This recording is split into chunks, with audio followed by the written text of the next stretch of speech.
live. All right. So if we are live, of course, we got to start off with our shout outs. Number one, shout out Stat Baby. I see you showing more and more skin on the show, girl.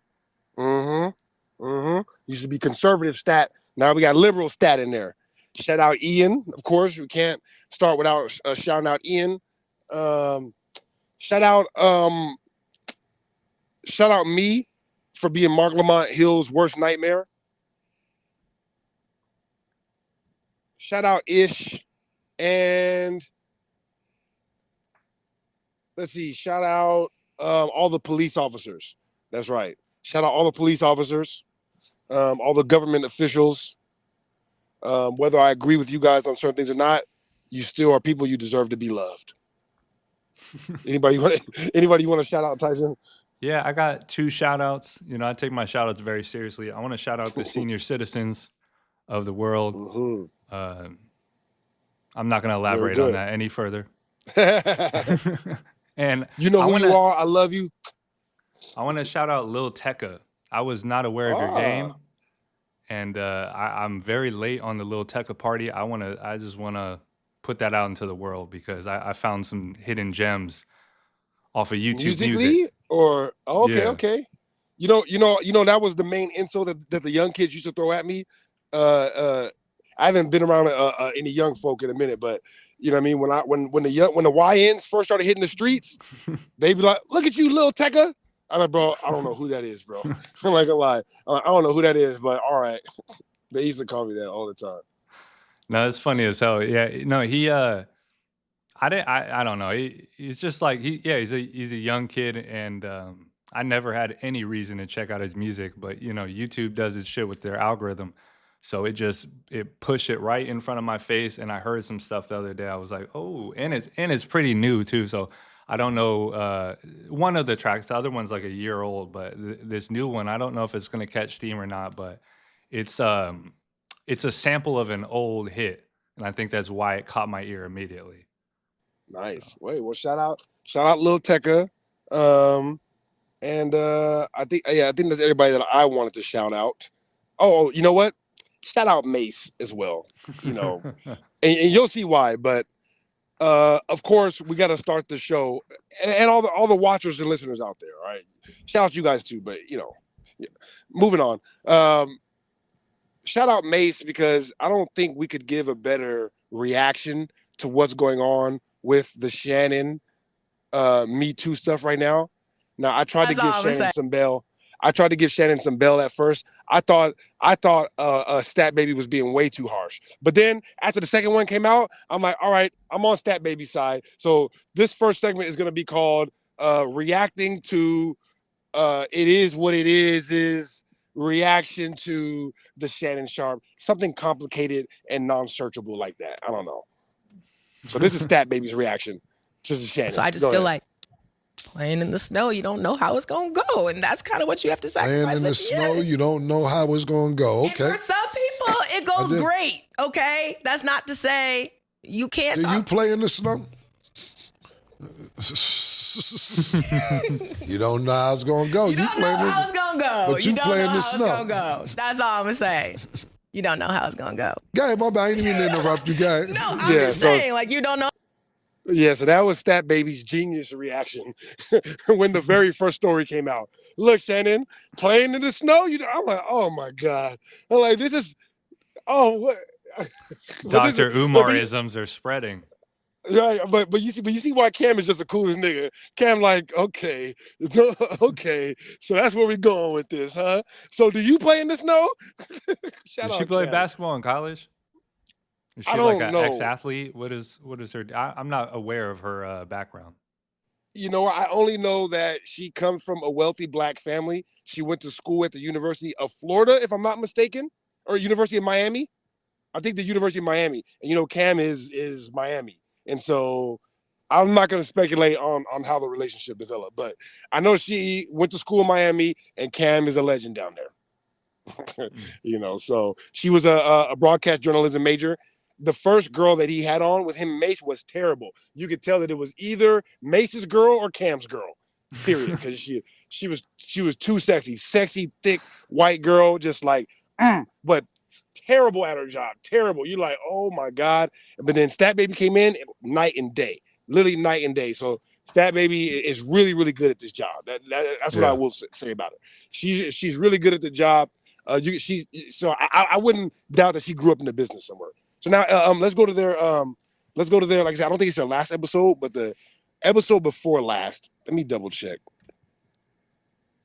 Because the last episode they put out was probably today.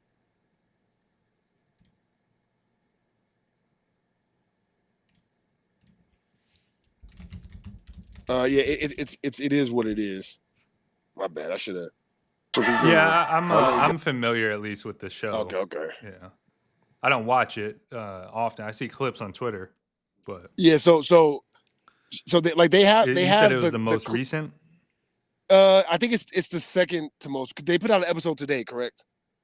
Well, there's something came out an hour ago and something came out 8 hours ago. Okay, so go to the episode from yesterday. The episode that dropped yesterday morning. The one with Shadur Sanders? No, my bad. Oh, no, the one before. Mace gives his thoughts. All right, I'm tripping. Yeah. Literally says it right there. Right. But I want you to go to the full episode, though, because I don't know if they cut some stuff out because Mace was going in. And I want to get Cam's and Stat Baby's lead up to it, too. So whatever, yeah. So you can skip the intro a little bit and just go right to the very beginning because they get right into it. Oh, okay. So, yeah. So this is going to be... He is being accused of sexual assault in a new law. So this is going to serve as our... hold on, is Mace... I don't know if Mace is there in that one. My bad. We might have the wrong one again because... Yeah. Okay. It's the one after that. It's the episode, right? Yeah, because that was the one that we just watched where the first allegations came out. Okay, I got you. Right, and so then the second allegations came out and Mace was in studio for this. So they this talked is just about brilliant. Kanye. Okay, Mace's thoughts on got it. Yeah, and remember in our first clip about Cam, remember I said Cam needs Mace. Remember I said that. I'm like, yeah, Cam is cool, but Mace is born to do this, and you're gonna see why right now. Go ahead. Video came out yesterday. He said, "You want a big back? I put a big black baby in you." Man. He said, "A little white girl put a big black baby in you," or something to that effect. Wow. This is a lot. Where do we start? The girl is 19. He's how old? 54 or 56, one of the 50. Let's just say 50, in the late 50s, right? So he's in his late 50s. She 19. This is a lot. This is a lot because I know when I'm hearing people, they're like, "Well, this wouldn't have happened with a black girl." Let's start right there. With a black girl, he probably would have paid child support. There's a lot of things that it would have been easier. I'm just gonna say it. I'm not for this, but it would have been easier with a black girl if let's say she was from the projects. Her name was LaTanya. You know. He wouldn't have been paying what he's paying. I just know that much. Y'all think I be laughing? I'm not trying to see. This is why I don't talk. Y'all don't think I'm trying. I'm not trying to make light. This is a serious matter, right? This is a real serious matter. Let's make it serious because I'm not trying to serious. People would say that a man only end up here when he's being arrogant, right? When people get a bunch of money, they think they could do whatever they want to do. You know what I'm saying? I've been rich. I'm rich. Killer's rich. He's been rich. You know, a lot of people been rich and they still are rich. But I don't think we've ever gotten to the place where we're takers. You know, this is what I'm getting at. And for him to offer $10 million says that there might be some truth to this because I'm not offering nobody no $10 million if I know I didn't do anything. And I think the only reason the $10 million didn't work, Killer, I want to know how you feel about this. I think the $10 million didn't work because the pimp need his.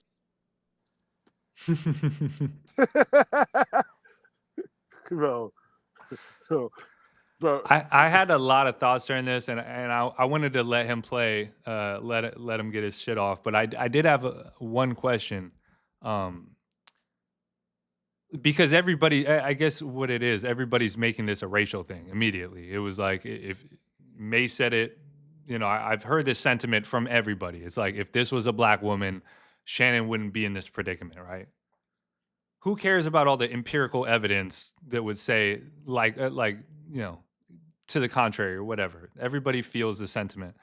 I guess my question is, what if we had to like rank the list of mistresses? Like, what would be the cheapest to the most expensive races as far as like having to pay out, right? Like, because they're saying white people are, of course, that's the one that's going to get you the most, and they're saying black people, like, she would have kept it in the family. Well, she wouldn't have been smart enough to ask for the 50 million. That's what they're getting at. Okay, I'm sorry to have to take it right there, but this is the point. All right, you mess with hoes, you get hoe type of bills. All right, you mess with high, you want to. Oh, I got the highest class of businesswoman. Well, you get the highest class of businesswoman bills now. All right, she would have did it for $5. The girl in the hood. Now, for like 50 million, you give her $50 a week to a random hoe. Listen, a random 19-year-old hood rat black chick, $50 a week. Okay, that's all right. I'm just saying. Now, where of course, give or take. Like, if you do it to Stat Baby gonna hit you for the 100 million. She grew, you know what I mean? She grew up in an affluent family. She has a rich dad who's still in her life today. Well, I don't want to say rich, but she grew up privileged in a gated community. That's what she says. All right. So she gonna hit you for the 50 million. You can't play with Stat Baby like that. If you're gonna mess with her, it gotta be something real, or else you will get hit. Facts. It is cut. You know, just my bad. Pause and go back, because this is the most important point he's about to make right here. This is, like I said, the reason why we had to play, because this is what I would have said. I would have said this word for word, except I'm not Mace. I'm not cool. You know what I mean? It's like, let it, like, he's Mace. He's the GOAT. So we're just going to let Mace say exactly what I'm thinking right now. Go ahead. Could do whatever they want to do. You know what I'm saying? I've been rich. I'm rich. Killer's rich. He's been rich. You know, a lot of people been rich and they still are rich, but I don't think we've ever gotten to the place where we're takers. You know, this is what I'm getting at. And for him to offer 10 million says that there might be some truth to this, because I'm not offering nobody no 10 million if I know I didn't do anything. And I think the only reason the 10 million didn't work, Killer, I want to know how you feel about this. I think the 10 million didn't work because the pimp need his cut. You know, just allegedly. I'm not saying there is a pimp, right? Let me give you. It's just an idea. This is just an idea, right? So if there's a pimp, right? Why y'all keep laughing at? They're laughing because he's dressed like the pimp he's speaking about. No, that's like Mace is born to do this, right? Without even trying. Think about it, the glasses, the voice, the big face. You know what I mean? Like, he's made to be a star on camera. He got everything, and he's just naturally funny. You know what I mean? Like, he being dead serious, because I had the exact same thoughts that he. As soon as he said the 10 million didn't work, I'm like, the 10 million didn't work. It's because niggas got their hands in their pocket. It's because I immediately went to Shaq. Because I was going to ask you that. How much validity do you feel like that holds? I immediately went to Shaq. I don't know why somebody would make an AI a video of Shaq randomly trying to get information on Shannon Sharpe. Why would somebody know to do that? Hey, no, nobody came out and said it was a fake audio. Matt Barnes didn't come out and say it was fake. That's what I was going to ask you. What was Matt Barnes' reaction to that? Because I don't recall seeing it. Okay. Yeah, I didn't look into it, so I don't want to put a stamp on it. But immediately, like I said, I didn't go right to like, oh, she got a pimp. I went to like the lawyer or Shaq. Somebody is like, no, not 10, because he can get 10.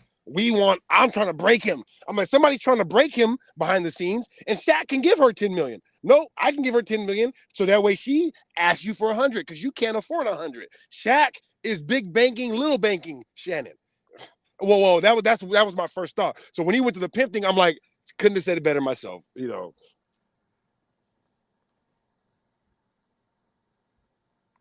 Yeah, I don't know. It's my bad. Let me play this. It's hard to. I was trying to see if that Shaq Matt Barnes thing was real at all, but it looks kind of goofy. I know this is why they flew me back in. They wanted to know my take.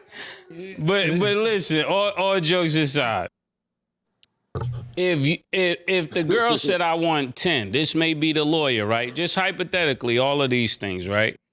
And the guy who put her on to Shannon was like, you didn't even know him. I put you on him. You didn't even know who that was. You was asking about college. You was asking about college. Yeah, this is your Thurgood Marshall right here. Him right there. For real? Yeah, that nigga worth a lot of money. You know how guys be, and they pushed her on her. And then she said 10. And he was like, 10 is my 10. You gotta put in your number for yourself. That don't have nothing to do with mine. 10 is mine. That's what we discussed. I'm just telling you, I ain't been out the streets that long. I know this is how peace think. You know what I'm saying? And if somebody's watching this and you know that behavior, you just put it in the chat and say it's Mace lying. And then another thing I want to look at in this whole entire case, right? You can pause it right there. That's good. If you want to see the rest of the clip, go check out Mace. Listen, you see, when I say shit, it's because this is Mace every episode though. Where it's like, you know what I mean? Like I said, Cam is doing this thing and Mace is be like, listen, man, are we gonna be honest or we gonna be honest? Because the way and it's just some hilarious shit that so shout out Mace. I've been tooting the Mace horn, pause, saying that Mace is naturally already bred to be an on-camera personality. I think Cam has a lot of ways to go. But as you can see, like Cam knows what he's doing, though. Like he brought Mace in. He know, like so he's not so dumb that he's like, he recognizes that Mace is a little bit of a better talker. He talks slowly. He exaggerates his words when he talks. This is something that I try to pick up when I listen to Mace because he just has that where he knows how to make people listen to him a little bit better than people like me and Cam who are constantly, anyways. That's our Shannon reaction. Do you want to add anything to that? Come on, I don't want to talk about Shannon or Kanye at all, really. Yeah, they just had an interesting week. I did think that not to go into Kanye at all, but just I did think it was funny he couldn't let he had his second Taylor Swift moment. He couldn't let Shannon breathe for 2 seconds without being like, you know what, I'm the biggest freak. Watch this shit. The whole my beer meme. Any like, it's that every single time. So yeah, and he did it to Shannon and YG. Because did we ever talk about that YG song? I saw people on Twitter writing think pieces, and I just stayed away from it at that point. Let's just say it's the opposite of it's the Kanye story from the point of view of Kanye's cousin. If Kanye was a girl. Right, Kanye told that story about his younger cousin, right? I had no concept of the age between the two. But just think about how much crazier that makes it, though, Tyson. He's telling us right. That's why I'm like, nah. That's like, nah. You guys deal with that on your own. Don't you put that on me, Ricky Bobby. Don't you put that on me. This is your mess. Trauma dumping on like 300 million people is crazy. That is craziness, bro. And that was too far for me. That's all I'm gonna say about that. I hope it's not true. I don't want to tell you this, but you and Anthony Fantano are in agreement right now. I don't know why, but I do you know who Needle Drop is? I don't think so. He's a big YouTube music review guy. He might be the biggest. I don't know. I don't check into that demographic, but he's got a plethora of videos out there. You could check them out, but he made the exact video that you just referenced, which is Kanye went too far. I think that was his headline. So it's just funny you said that. Yep, he did. And like you put on the title, Kanye went too far. Shannon did not pay his pussy bill, or he paid too much. You know what I mean? He's a mark. Paid the wrong bill. Think about it. Like, what would make a 19-year-old girl ask a grown man for $50 million? Only a grown man asks another grown man for $50 million. Yeah. You know what I mean? Because at 500,000, come on now. No way Shannon offers her 500,000 and she's like, no. That is crazy. I never thought of that type of transfer of wealth, right? Like theft through sexual coercion. I mean, normally you hear about that type of thing. It's to just besmirch somebody's name or get rid of their character, right? It's never to like, not usually that we know of, to take large sums of money that are, the timing of it is weird too, because they couldn't have waited like 3 more months. He's like almost about to catch the deal. They're in negotiations and they couldn't have paused just a little bit. So I think that is an odd, tangent. I don't know if there's anything to that. Yeah, like I said, to me, initially, I went right to the Shaq thing, because if they brought it up now, he can't pay the $50 million. Think about it, because he lost the deal now. And so to me, that means that, like I said, whoever's coming at him is just trying to break him. So I think that if the Shaq audio is real, I think that this is part of that Shaq play that we've seen. Shaq and Shannon don't like each other. They both have admitted that. Shaq has enough money to break Shannon like this. Very much so. Clearly, I mean, they don't cost that much.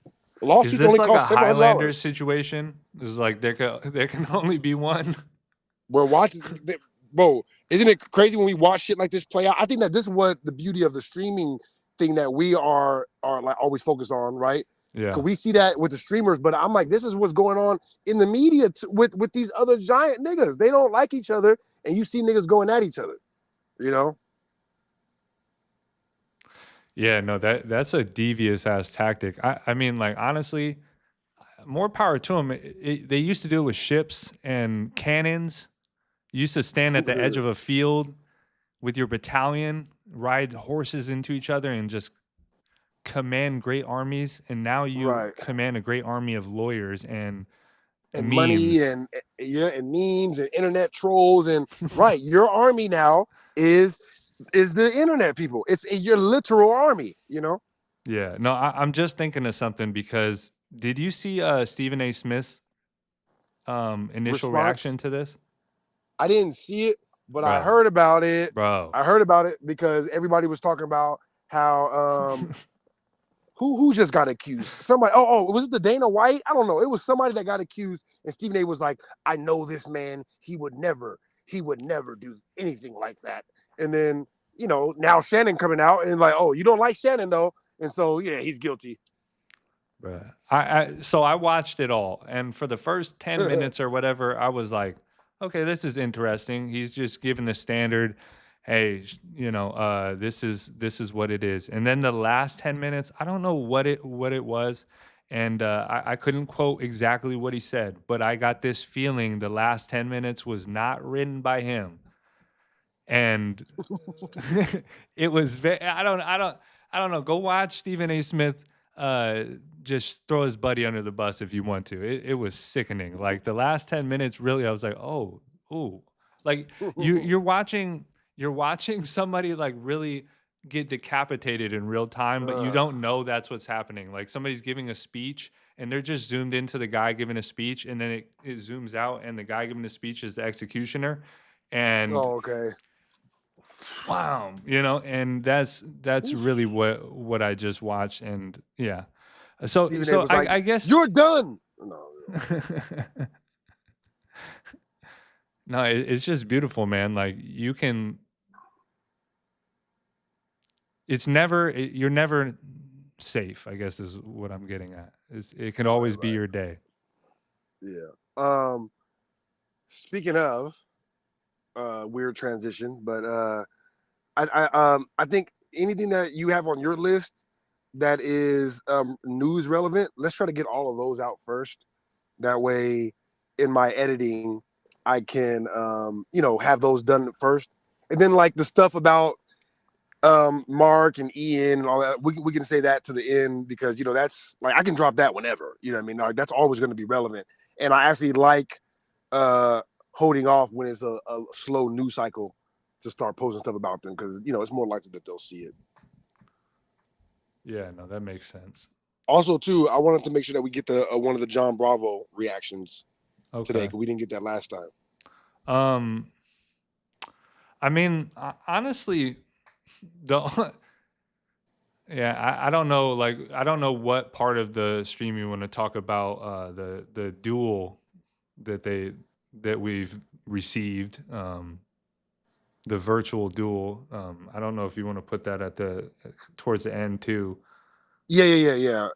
Like, because, like, bro, that's not going nowhere. You know what I mean? Yeah, like, I feel I'm like, yeah, bro. It's like we don't need these niggas for clout. Like, this is the thing.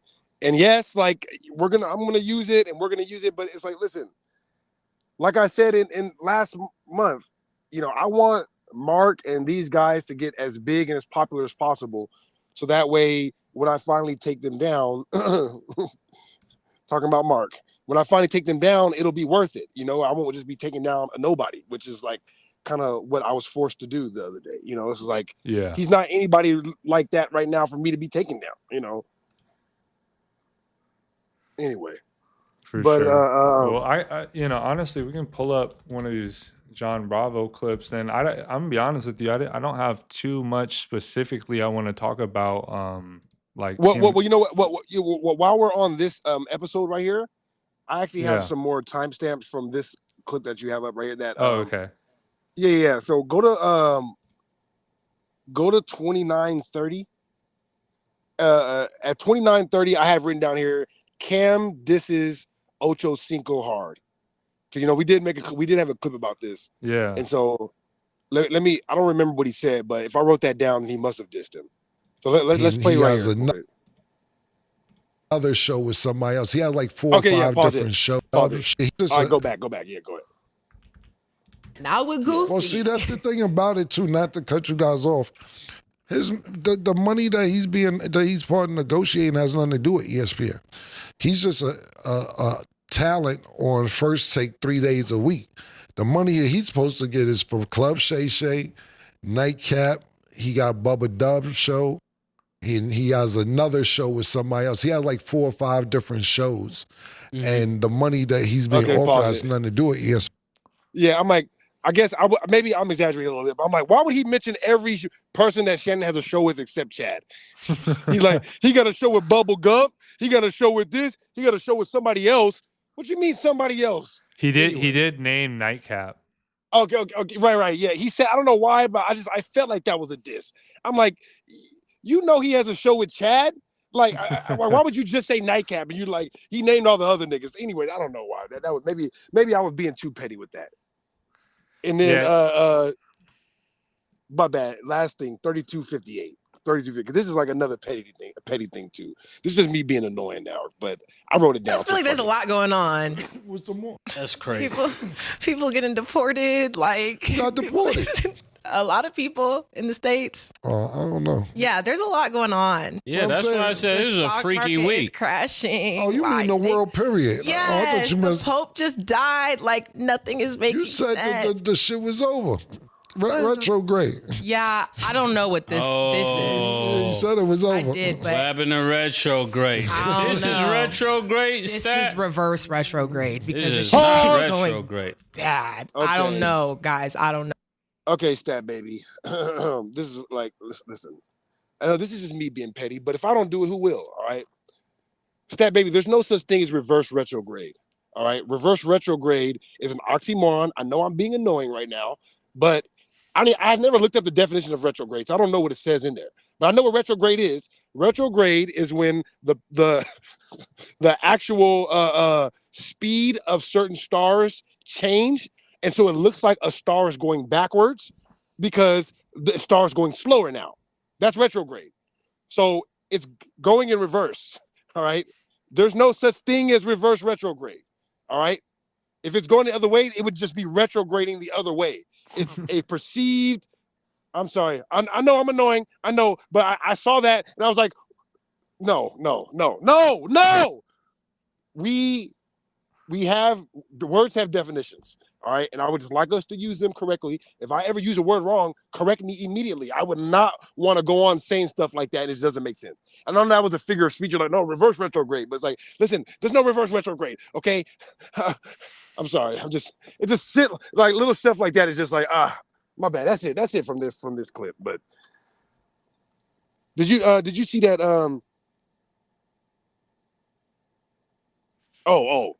That is the last timestamp, but I did want to say one more thing about Cam and what he said in here. All right.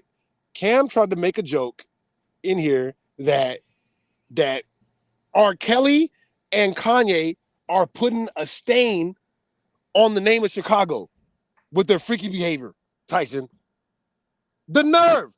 I don't have the timestamp on here, and so we're not going to find it, but he did say that because I wrote it down. Cam like, shoot, between Kanye and R. Kelly, Chicago looking real freaky. I'm like, what? Nigga, what about Diddy? Are you serious? Are you? I know you all are drunk in New York. You guys are blinded by the fact that you're from New York to where logic just stops working sometimes. But on that note, did you see that Brian Steele joined the Diddy legal team? Yeah, I did. Yeah. Okay, so I have a lot of comments on this. Number one, everybody came out in defense of Shannon. The main reason why they were defending Shannon was because they said that the lawyer who was suing him is a corrupt, non-credible lawyer. This is across everybody's videos and everybody's reaction. Oh, I would never trust Tony Busby. Oh, I would never trust Tony Busby. Oh, except when he's suing Diddy, though, right? I'm so confused. I want to know, for everybody out there that said that they didn't trust the Shannon, Marc Lamont Hill, for one, I just would never trust Tony Busby because, he sued Jay-Z. Tony Busby's a corrupt... Nigga, you didn't even know Tony Busby as a corrupt lawyer until the Jay-Z thing. You see how I have him so figured out? He'll be like, the only reason is because I would never trust somebody like Tony Busby. We all saw Tony Busby get found out to be a fraud together last month. Yeah. Why are you trying to act like you have some inside knowledge that we don't have? You don't. He's suing Diddy. So what, you don't believe the Diddy thing then? Because that's what you're... Dude, it's really not even... Like, thank God I didn't see the Academics clip where Academics and Vlad were flaming Mark about how he lost every job he ever had. Like, he was like... I'm like, if I would have saw that, I would have had to go way too hard. You know what I mean? Because I'm glad I took it easy on him. Because, like I said, he's a little guy right now. And I want him to get better one day so maybe he can be good competition at his 50-year-old age or whatever. But either way, like that shit, I want to know. I want a response from somebody who said that they don't trust the Shannon thing because of Tony Busby. So you don't trust the Diddy thing? Do you really only not trust Tony Busby now because of Jay-Z? Because we don't know that was real or not. All we know, anyways, I'm not going to get into it, but I don't know. But Brian Steele joining Diddy's legal team, to me, does mean something. But this could be a huge risk on Brian Steele doing this. Because right now, Brian Steele is the most high-powered lawyer in the world. Regardless of whether he really is. Perception-wise, he is. When they were talking about taking Thug back to jail, remember they was like, "Oh, is Thug gonna go back to jail?" Everybody was nervous until Brian Steele came out. Brian Steele came out and said, "Listen, if y'all even thinking about that, I'll be right back in court. I ain't hearing nothing." After that, Thug's not going back to jail. They're like, nah.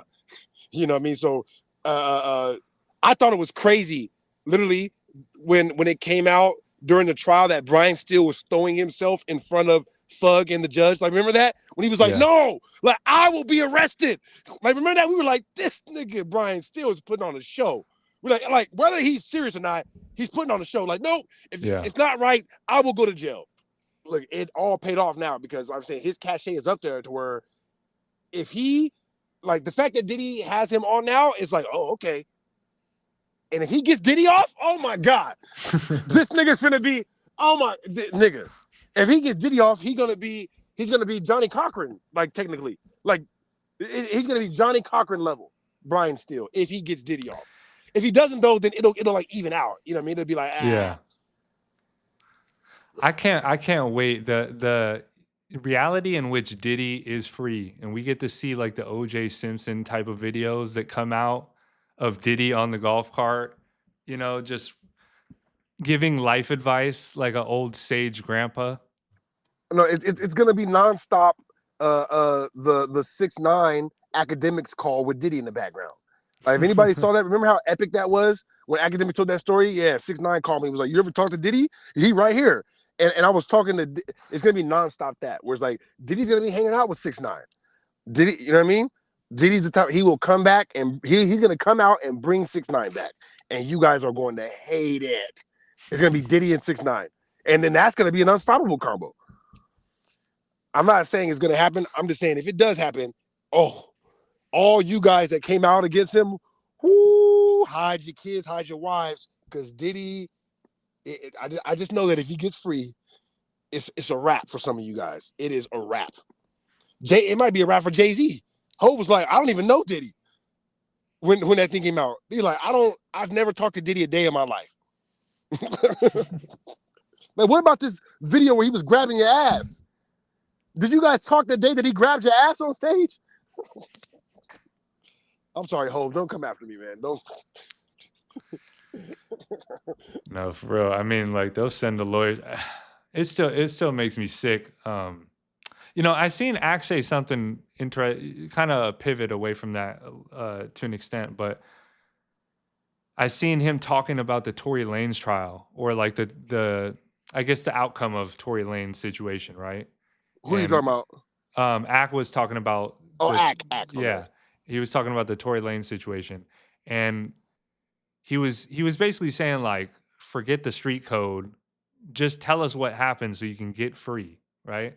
And I thought that was such an interesting revelation that nobody had even thought to take upon themselves. Yeah, no, I'm with you on that. You know, I'm not with all the talking to the police and all that. I don't believe in that, but you have to do what's best for you in business. I will always say that forever. If you didn't shoot somebody, man, you are clear to go on a stand. Like a criminal organization together. They were out like having fun at night. He should be able to defend himself without people thinking he's a quote unquote snitch. It's an insane way of viewing society where you can't rightfully defend yourself without people judging your character. I don't know, whatever. I mean, this was the actual subject matter that helped me stumble upon my absolute genius show segment that we're going to start one day called Revenge of the Mid. Tory Lanez's life was ruined by mid women. That's it. A bunch of mid women who we have built up to think that they're beautiful. So now they think they get to act like beautiful women, but they don't know how to do that. They're not classy because they're mid. So they just keep doing, think about it. He was with Meg the Stallion, right? And Meg's friend was the best looking one out of all three of them. Between her, Meg, Kylie, who is ugly, right? Did we all forget? I didn't forget. All right, you don't get to have surgery and then become a beautiful woman. If you have surgery by virtue of the surgery, you weren't a beautiful woman. I'm just, listen, let's be real with ourselves, all right? Beautiful people don't need surgery. All right? That's just how that goes. They're beautiful. Okay? So ugly, which I'll give her the mid because of the surgery. Meg, who is as mid as it gets, like the mid of the mid, and then Kelsey, her friend that had ass and looked kind of good. And Tory was messing with the sexy one. And what happened? The two mids did not like it. Revenge of the mid. That's right. The mids attack. When mids attack, right? The real story is that Kelsey and Tory were dating. Meg didn't like it and took Tory from Kelsey, right? They were hiding that from Kelsey until they went to Kylie's party, where Kylie was trying to give Tory some vagina. And then Meg didn't like that. Meg didn't like the dude that she took from, you know what I mean? And instead of Tory doing what he's supposed to do, say, listen, you two mid bitches, y'all get in the car and leave and let me have sex with this rich mid chick. He allowed the revenge of the mids to win, and he left in the car, and then hasn't been free since. He has not been free a day since he left. That's craziness. Like, just No, it's even more insane. I started to, because Meg Thee Stallion, she pops. It's inevitable. She's got the marketing force of all of mankind behind her, And my bad. Shout out Trip. My bad. Shout out Trip. I see you out there, my brother. Keep going. I started to think that I've seen Meg the Stallion. Like, if you asked me how many times I've seen Meg the Stallion, like what the percentage of her ass versus her face was, it had to be like a 95-5 ratio. Where I don't know. I don't know. There's something to that where like the backside of her is way more valuable than like the actual like who Meg the Stallion is or whatever. It's like the Angel Reese thing. It's like I know I've seen more Angel Reese bikini pics than I've seen layups. Like a mug, you know. I can tell you exactly what that Sid face looks like in a bikini. But I see her on a podcast all the time. Right, talking it up, right, talking up a storm. Ain't never mind. Look, I'm off Angel Reese. Honestly, it's like the same thing with the Marc, man. I don't want you guys to confuse us for trying to get clout off you guys. Please. All right, come on now. When you guys all stop slapping each other and taking shits in public and embarrassing each other for clout, and nobody has anything else to talk about, and we start talking about the real stuff, what happened in history, what's going on in science, what's going on in the world, I'm gonna be in tune with the only people that have anything to talk about. Trust me. All right, I'm not worried about you guys. Are you serious? You guys gotta like. Man, did you get a chance to check out any of Myron berating these people at their lovely college campus? I didn't see it yet, no, but I did hear about it, of course. I have not seen any of it either. Would you be up for watching? Yeah. A lot of people are reacting to it, you know. This is fresh to me. Okay, so to preface this, at least I do have some back knowledge, you know, because I see everybody talking about it. Apparently, Myron cooked everybody, and people were crying, and people were fainting, and they couldn't believe. You know, it was like they saw the big bad H himself. You know, he walked up, put the cap on. You know, honestly, you know, it's funny. Also, I don't know how old Myron is, but you can tell the late night show is getting to him because you can see the gray very well in his hair, and I could only imagine they count. You know, they're always like, I've interviewed now 6,000 women. You know, right. He looks like Obama did after he went through those 2 terms. You know, he just looks weathered and beat down. Something to that at least. Dude, that joke on that intern yesterday. That fucking Dave, you look like the result of Obama's gay sex. Oh my god, dude, that guy was horrifying. Literally horrifying. I swear I told my girl, I'm like, this is the ugliest person I've seen in a long time. She's like, no, literally, no, there's not. And I knew. Well, she's like, no, he looks different. Yeah, I'm like, that's definitely that. I know it now. That's an ugly motherfucker. And I don't want to be judging people's looks. It's just objectively an ugly man. Go watch Legion of Skanks, the last one that dropped on YouTube. You'll see what we're talking about. He's vying to be an intern. He got eliminated. Thank God. Right. There was no fucking way they're gonna let that guy be in the office. He looks like in your head what a serial killer would look like. Well, but layered though. Like after he's taken off 3 or 4 people's masks. So it's like a serial killer with 4 different people's faces on top of it. But he only collects their chins and their noses. Yeah. Honestly, if I could describe it perfectly, I would say he looks like the result of Obama's gay sex. I'm like, it's like some kind of mutant abomination that came from Obama. Holy shit. So sorry. We're going to see. Sorry, gay people. Sorry that but if you pop a baby out of your butthole, then it's going to be a mutant. I'm just saying.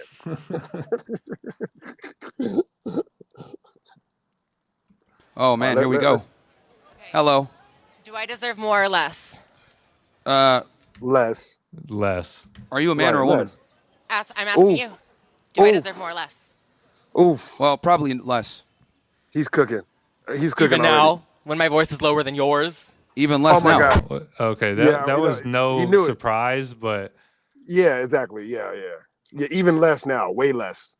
yeah, like triple less. When we were in confusion and in a little bit of calamity, we at least kind of felt like we knew what was going on. Then we were vindicated, and bottom of the fucking floor. Because women only get in line when you have other women in line. Now I know that. What was that? He said you're not welcome on campus, prick. Oh, look at this guy. Nice jorts. Pause it. Now everybody knows that I'm probably the most qualified person to cook Myron. I think I'm the most qualified person. I don't think anybody has the ability to just put their foot on Myron's neck like me. However, listen, man, you can't come to where I'm at and tell me that I'm not welcome there. All right, you know how you show me I'm not welcome somewhere. You know how. If you're not going to do that, I don't want to hear none of it. We're going to get to this later. With Myron had guns on his side. I'm like, come on. What are these people thinking? All right, Myron's not a small guy. We get to make fun of Myron. All right, me and Tyson. You know why? Because me and Myron are like the same height. You know what I mean? And I'm everything that Myron can do, I can do. Period. All right. Tyson is taller than both me and Myron. Tyson, me and Myron stacked on top of each other. That's why we get to make fun of the guy. You know what I mean? If you 5'4" and shit, you can't be coming up to the trees looking up to him like, you're not welcome here, sir. Yeah, I know, little buddy. Like fucking the Eddie Murphy at the end of, what is it, Raw or Delirious, where he's like, hey, Molly, hey, pay for my juicy fruit. He's like, oh, hello, little Italian man. You must have just saw Rocky. Anyways, that's hilarious. Nice shorts. Hey, I have another question. Do you know who invented Wi-Fi? Like the technology for Wi-Fi? Here we go. Let me guess, a woman? Well, yeah. So if it wasn't for a woman, your podcast, you wouldn't have one, and it wouldn't have gotten demonetized. Oh, good one. Cooking so here's the thing. Pause. Oh, yeah, she cooked him. Oh, yeah, no, she cooked. Yeah, she ate. Hey, she ate like a motherfucker. That's what you do. You go up there, right? Give him a little fact, right? Something he can't refute. Then him with the, that's why your bitch ass can't make no more money. I'm out. What's he gonna say? Like, yes, I can't make money on YouTube. Yes, Wi-Fi was invented by a black woman. Hey, she ate. I'll give her that. The thing, we do a direct connect on our pod, so I don't care. Wi-Fi is now it's I don't care. Okay, great. Hello, sir. Make sure to hit the gym as well. Sir. Hey. They just finna be being hot honest. in there. They finna be so hot. No, hey, honestly, listen. Myron is cooking right now. There's a few areas where I think he shines. It's not arguing back and forth with women. Yeah. He shines talking to couples. Remember like those 2 episodes that they had where it's like he's really good at the interview thing where like because he's an ex-federal agent, so he's really good at getting into the nitty-gritty of people individually, one-on-one or one-on-two. Groups of people, he's not that great. So right here, where he gets to take on each person individually, this is good for him right here. This is good. Honest, man. Sir. Yeah, look at this guy. Look at this guy. Sir, hey, if you're here to the have girls a aren't gonna fuck you, conversation, man. I'm trying to have one with you. Like the girls aren't gonna fuck you, bro. White knighting. Do you hear her in the background? I've said this so many times that it's so easy to get under people's skin if you just pay attention to what they want, right? If somebody's trying to get me to do something, then I just do something else, right? Just let me do the opposite because I know that's gonna make them mad. That's why you don't tell people what your real intentions are. If anybody watches me, I do this all the time. Where I'm like, I'm not gonna give you that because I know you want that. He's doing it unintentionally right here. He's trying to get at the guy because of some machismo shit, and she wants to talk to him, but because she's abroad, I know you guys hate that term, but that's why I'm gonna keep using it. Because she's abroad, nobody hears her and cares about what she's saying. Because when 2 men are talking, you're like a raindrop to, you know what I mean? When 2 men are talking, it's like rain. She's abroad. Anyways, yeah, that's it. I'm like, nigga, it's like she's so mad that he's not paying attention to her, but it's because she's feeling the brunt of being a woman right now. You know, Knighting is not gonna do it. Okay, hi. Would Would you like Mark, to go have back an just a little actual bit. conversation? I want to hear her. I want to hear her get upset one more time. My bad. She came up hot. Hey, just being honest, man. Look. Sir. She's so mad. Sir. Yeah, she just got an issue automatically like that. I don't know why it is, but they think leading with emotion is somehow going to, I don't know, maybe it's they're not even thinking and they're just leading with emotion. There is no thought. It's just like, I feel this. I need to say something. Hey, just being honest, man. Sir. Yeah, look at this guy. Look at this guy. Sir, hey, if you're here to the have girls a aren't gonna fuck you, conversation, man. I'm trying to have one with you. Like the girls aren't gonna fuck. I'm trying to have one with you. Oh She's my a God, star. She's the star in her own movie right now. That's for sure. That is the perfect description for men and women alike right now. Men used to understand that. And listen, I am okay with letting somebody else be the star because guess what? When there has to be a big bang in the movie, he's gonna have to get it. You know what I mean? Being the star does not come without consequence. Now in this day and age, people they don't get that. They want to be the star, but also not have to bear the brunt and the pain of being the star. Anyways. Fuck you, bro. White knighting is not going to do it. Okay, hi. Would you like to have an actual conversation? This is fucking awesome. It's a learned skill that they need to develop to learn how to properly deal with women. So Why that do they you don't need to learn how to deal with people? See, this is exactly what I'm talking about. I teach guys to avoid women like you, as a matter of fact. Thank you. Stay away Yeah, from me. yeah, well, I don't know. You should be in the kitchen somewhere, but it's fine. We'll have this discussion. Because a man's job is to be a leader and be assertive and convey information. Women, you guys are supposed to be quiet and make sandwiches. That's the difference. You can make your own sandwich. If you need to take a crash course on how to talk to other people, you can take a crash course on how to make a fucking sandwich. Anyway. If you're such a strong provider, provide! provide! You sound mad that... Oh my God. I love her. I think, dude, I saw a funny ass tweet. Did you see that tweet I tagged you in from the dude, Danny? You don't have to pull it up. I just want you to look at it real quick. You're talking about the one where they were commenting on sending your girl to a rave or whatever? Or is that a different one? I don't know what he was commenting on, but it was like it was a picture of somebody looking at game film, like a scout looking at game film, and then it was Batty Hub, yeah. Yeah, he said me looking at Batty Hub. I was like, Danny is funnier than I give him credit for. You know what I mean? He is funnier. But this is what I feel like right now. I'm like, somebody find her and bring her to me right now. Like, this is the type of person that I like. Go watch the Black Phillip show and you'll see where we're going. But this is the essence of what the Black Phillip show is. These people calling in to talk to Patrice, which is basically just calling to talk to me, but funnier. You know what I mean? Funnier and fatter. Yeah, that fire definitely needs to be redirected somewhere in a positive direction. Myron's just not good enough to articulate. Like, he just goes for the low-hanging fruit. Like, get a sandwich, like, go make me a sandwich. And that's enough for, like, her smooth brain to, like, get triggered and everything turns off and she's in a rage. But realistically, it's no different. Like, yeah, you could really break that down and align that into a working, fashionable member of society. Let me say that. No. I not only do I know for a fact it can be done, who's gonna do it if I don't do it, Tyson? If I don't meet her and say, hey, shut up, you sound stupid. Right? If I don't do that to her, that's never in her brain. It's never there. She never even considers that maybe I sound dumb.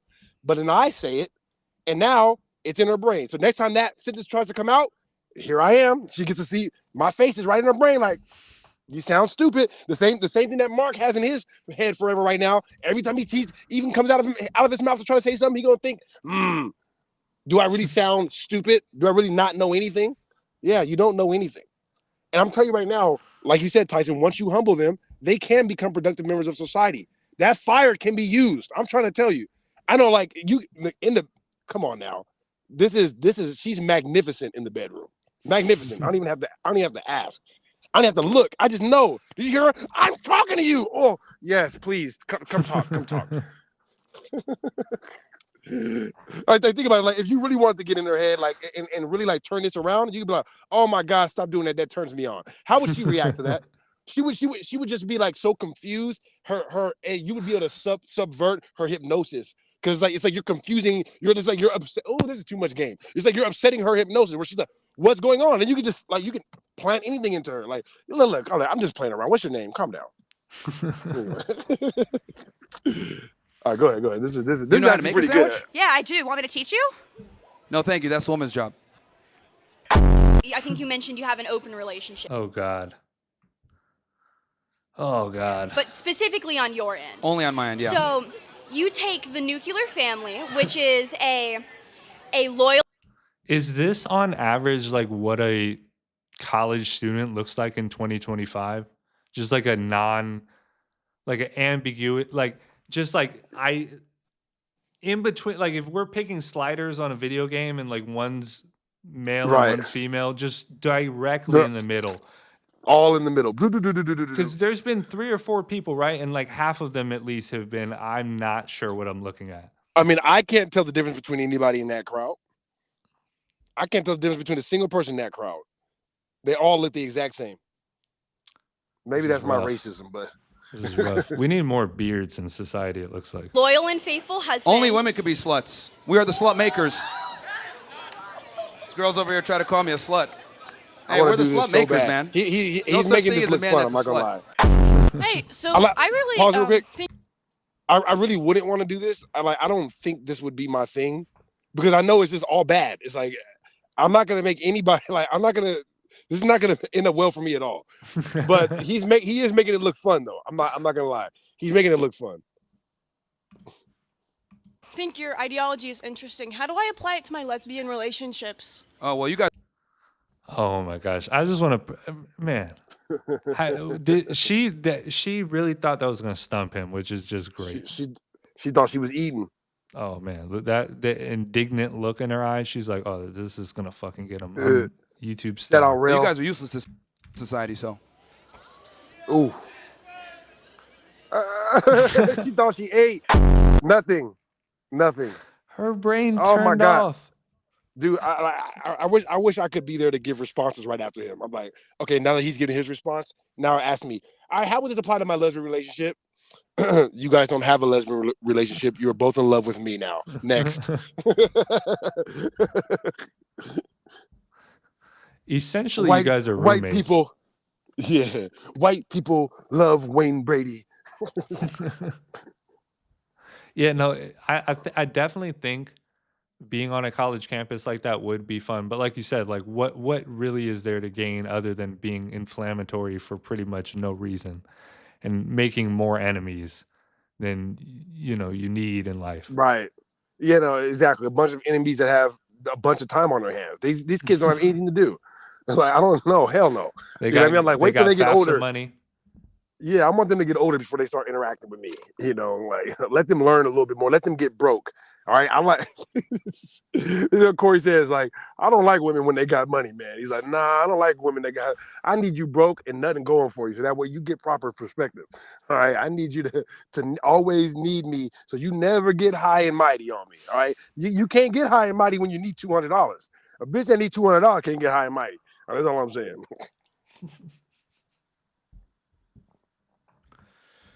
Yeah, no, Myron definitely. I think this week in general was just such a, like you said, it was like a slow news week, and then all of a sudden everything snowballed all at once, and then we have just really what it is everybody's caught up on the Shannon thing. Right. Yeah, that's what I'm like. It was really starting to annoy me. But I just like on a random note.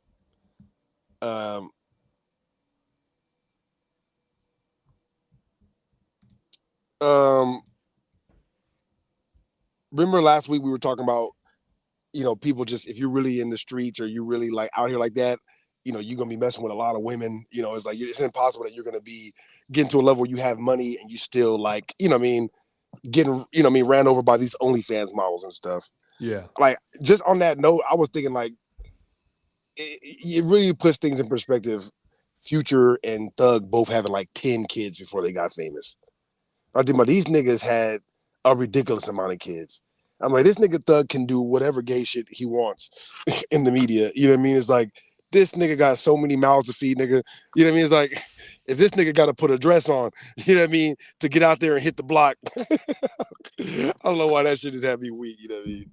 But kind of on a similar note, I know this is a running meme, but I think we should have a serious conversation about this at some point.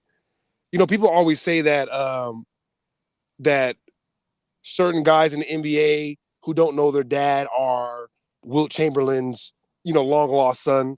You know, guys who were like super tall or whatever. Yeah. And then they even say that about LeBron and this other guy. Like there's an NBA player that looks exactly like LeBron, who was like around his mom's age.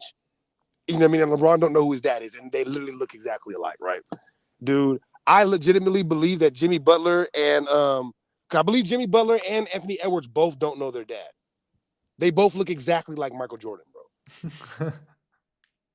I'm dead serious. I mean, in the face, they look exactly like him. And I'm just, because, you know, we talk about that all the time. Like, it's like certain things, it's impossible that it's not in your lineage. You know what I mean? It's impossible. Like, you know, even though Michael Jordan's kids aren't in the NBA, they both still play D1, you know? Yeah. But anyways, I just thought that was funny. I'm like, I know Anthony Edwards don't know his dad. I'm pretty sure Jimmy Butler don't either.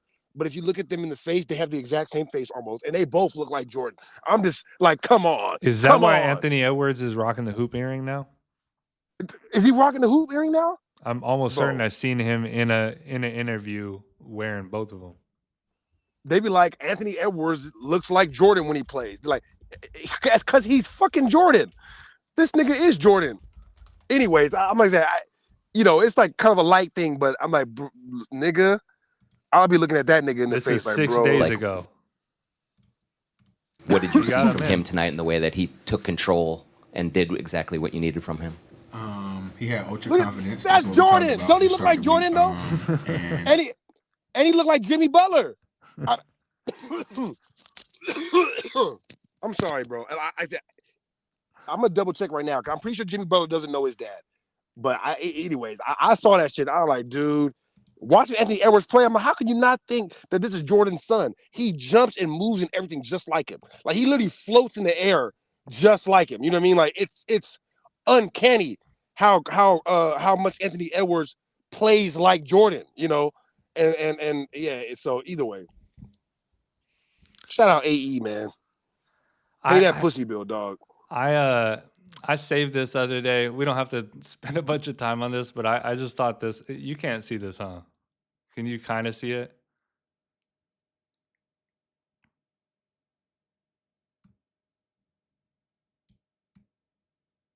I think you muted yourself, possibly.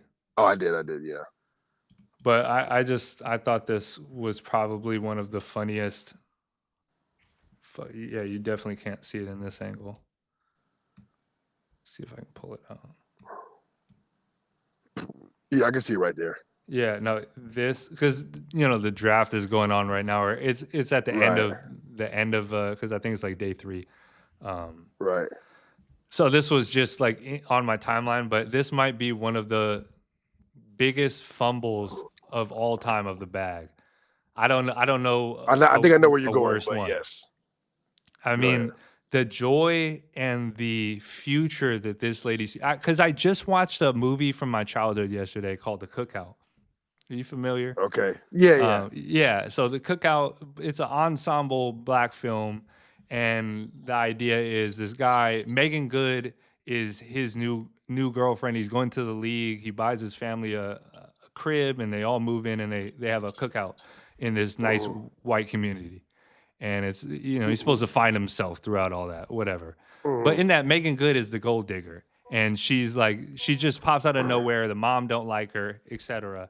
And just this vibe completely. So I watched that movie, but then when I seen this, I'm like, oh God, this lady thought her life was set for life. You don't know her name. She's gone. She's in the history books forever. It's just this fucking meme. You're never gonna know what happened to her after that. I guarantee if I had to look into it, she's probably in a trailer somewhere, just like downing beers. There's no way she's living a happy existence knowing that could have been her future, I guess is what I'm saying. Like the joy, oh my God, man. I've never been that happy. Not once in my life. Yeah, no, I mean, I honestly, like, I'm struggling to find the words to even describe, how somebody could open their mouth that wide. I don't even get how somebody's mouth is even open that wide. You know what I mean? It's like that shit is wild, though. Nah, it's like who fucking the dude who is always in that picture with Beyonce that be floating around, The funny thing is, I think because for obvious reasons, right? That guy, even though it sucks, right? Like Beyonce wasn't gonna we've seen what happened with Nicki and Safari. Like that's never that eventuality where you just rise to the top as like the trophy husband. I don't think that's ever played out once. Somebody correct me if I'm wrong. I don't think that person has ever made it from start to finish. You're going to get replaced at some point and it's just your turn. Whereas like the other way around, right? Like that's a good question. I mean, not trophy husband, because the husband is always either the manager or something. This nigga is working. You know what even I mean? Think about like Britney and Kevin Federline. Like he had a name for himself. Is that the only one? Right. He was already, yeah. I don't know, honestly. I honestly can't think of anybody. Yeah, I don't know. The first thing that popped in my head was Stedman, but I don't know the intricacies of their relationship like that, and I'm way too young to even postulate. Hey, Trip said that both Anthony Edwards and Jimmy Butler know their father. I'm about to be weak if that's true. Yeah, that ain't their real dad. Then that's the point I'm getting at, nigga. All right, these niggas look. All right, you think Jordan don't got no loose babies around here? Michael Jordan. All right, and you don't think that them loose babies grew up to be excellent athletes and make it to the NBA? Michael Jordan.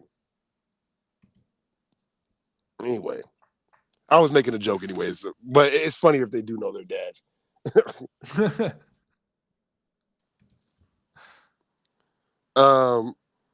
Let's see. There, ironically, a lot of these other things that I have on here tie into the Joe Budden thing, and so I want to try to get everything else out before we go there, because we still have the John Bravo on the list too. Oh yeah, let's do that. Let's go to John Bravo. Oh, okay, you want to just play the most recent one? I'm down with that. What was the most recent one? Wes Watson caught red-handed. Okay, sure. Let's do that one. I think I did see that one. Are you pretty familiar with Wes Watson lore? Yes, but I'm familiar with it from John Bravo. Okay, so me too. So we're on the same level then. Okay, yeah. Perfect. Not making money like he used to. I mean. All right, hold on. All right, we got to intro this for the sake of being grateful to John Bravo for providing us this excellent content with great video quality. Yeah, he has excellent production value, and I also want to know why his eyes are so suspended like that. I asked you that last time. It didn't seem as bad on this one, but on the one before, I swear to God, John Bravo's eyes are at the top of his eyelids, and there's a space in between his pupils and the bottom of his eyelid. I don't know why. Okay, but anyway, go ahead. I guess he was on Monkey or one of those like Omegle type chats, and he had his whole setup, and people kept thinking he was fake. Like there's a short on his. We can watch it after, but right. I'm like that. Yeah, he does have like a weird AI type of fake vibe, but yeah, I don't know. I just never seen that thing with the eyes. So this is John Bravo Films. Wes Watson caught red-handed, and it's even worse than before. Which, how could it get worse? Making money like he used to. I mean, there's also something else I'm investigating. That Look, pause. He hasn't. You see what I'm talking about with the eyes? Like he used to. Pause it on his eyes. There's also something else I'm Look. How does he do that? I don't, bro. Look at. Maybe it's because I smoke too much weed. Is that what it is? I'm like, my eyes cannot do that. I have to go like this to get my eyes to do that. Is he? How is he? He's looking up. Like, anyways. Sorry, I just can't not notice all these things. Okay, forgive me. I'm investigating that he hasn't paid over $3 million in taxes in 2023 alone, so he owes the IRS money.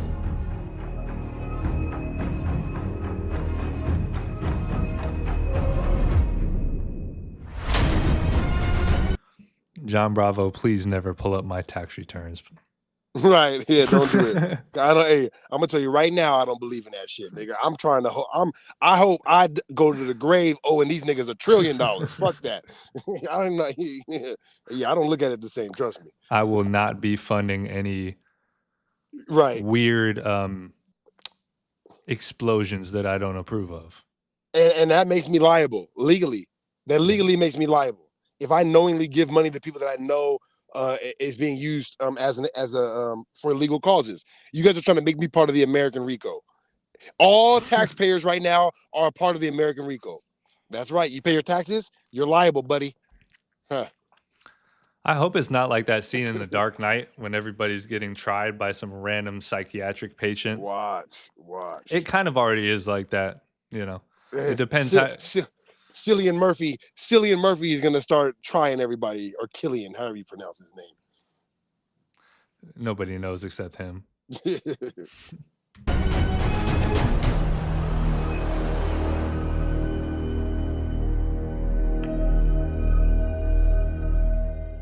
Trip is wild. You know what happened now with Wes Watson?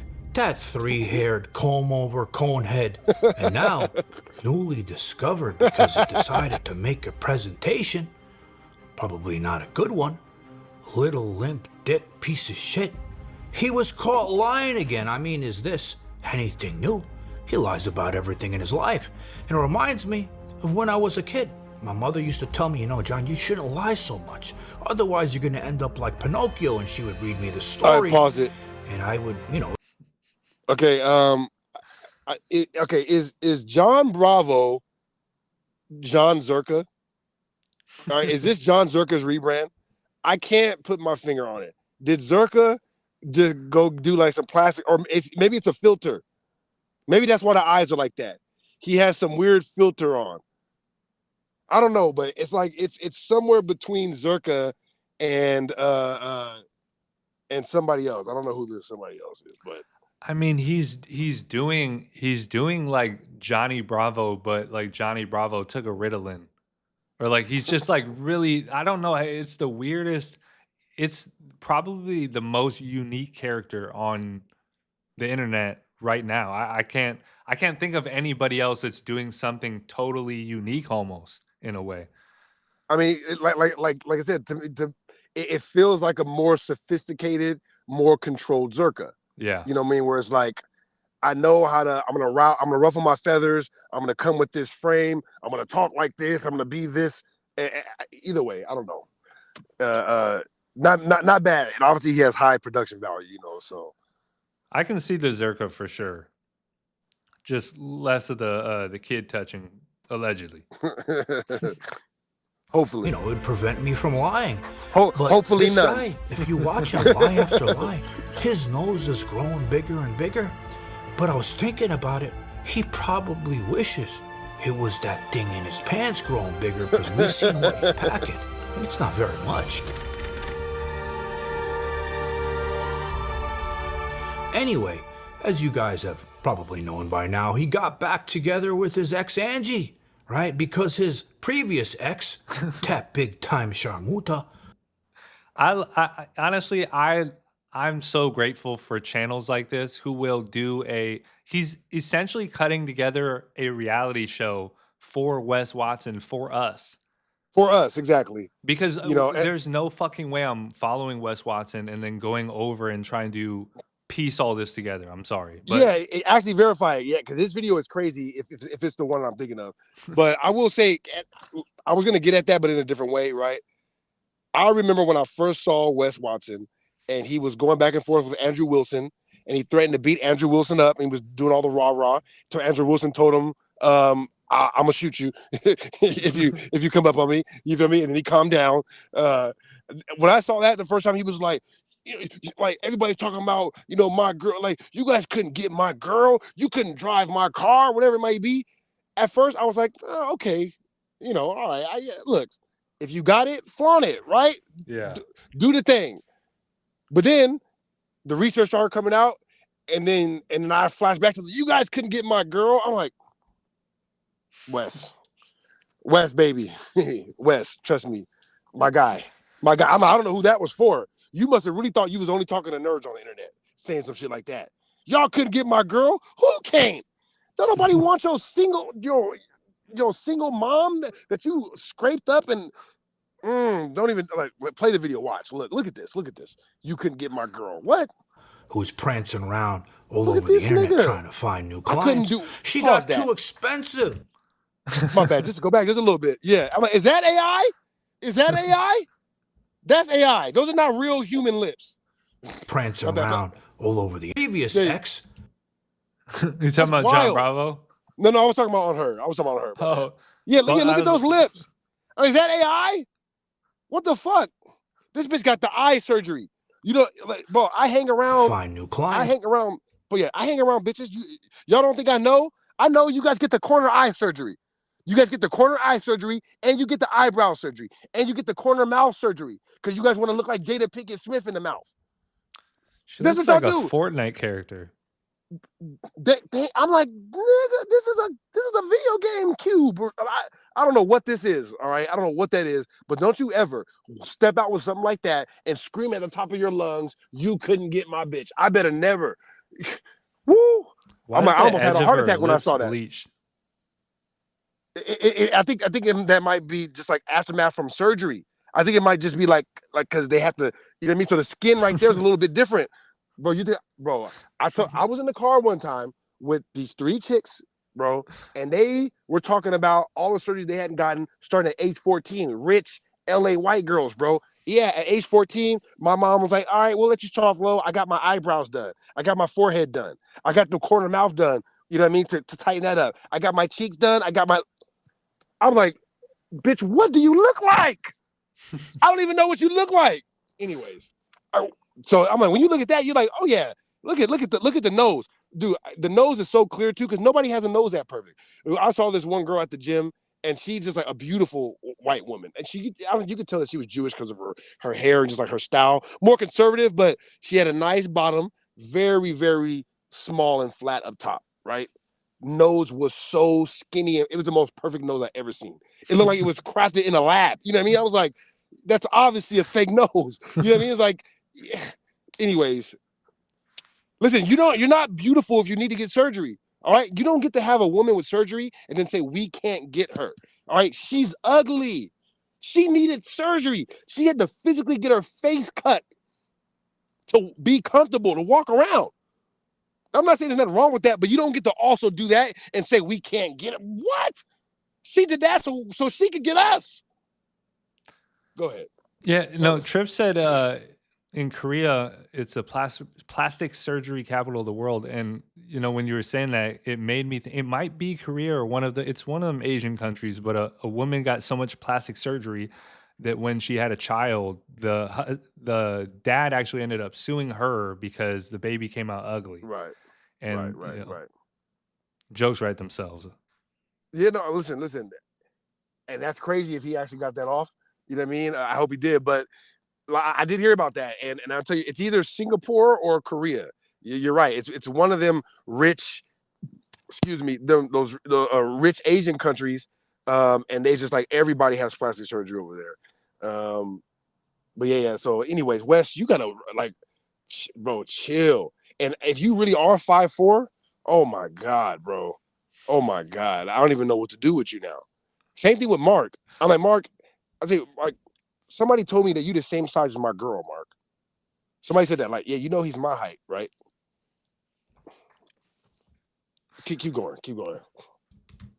She got too expensive for this asshole. My chick doesn't even want stuff anymore. She just wants money in her account. They put the money in my account. Okay, hooker, shut up. Because she's literally on an escort site. I mean, that's why it's the craziest part. Is like, yeah, we could just pay. Like if we have the funds available, apparently she is for purchasing. We know he's not really doing very well after all these videos came out, exposing his scammy ways. So he's probably not making money like he used to. I mean, like there's also something else I'm he's investigating. probably not making money. That he hasn't paid over $3 million in taxes in 2023 alone. So he owes the IRS money, this asshole. So, of course, he had to find a cheaper option, a new sharmuta, that needs him. She doesn't have a house. She has kids. She doesn't have money. She has nowhere to go. Holy shit. Oh my God, that is hideous. Holy fucking shit. I had not seen those photos when I had first watched that clip. You can't get my chick. Oh. Nah, bro, because we briefly brought this up earlier, but now we have to show this guy's face on our, and I'm sorry for the viewers that have to see this person's face, but we have to compare the two because they're awfully similar. I sent you the clip in your DM. Crazy. I sent you the clip in your DM if you're looking for it quickly. I got it right here. Yep. Dude, look at this dude who was trying to be an intern on the Legion of Skanks last night. Look at him, and look at this, and look at Wes Watson's wife. They might not. There might not be a close up in that clip, but nigga. Here it is. Yeah, look at this. This fucking guy. That's Wes Watson's wife trying to be an intern. Trying to be an intern on Legion of Skanks last night. That's wild. I wish I could pull these up side by side right now. They are literally twins. Look at that. Click back again. Click back one more time. Look at that. Look. That's Wes Watson's wife. Same chin. In a curly wig. Honestly, like if either one of those people popped into my view, what's going on with her nose? Tyson, I'm sorry. Yeah. I have to stop you. What the hell is going on with her nose right there? Is that the same girl? This is before the nose surgery. Way. I think John Bravo did something to this film. This got to be before the nose surgery, or John is messing with you, Wes. This is crazy. Wow. Look at that. I could fit both of my fingers in each of those nostrils. You know what I mean? I could two finger. This must have been before the surgery. You know what? In this case, I approve the surgery. All right. She was right to get the surgery. It didn't help much, but damn, look at that shit. It really looks like they just enlarged the bottom half of her face. Like the top half looks somewhat fine, but then the bottom half looks like it got in the bottom half, here comes the crimson you know chin. What it is? We don't know what Wes Watson's chin looks like, but I'm pretty sure they have each other's chins. Like if you get rid of Wes Watson's beard, he has her chin. Yes. So Wes looks like Joe List under his chin. That's why he under his beard. That's why he. Oh, so they did a. It's a Freaky Friday type of situation where they only got the chins. John Bravo did a face swap on just the chin areas. But put the facial hair back. I don't know, man. I'm trying to help your girl out, Wes, because this is hideous. What is that? What is that? What is that nose? The glasses aren't helping either. Because those huge ass glasses should make her face look small. But because her face is so gosh dang large with a large boxer's chin and a huge nose that won't quit, a nose that can smell all the bullshit. We get the same size nose, me and her. Look at it. Our nose is the exact same right there. You got she a must huge be ass nose. going through some sort of like allergic reaction. I don't think this is how she really looks. There's no way. She's doing a scene on Hitch. Anyway, all right, listen, all right, that's where to go. So this was a perfect match for him. You know, someone that's not expensive, but also, which I'm going to get to here in a moment, he's using her as a tool for his business. So even though we know she doesn't want to, put up with this shit, but she stays for those reasons, right? Remember when he walked in the door, he was mad because she didn't greet him a certain way, and, he was mad he wasn't greeted? Like, I tell her to fucking greet me when I come in the goddamn house or when I'm around to make sure that she shows she's attracted to me. Well, I think I figured it out. This is going to be the last joke. This is the lamest thing I've ever heard in my life. So I can make sure she's attracted to me. Listen, if you're not sure if your girl's attracted to you, then go She's not. Get another bro. Go get another girl. Tell your girl that you have a second girl and see how she reacts. That's how you know whether or not she's attracted to you. If she's not attracted to you, she'll just leave. If she is, she'll be like, oh. So you're gonna stay with her? That's exactly what she's gonna say. Word for word. I promise. That's how you know. Every woman on the planet. That's her. So do you love her? If she likes you, that's what her response will be, okay? If she don't, then she'll leave you. That's how you find out. Dog, you should want to know if your girl doesn't find you attractive. You should want to know that. I want to know if my girl has the ability to be cracked by my friends. I'm not a weirdo who's just going to be like, but listen, I will never stand in the way of a dick going in a pussy. I will never do that in life. You know what I mean? You don't want to do that. Because then how do you know if she, anyways, that's such an oxymoronic thing. It's so lame. I want to know that you're attracted to me. Well, if she's not attracted to you, then you'll know by her not doing it. Then that's how you know. I think the Wes, idea nobody's that attracted to you. Yeah. I mean, like if you even have to ask, you know the answer. Like attraction is a carnal type of nature. It just kind of occurs. And when somebody has those type of feelings, you don't have to question whether or not actions sure don't follow. So women, think about it. Like women leave families and blow up marriages over being attracted to a man. You don't know if your girl's attracted to you? Come on now. Women hate me, and they'll say anything under the sun. You got a little dick. You're annoying, but you lucky you cute though.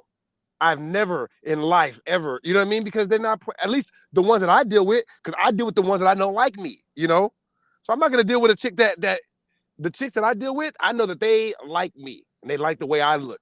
That doesn't mean every woman likes the way I look. They probably do, but that doesn't mean that. All right. So yeah, if you have to ask that, you got to go get yourself another woman. And I'm not saying get rid of that one. I never, listen, everybody, I never condone leaving a woman. All right, you never leave a woman. Real men never leave women, ever. All right, you just go get you another one on the side, all right, and you add to the situation, and then let the chips fall where they may. You know what I mean? You don't put that kind of pressure on yourself to be breaking women's hearts, all right? It's not right. It's not right. You go get another woman like a grown man, all right, and you keep your commitments. You keep your commitments like a real man's supposed to. Listen, I'm still going to take care of you, but I'm taking care of her now too, all right? But also lock your door at night and yeah.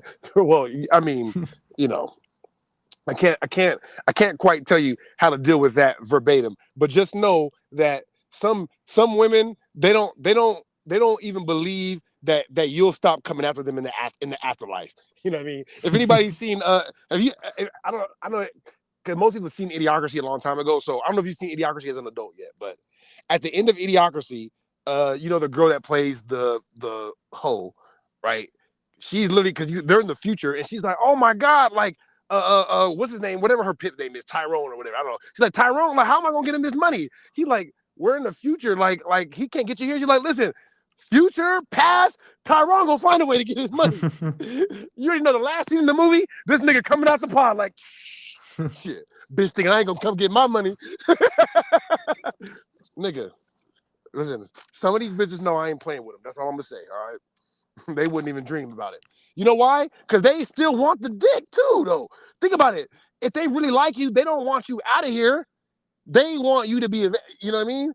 So that's how you know too. You know, like if you're dealing with all the way crazy, then I can't help you there. But the average average level crazy woman, like unless you're threatening her life, she's not gonna physically harm you to the point of trying to actually get you out of here. Because then she can't have you. You know what I mean? Like that's like her logic. I guess I just grew up watching like old soul, like old black films where like their resolution for everything is to throw hot grits on the man. Hot grits, hot oil, irons. Yeah, bro, they're very violent, and that's the only like thing I have in the back of my head is if you do a woman wrong, she's going to throw a hot boiling substance on you of some sort. But that's only if you do her wrong. All right, it don't say nothing about if she does you wrong. Listen, too much game. All right, you never break up with a woman. That's all I'm saying, and you always be honest. Right, and you always be honest. All right, you gotta be like, this is the thing with niggas back in the day. Niggas was either trying to get too ahead of themselves or they was like loser niggas and they wasn't being honest. They was lying. All right, if I'm trying to tell you, I have never had a woman ever in life been able to comfortably say, you just did me wrong or you just deceived me. You know what I mean? Like, no. The only thing I'm guilty of is being who I said I was gonna be, period. Like, and I get these messages all the time. Like, listen, I may not have liked how you handled our situation, but at least you did what you said you were going to do. You said you were going to be still doing your thing outside, and you said as long as I didn't trip on that we would be cool. I tripped, and now we're not cool. And so, you know what I mean? Like, I'm going to give you the opportunity to, you know what I mean? And I'm going to be vulnerable. I'm not afraid to allow myself to be in a position where women say, oh yeah, I left him or I cheated on him, or I'm like, say whatever you got to say to make yourself feel good about it. You know what I mean? Yep, you did me dirty. I'm hurt. I'm big hurt, and I'll always be hurt. You're the one that got away. You're the one that got away. This is how Elon Musk's dad be talking though. You know what I mean? Like this, straight up. Where he's like, listen, whether I'm lying or not doesn't matter. It really doesn't right now. I'm like, because she appreciates that. Remember, I said nobody's above flattery. Nobody's like, maybe if it's blaring, but very, like, I would say nobody, not even me. Like, even if you know it's coming, like you're gonna appreciate a certain level of flattery. You know what I mean? And so women are, come on now, they love that. They love they want to be lied to. We all know that. We know that, right? They want to be lied to. Okay, so I'm not saying I lied to them. I say I let them believe whatever they want to believe, and I let them break my heart. And I may exaggerate, but I don't lie. I do feel like they're the ones that got away. And I would still have them with me today if I could. I wouldn't get rid of the other women in my life today for them. Hell no. I wish I could have them and the other women in my life. That's the truth. I hope they didn't hear that. Well, I mean, but they know this, you know what I mean? But yeah. I don't want to have to talk about this later. You know what I mean? Like, this is extra conversation I don't want. So I was listening. Bro, I swear to God. What you were saying just made me think about relationships with women almost being like some kind of weird terroristic plot where you're like the pilot of a plane and they're like the air traffic controller, but they won't let you land. Bro, this is literally the theme of the Black Phillip show. I mean, and Patrice is so bad at articulating this point. So it's like it's hard to piece it together through the jokes, but he says it all the time. He's like, listen. He's like, women women like to hold the pussy hostage. That's what they do. Like I'm gonna kill the pussy if you don't tell me you miss me. Tell me you miss me, motherfucker. I'm gonna kill it. Like he has a bit on it, but it's so, you know, he's so scatterbrained that he doesn't actually put that sentence together that you just put together. He never puts that sentence together, but he just jokes around it the whole time. Like, yeah, like he's like, listen, he's like, it's as if he's like, because if it was reversed, right? Like if men knew that all women just want is their money, right? And let's say men, we were born rich. Like every man on the planet is born rich because this is the equivalent, right? Every man is born rich where we get $50,000 every day, brand new in our account. So whatever we do with the $50 a day is irrelevant, right? But we make the women, because we know the women come up and want the money, right? We wouldn't be like, oh, you know what I mean? Because at least if we were them, then we would do what they do. But in our current mindset, we would just give them the money, right? Because we know that's what they want. We have it. It makes no difference to us. So we would just give it to them and then go from there. So we don't want to feel like we're holding somebody hostage to be in a relationship with us. Like, why do you want to feel like that? Like this is what Patrice is getting at, but he never articulates it right. Why do you guys want to feel like you have to hold somebody hostage to like you? Like, you want somebody to have to like, okay, fine, I'll do it even though I don't want to. Like, that's crazy. You should want somebody to be honest and be like, listen, this is what I want, and this is, you know what I mean? It's like, but women in their weird, sick mind, they want you to be like, I want to have sex with other women, but I will not do what I want to do to like lay down my own desires and like, think about it. Like, it's like I'm forcibly against my will. You know what I mean? Doing something I physically don't want to do to be with you for the sole express purpose of you want me to do it. And you're happy with that. You're happy with me being fake and they won't be happy otherwise.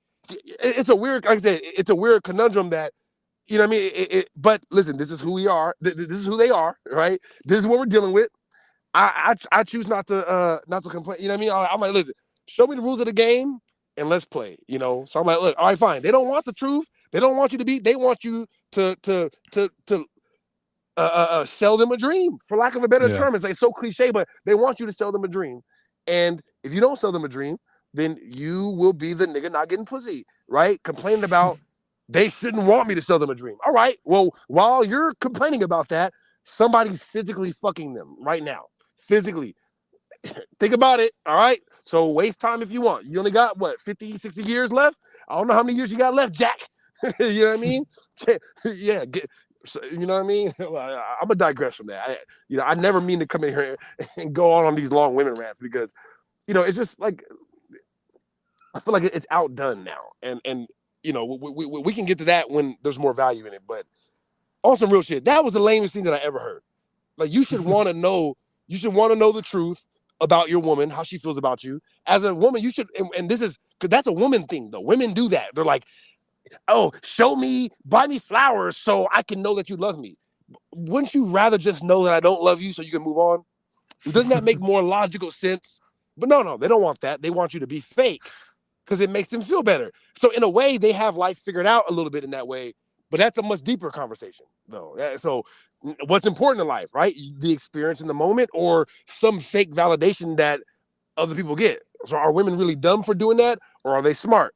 I'm not saying that they're dumb for doing that. I'm just recognizing that that's what they do. And so, like, for I know I'm long-winded right now, but just to put a bow on that, that's why, like, it feels so weird hearing him say that. Like, when I come in the house, make sure you smile and look at me so I know that you love me. Like, I wish. I guess the alternative in his reality, I guess what he's insinuating she did, which is he walked in the door and she made no type of movement or indication that he was home and just kept doing what the fuck she was doing, which is incredible. If that's the truth, that is hilarious. I mean, and listen, and of course, rightfully so, right? Like, yeah, that is weird. Right, because like if y'all not fighting or nothing, she just completely just doesn't acknowledge your presence. I mean, maybe you're so short that she didn't see you walk in. I don't know. That's a possibility too. You know what I mean? You don't want to jump to conclusions like that. But still though, if I come in the house and my girl does not acknowledge me at all, this is so funny. I'm gonna try not to get back to the Patrice thing because I could talk about the Black Phillip show for the rest of my life, but. If I came in the house, right, and my girl did not acknowledge me at all, I would just walk out the door and go to somebody else's house. And she knows that, right? And she knows that, and so she's not gonna let that happen. You know, because she knows, like, but like there's a funny clip in the Black Phillip show, maybe episode 3.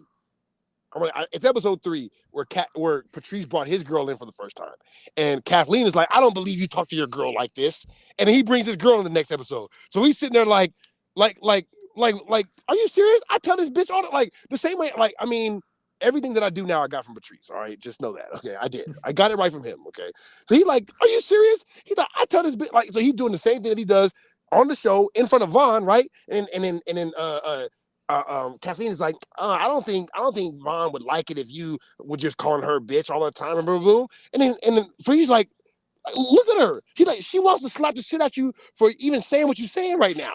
You know what I mean? Because she was like, if I was Vaughn, I would leave you or talking to me like that. He's like, what? Leave me?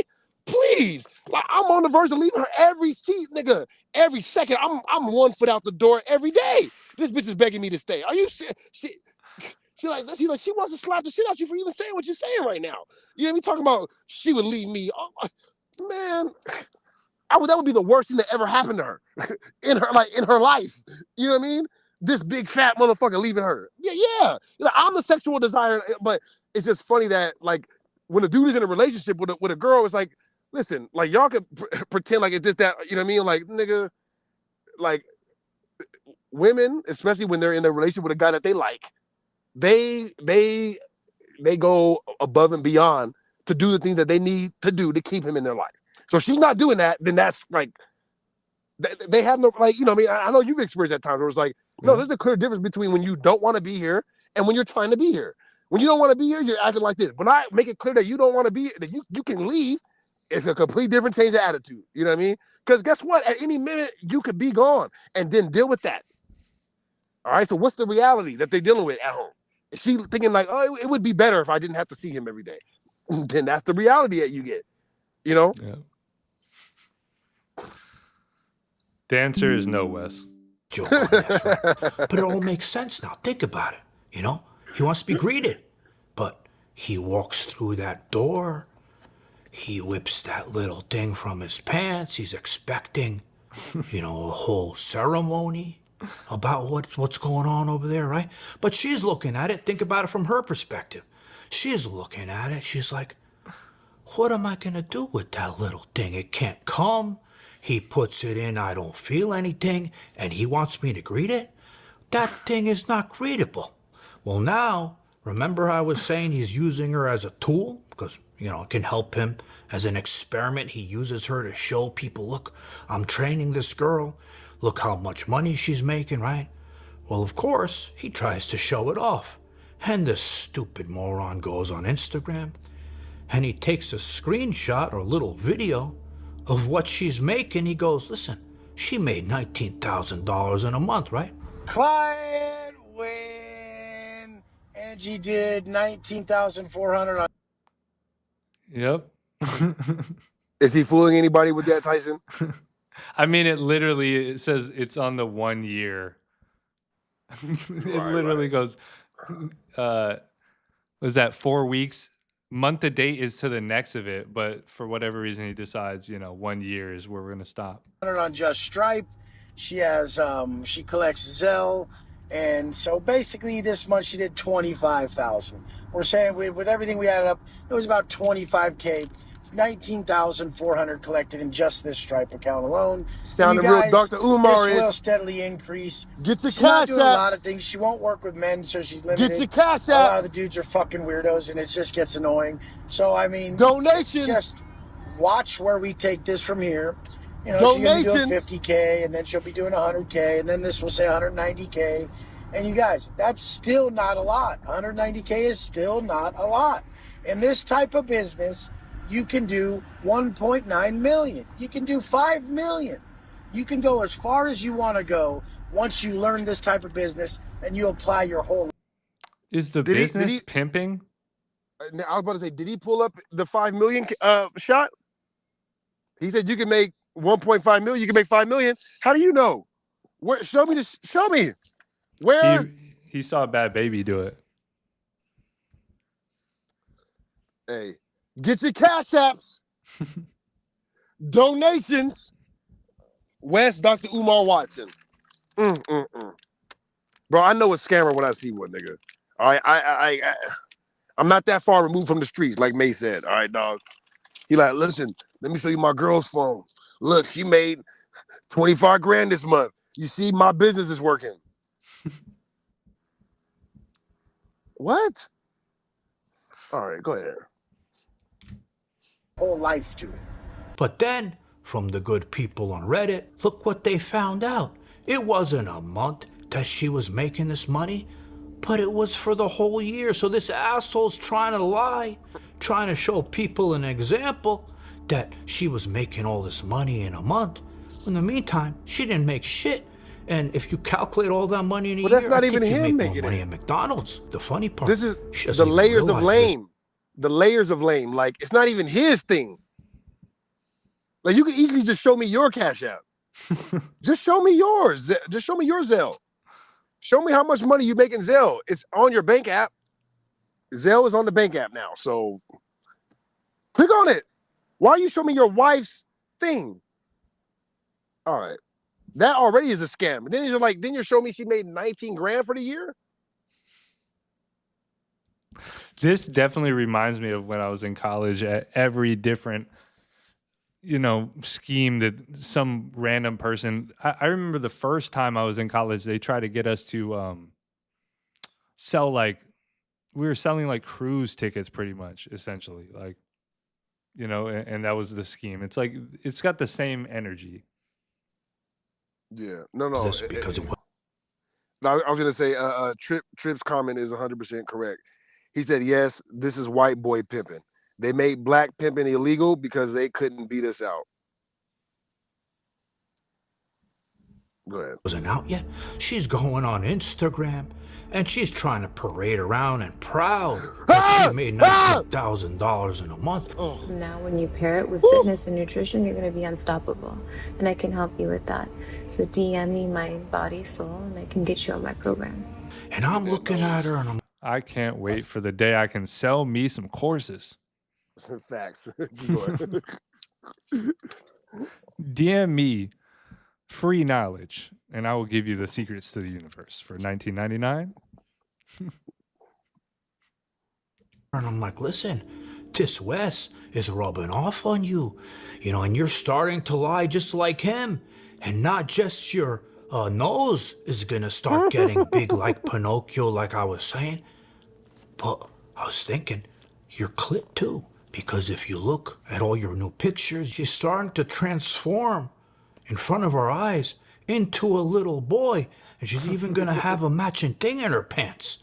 Just like Wes. And then the best part, a troll tried to message Wes because we know how he likes to brag about messaging everyone back, right? Well, he messages him about it. And this asshole doubled down with his lie again. Wow, $20,000 in a year. She's loaded. Don't make excuses for her. She's been doing that dumb coaching for a while. Couldn't make anything and crawled back to you after exposing you like crazy. She doesn't work a day in her life and doesn't know hard work at all. Just a baggage of kids and her wannabe Kim K self. I just want to, this is some high level hate right here. He took time out of his day, didn't make a public statement. He went into the DMs and made sure, you need to know this about you and your girl. I just want to tell you personally. Sick. And how does he respond? He doubles down on his lie. Last month, kiddo.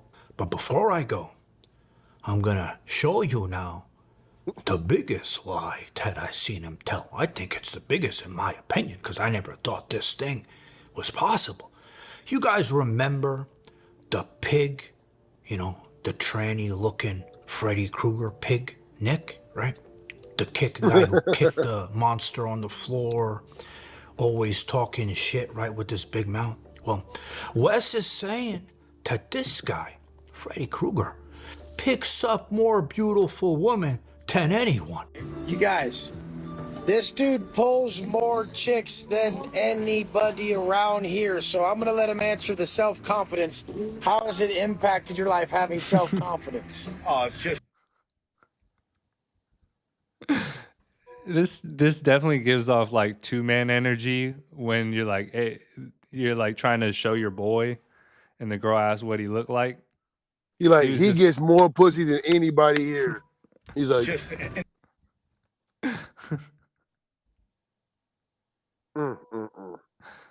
sick. in every way possible, the best thing ever, man. Whether it comes to the chicks, the lifestyle you live, work, When you have confidence, when you take care of yourself, you love yourself, everything around you is going to change, man. Everything that you want in life is just going to be attracted to you. And the world comes fucking to your hands. I literally don't believe most of you guys, if you were to sit here in this spot in Miami, I don't think most of you guys, if a hot-ass chick walked by, would jump up out of the table and be like, I'm going to get her number. I see him do it every time, 3 or 4 times, and get their numbers. In his mind, he's so confident, he's like, I'm getting her number. Why can't you guys do that? Like, none of you guys have hot chicks. Where are they? So when I saw him say this, I was like thinking, maybe this guy is loaded. Maybe he's like those old men that I used to see in Scottsdale because they were all over the place with their Freddy Krueger balls, right? Running around with the hot woman, right? I was like, maybe this guy's loaded. But then I looked into this piece of shit, Nick, and he, drives around in a regular pickup truck. He lives in a 1-bedroom apartment, I think, by where they eat every day. So Wes, stop lying, you little bitch. Because there's too many weirdos. They fuck up everything for the rest of us. That's why you guys got to start shutting them all down. When you see weirdo comments, when you see videos, weirdos, you guys got to squash these people. They need to be stopped. They're the biggest. How much of Wes Watson's online population that follows him is actually genuinely interested in what he's doing? I don't know. Nobody's ever going to be able to answer that. I just assume it's like a 90 to fucking 10 ratio of haters versus like people who are honestly wanting to see what the fuck he has going on. There's no, what type, who is this content for is what I'm saying, I guess. I think he's bought it, to be honest. That's my new response to everybody now. Oh, you're bought it. You're bought it. I can see that. Loser weirdos ever, and they're just running amok on society because they're the outcasts who have the time to do it. Guys, thanks for watching. Please hit like on my video. Okay, how dare this nigga Wes say, how come you guys don't have any bad bitches? How come you got, Wes, you don't have any bad bitches. You don't. I'm sorry to tell you, all right? You got a bad nigga. Yeah, that's a bad looking nigga you got. Pause. Ugh. Yeah, I don't, bro. Dude, I could never. Like when a fool is arguing with the genius, you can't tell who's who. Come on, man. Like some of this stuff really is a little bit. I know for a fact, because maybe to you guys on the internet, sure, maybe Wes is a scary guy, but we're from California, okay, where Wes is from. All right, Wes has to act like that, all raw. Because he wants to intimidate people like us who just walk around intimidating other people by our sheer presence. All right? You got to stack 2 of Wes on top of each other to get the same height as me. And then 3 to get the same height as Tyson. Are you serious? I honestly think that other than a few of these, other than maybe like Gil's Arena or like, the Matt Barnes and them shit, I don't think that any other podcast could beat me and you at any sport. Yeah. It don't matter what sport it is. You know what I mean? Some weird football 2-on-2, or you know what I mean? There's some basketball 2-on-2, you know what I mean? Swimming, motherfucker, volleyball. I don't care what it is. Unless it's other than Gil's Arena, you know what I mean? For the obvious reason, you know, and Matt Barnes and them. None of you niggas could beat us, especially not the nerd ones, because we fall in the nerd category, all right? We're video game anime watching nerds. That's what we are. But we just happen to have dads that wanted us to be athletes. And so, that's who we are. But really, we like being in a hole for weeks at a time. You know what I mean? Reading and watching and playing games and stuff, So we're anybody in the nerd sphere, trust me. Speed is only one. But Speed is he's by himself though. Yeah. So I would take maybe Speed over each of us individually. But Speed and one other person, I won't take Speed. Maybe Speed and Jake Paul or Speed and Logan. But he'd have to partner with somebody else. That's my point. He can't just pick his homie and beat me and Tyson in a game of basketball. Hell no. And he won't beat us in a foot race. You know what I mean? Like if it was four of us, if 4 of us have to run a foot race, maybe Speed might win, right? But he's not going to beat both of us by a margin greater than me and Tyson will beat his partner. You know what I mean? I have faith in that. I do have faith in that. I don't know. I mean, he says it's you can right. you can look up my film. It's documented on YouTube. So. Right. I know he said he ran like a 4.340 or something like that. But didn't you run like a 4.4 or a 4.3? I was high 4.4s. That's what I'm saying. So right. So I'm like, even if he can run a 4.3, you're gonna be right behind him. I'm gonna be behind you, and whoever else is gonna be further behind that. So we're gonna win any 2-on-2 competition. I have faith in that. All right, so and especially niggas like Wes. This is why I'm a gym rat as well. I know it don't seem like it because I'm busy right now, but I grew up loving to be in the gym. I wish I could go to the gym and work out every day. So I get it, wanting to work out and be buff. But a lot of you guys are for sure buff because you're small or you're not smart or you got a tiny penis.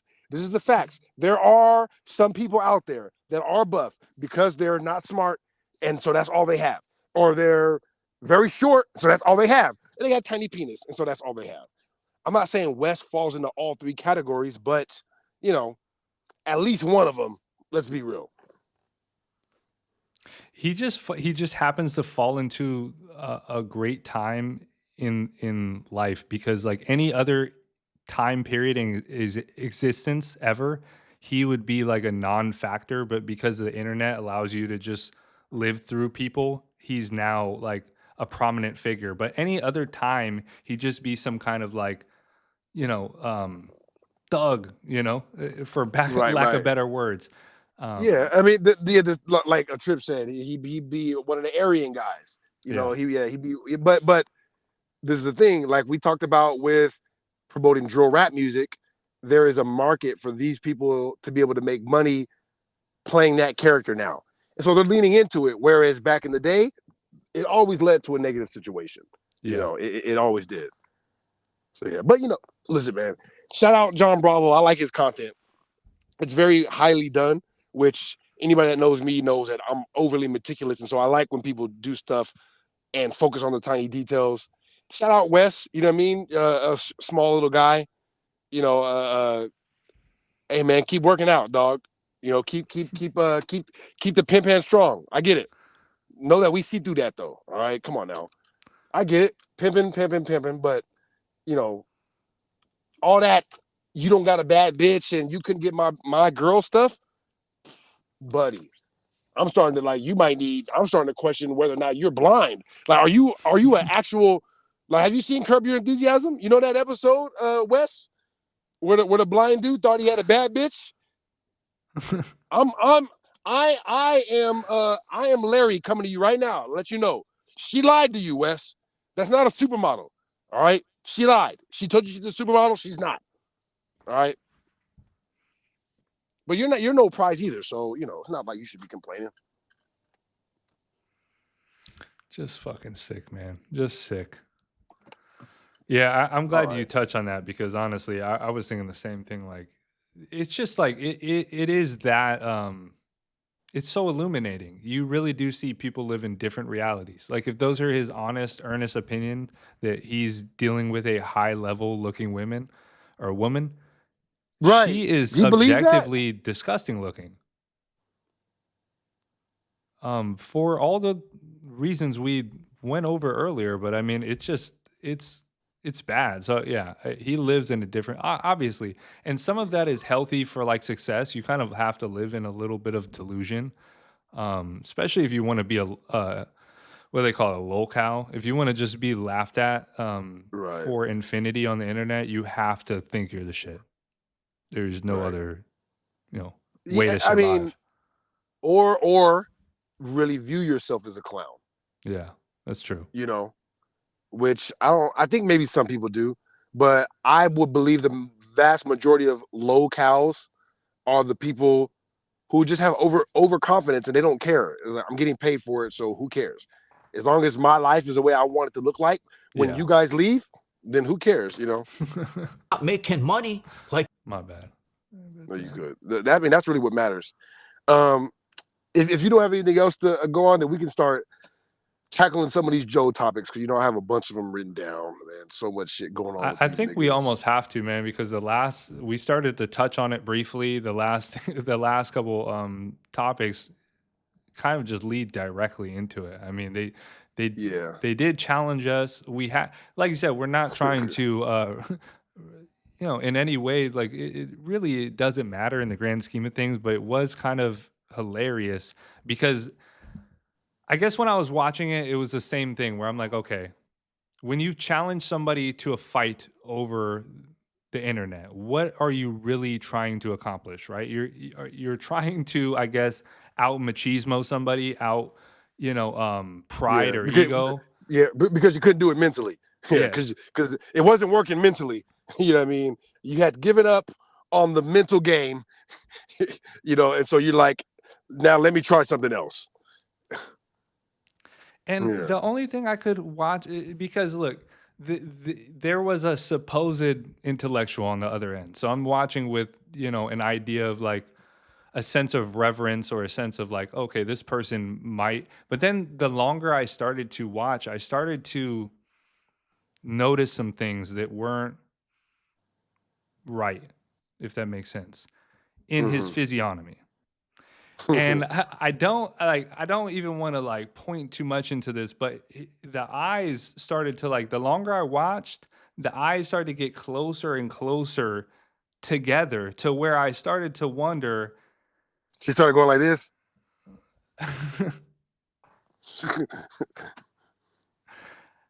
Either way, it just seemed like he might be playing a little bit of a ruse, and people are definitely buying into it. At a high level, because you see people on the community, the Joe Budden community specifically, if you don't know what we're talking about, they go on Twitter, and Marc Lamont Hill is held as this mythical character of intellect. And it's pretty easy to do that when you're in a room full of Neanderthals. Yeah. For the most part, average level of intelligence people as it relates to most subjects. Now, maybe business or podcasting or building houses for ish, they might have a genius level of intellect. Intellect just means intel. I don't want people to feel that like I'm trying to create some kind of superiority complex when I say that people are dumb or they're not intelligent. It just means you don't have intel. You don't have information, right? You're ignorant. It doesn't mean that you're stupid or not capable. It just means that you're talking out of turn. You don't know yet, so he's on there with a bunch of people who are average level of intellect. Absolutely, as it relates to most subjects, So yeah, they see him as the smartest guy on there, which he's really not. And he's loving that. But he believes he's the smartest guy on there. So, go ahead. If you want to play the clip. I'll set the clip up. I'm trying to be coy.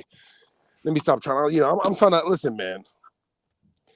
Like I know that in Marc Lamont Hill's mind, this is the greatest thing that ever happened to me, right? Oh yeah, I know that's what he thinks, Tyson. I know everything. Like, oh yeah, he's so happy that I mentioned him, right? Yeah, sure. I am happy about that, Mark. But I don't care about you mentioning me, Mark. It's not about you mentioning me.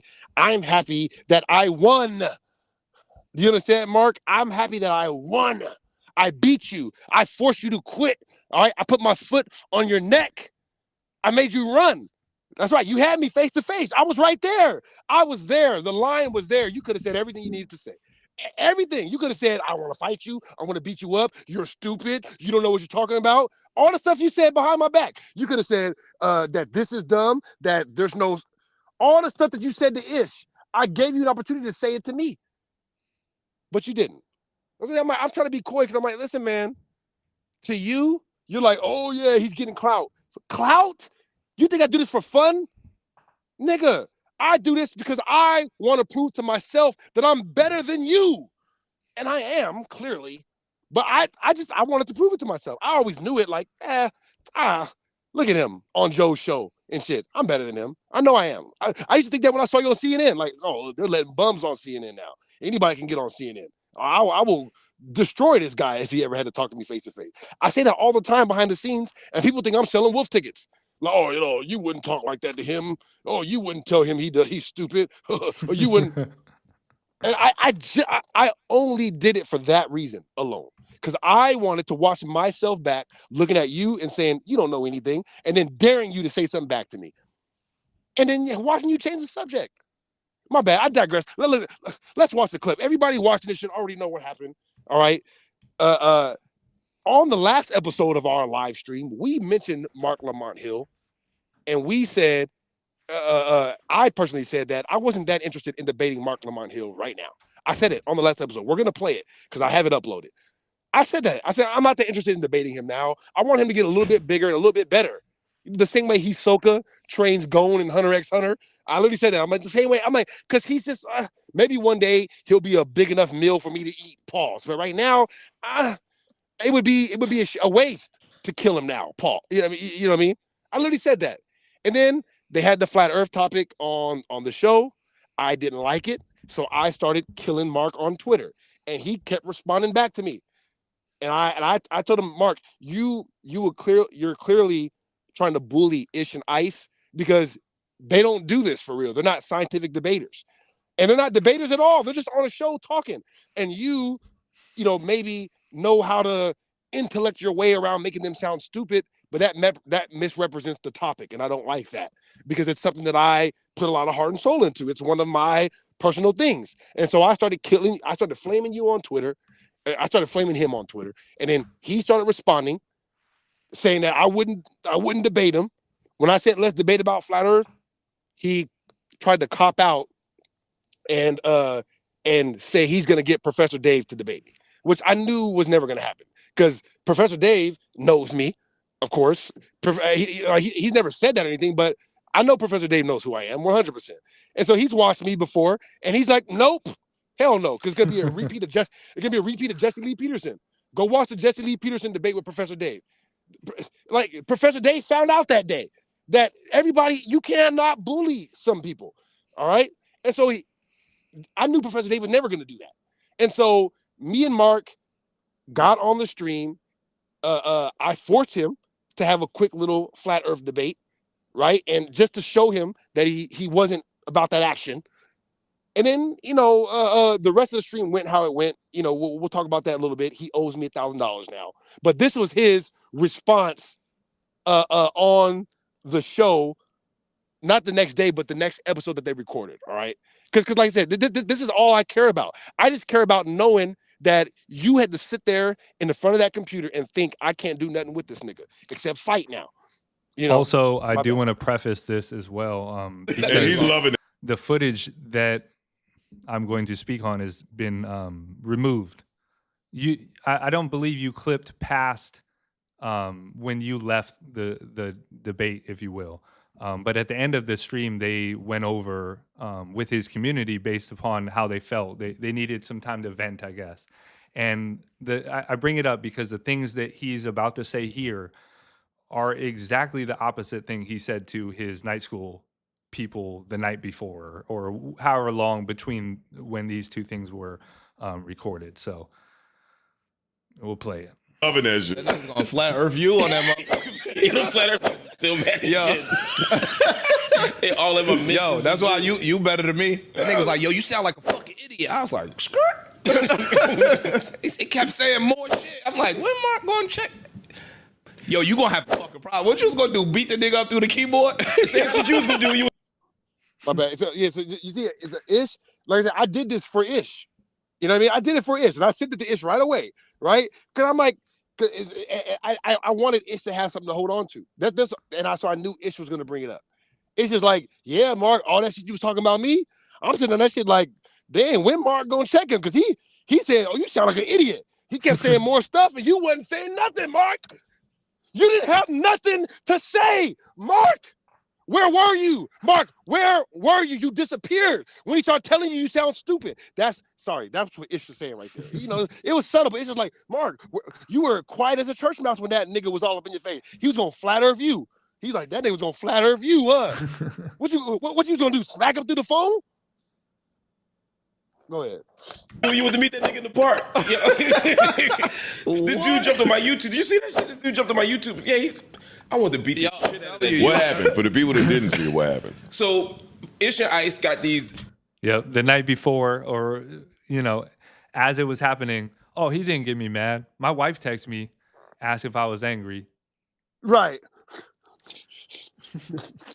Meanwhile, he's just sitting here like this the whole time. Can't do nothing with me.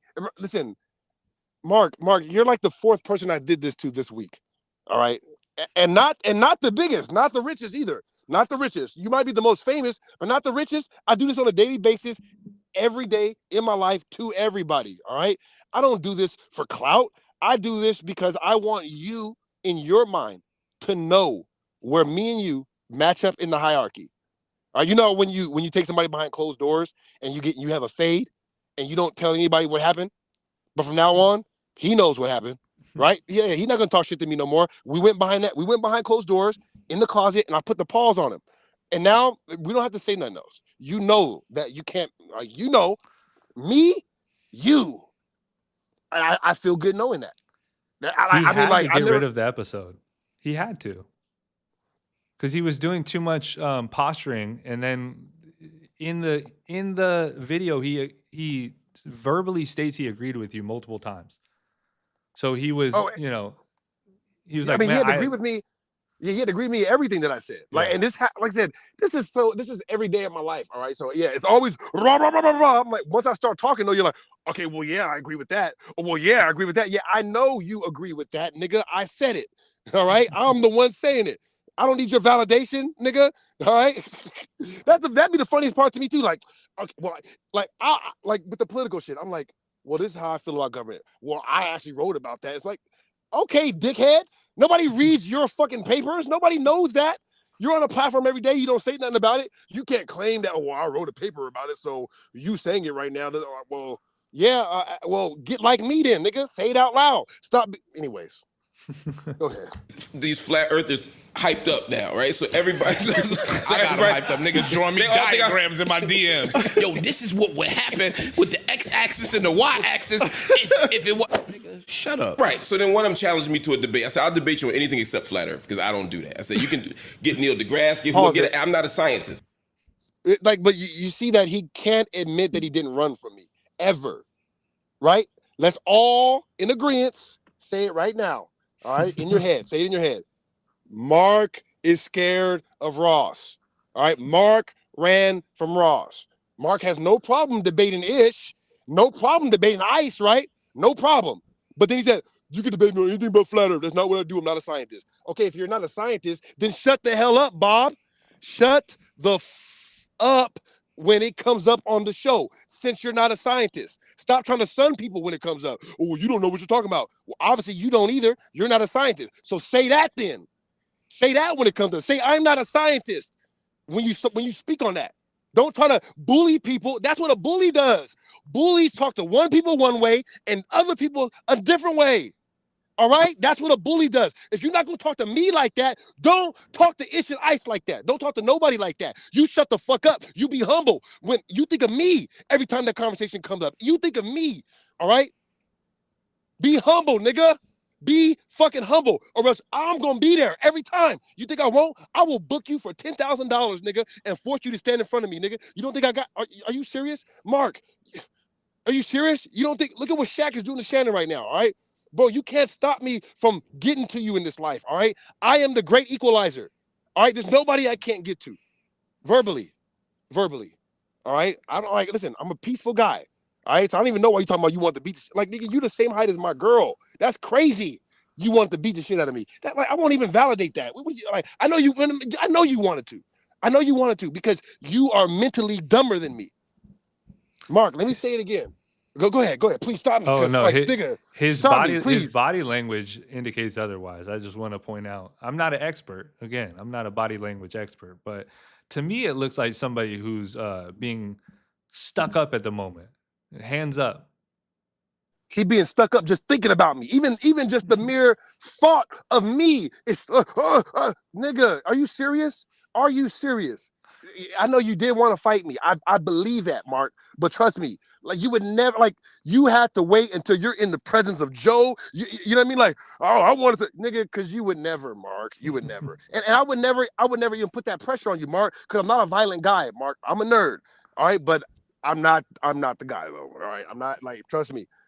I'm not a violent guy. All right, but nobody in life of any height has ever looked at me and said, "Yeah, I want to fight that guy."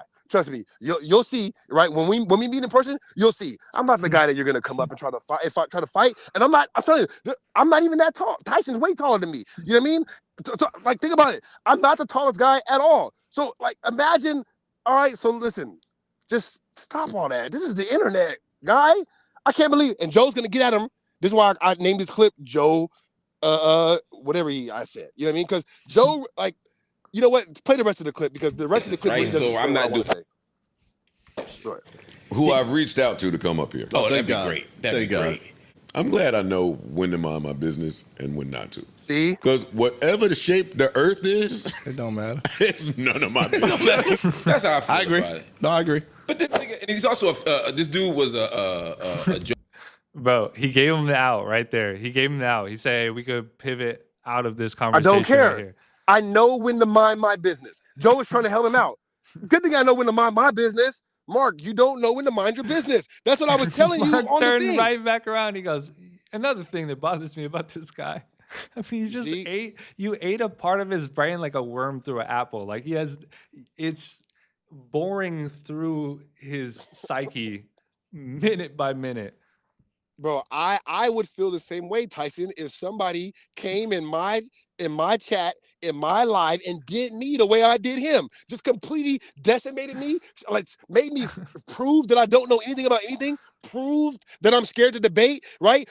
I made $1,000 bet with him about a Spanish word, and you know, his kid's first language is Spanish, and then I was wrong about the bet, like it proved that I'm not a man of my word, just like in every way, shape, and form. You know what I mean? Just like completely decimated. You know, like you said, it's like nigga, he gonna see me in his nightmares. All right, how did you get there? That's why I changed my handle after the debate. I'm like, nigga, worst nightmare. I'm like, yeah, I'm your worst, bro. Cause listen, I gave you the opportunity. I was right there. I was right there. You could have said any of the things. All right, but you didn't. You chose to. Well, I'm not a scientist. Well, I'm not this. Or I'm not that. All right, well, since you're not that, do like Joe does and mind your business when you don't know what you're talking about. Because otherwise you'll have to deal with me. Not people like me. Me. Mark, this is never gonna end, Mark. All right, this is never gonna end. I'm gonna let you know right now. Since unless you pay me that $1,000. Now, because I wasn't even tripping about the $1,000 because I know you were talking out of your ass. But then you tried to hit me with that on Twitter, like, oh, now, unless you pay me $1,000, bro, trust me. Even when I'm way bigger than you, which is an eventuality that is inevitable, even when I'm bigger than you, Mark, I'm still going to take the time out of my day to put my foot in your neck. I promise. Unless you pay me that money from the bet you owe me. Go ahead. That's how I feel agree. about it. No, I agree. But this nigga, and he's also this dude was a Joe Budden podcast stand too. So he kept saying, "You're not gonna keep talking to Ish and Ice like that. You're not gonna keep talking to Ish and Ice like that." Like really, I ain't see that. Yeah, that's my nigga. Right. That's my man. That's my nigga. I'm gonna talk to him more like that. Exactly. That's my man. See, because he doubled down, now everybody's like, yeah, what is your fucking problem? Like, why has this guy got you so riled up? Listen, the average person that doesn't know me might be wondering, yeah, why is he so riled up with some random guy? Anybody that knows me for real is like, nah. I mean, if anybody could do it. Man. He was tweaking for y'all, and then he starts talking like you.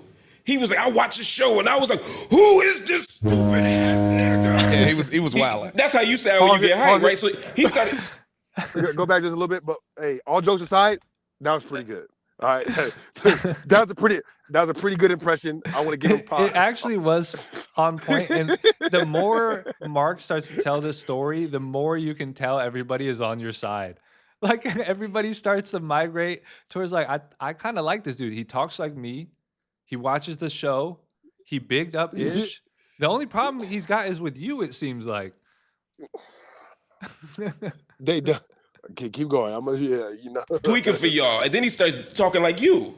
He was like, I watched the show, and I was like, who is this stupid ass nigga? Yeah, he was wilding. That's how you sound when you get hyped, right? So he started. I didn't know. In case you wondered. So, shit.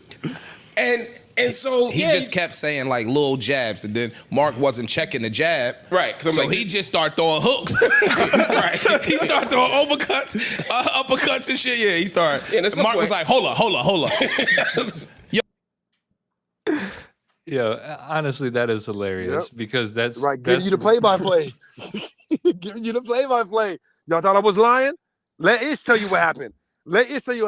You think anybody is safe from me? No. He's like, that nigga was throwing jab here, jab there. Mark wasn't saying shit.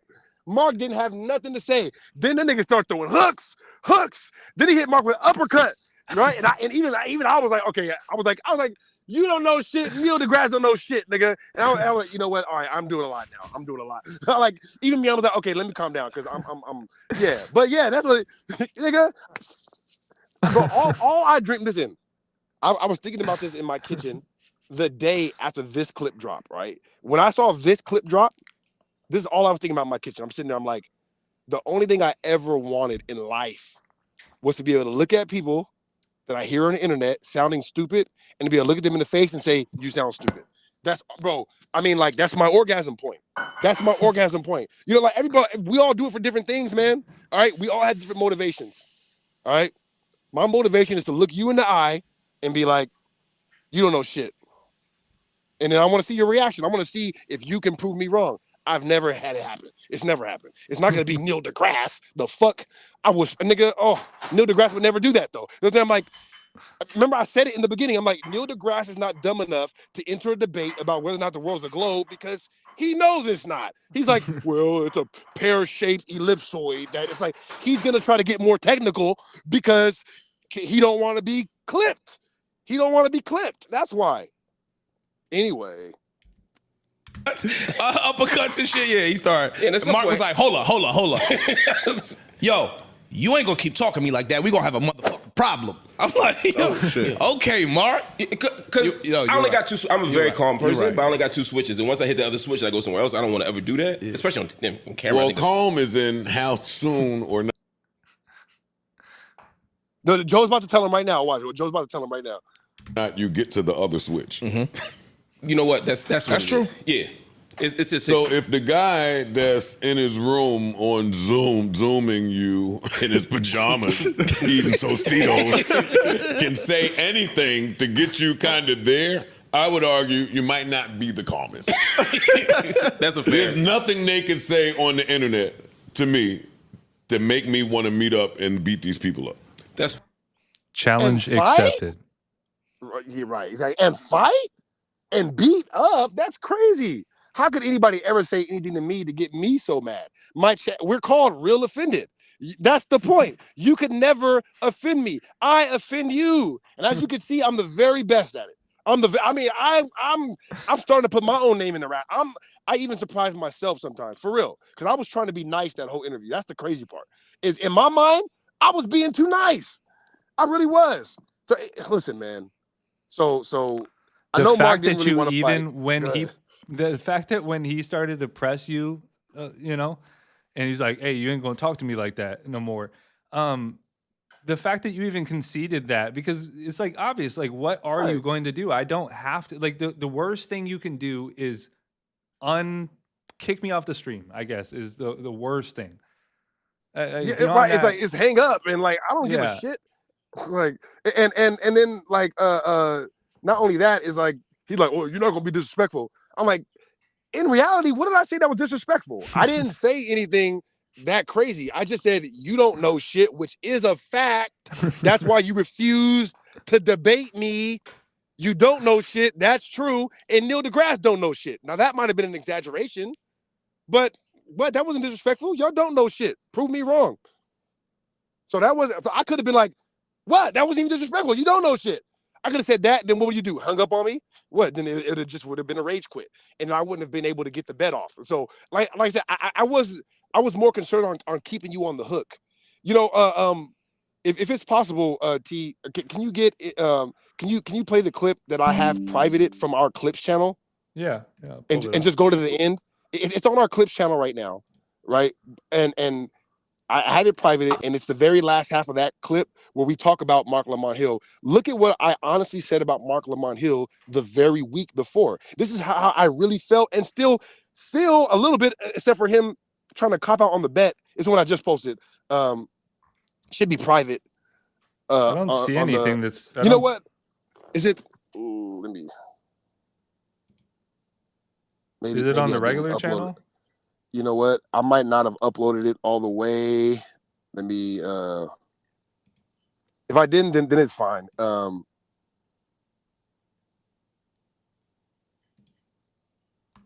quick, let me check. Yeah, there's nothing on here either. Okay, yeah, I might have closed the app down before. Well, either way, if you watch our last stream, all right, at the end of, I'm gonna post a clip later on, like, because I already have it ready to go. But if you watch our last stream, at the end when we were talking about Marc, I literally said that I'm not that interested in debating Marc right now because he's not like it's whatever, like if he gets better and gets bigger, then it might be more worth it down the line.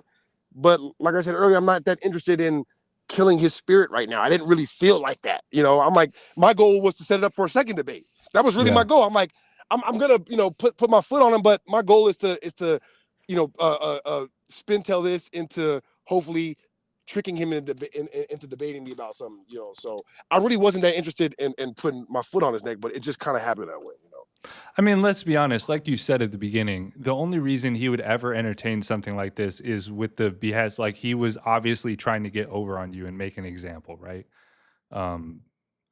And the fact that he comes out being aggravated in any sort of manner goes to show you who actually won the exchange, right? Like emotion is the indicator for me out of any of these. If two men are speaking and emotion and the invitation of fisticuffs ever arrives, right? That's you lost. And the only way to redeem your honor, I guess, is to beat the other person, right? So, right. Right. But yeah, no, it's like we talked about that on one of the clips I posted where I was comparing what I do in debate sometimes where I'm just like trying to eat your face off. I'm annoying you like SpongeBob and Squidward, So yeah, like Tyson said, the fact that you tried to catch me off guard with a debate, come debate me right now, and you ended up being, in my opinion, embarrassed. That's right. You had to agree with everything I said, back down from your sphere Earth point. I mean, I have you clipped 1 second after another saying you said I sound dumb because I said the Earth is a sphere. And then 2 seconds later, you're like, I never said the Earth was a sphere. I'm like, dude, this is too easy. So you got embarrassed. You got clipped.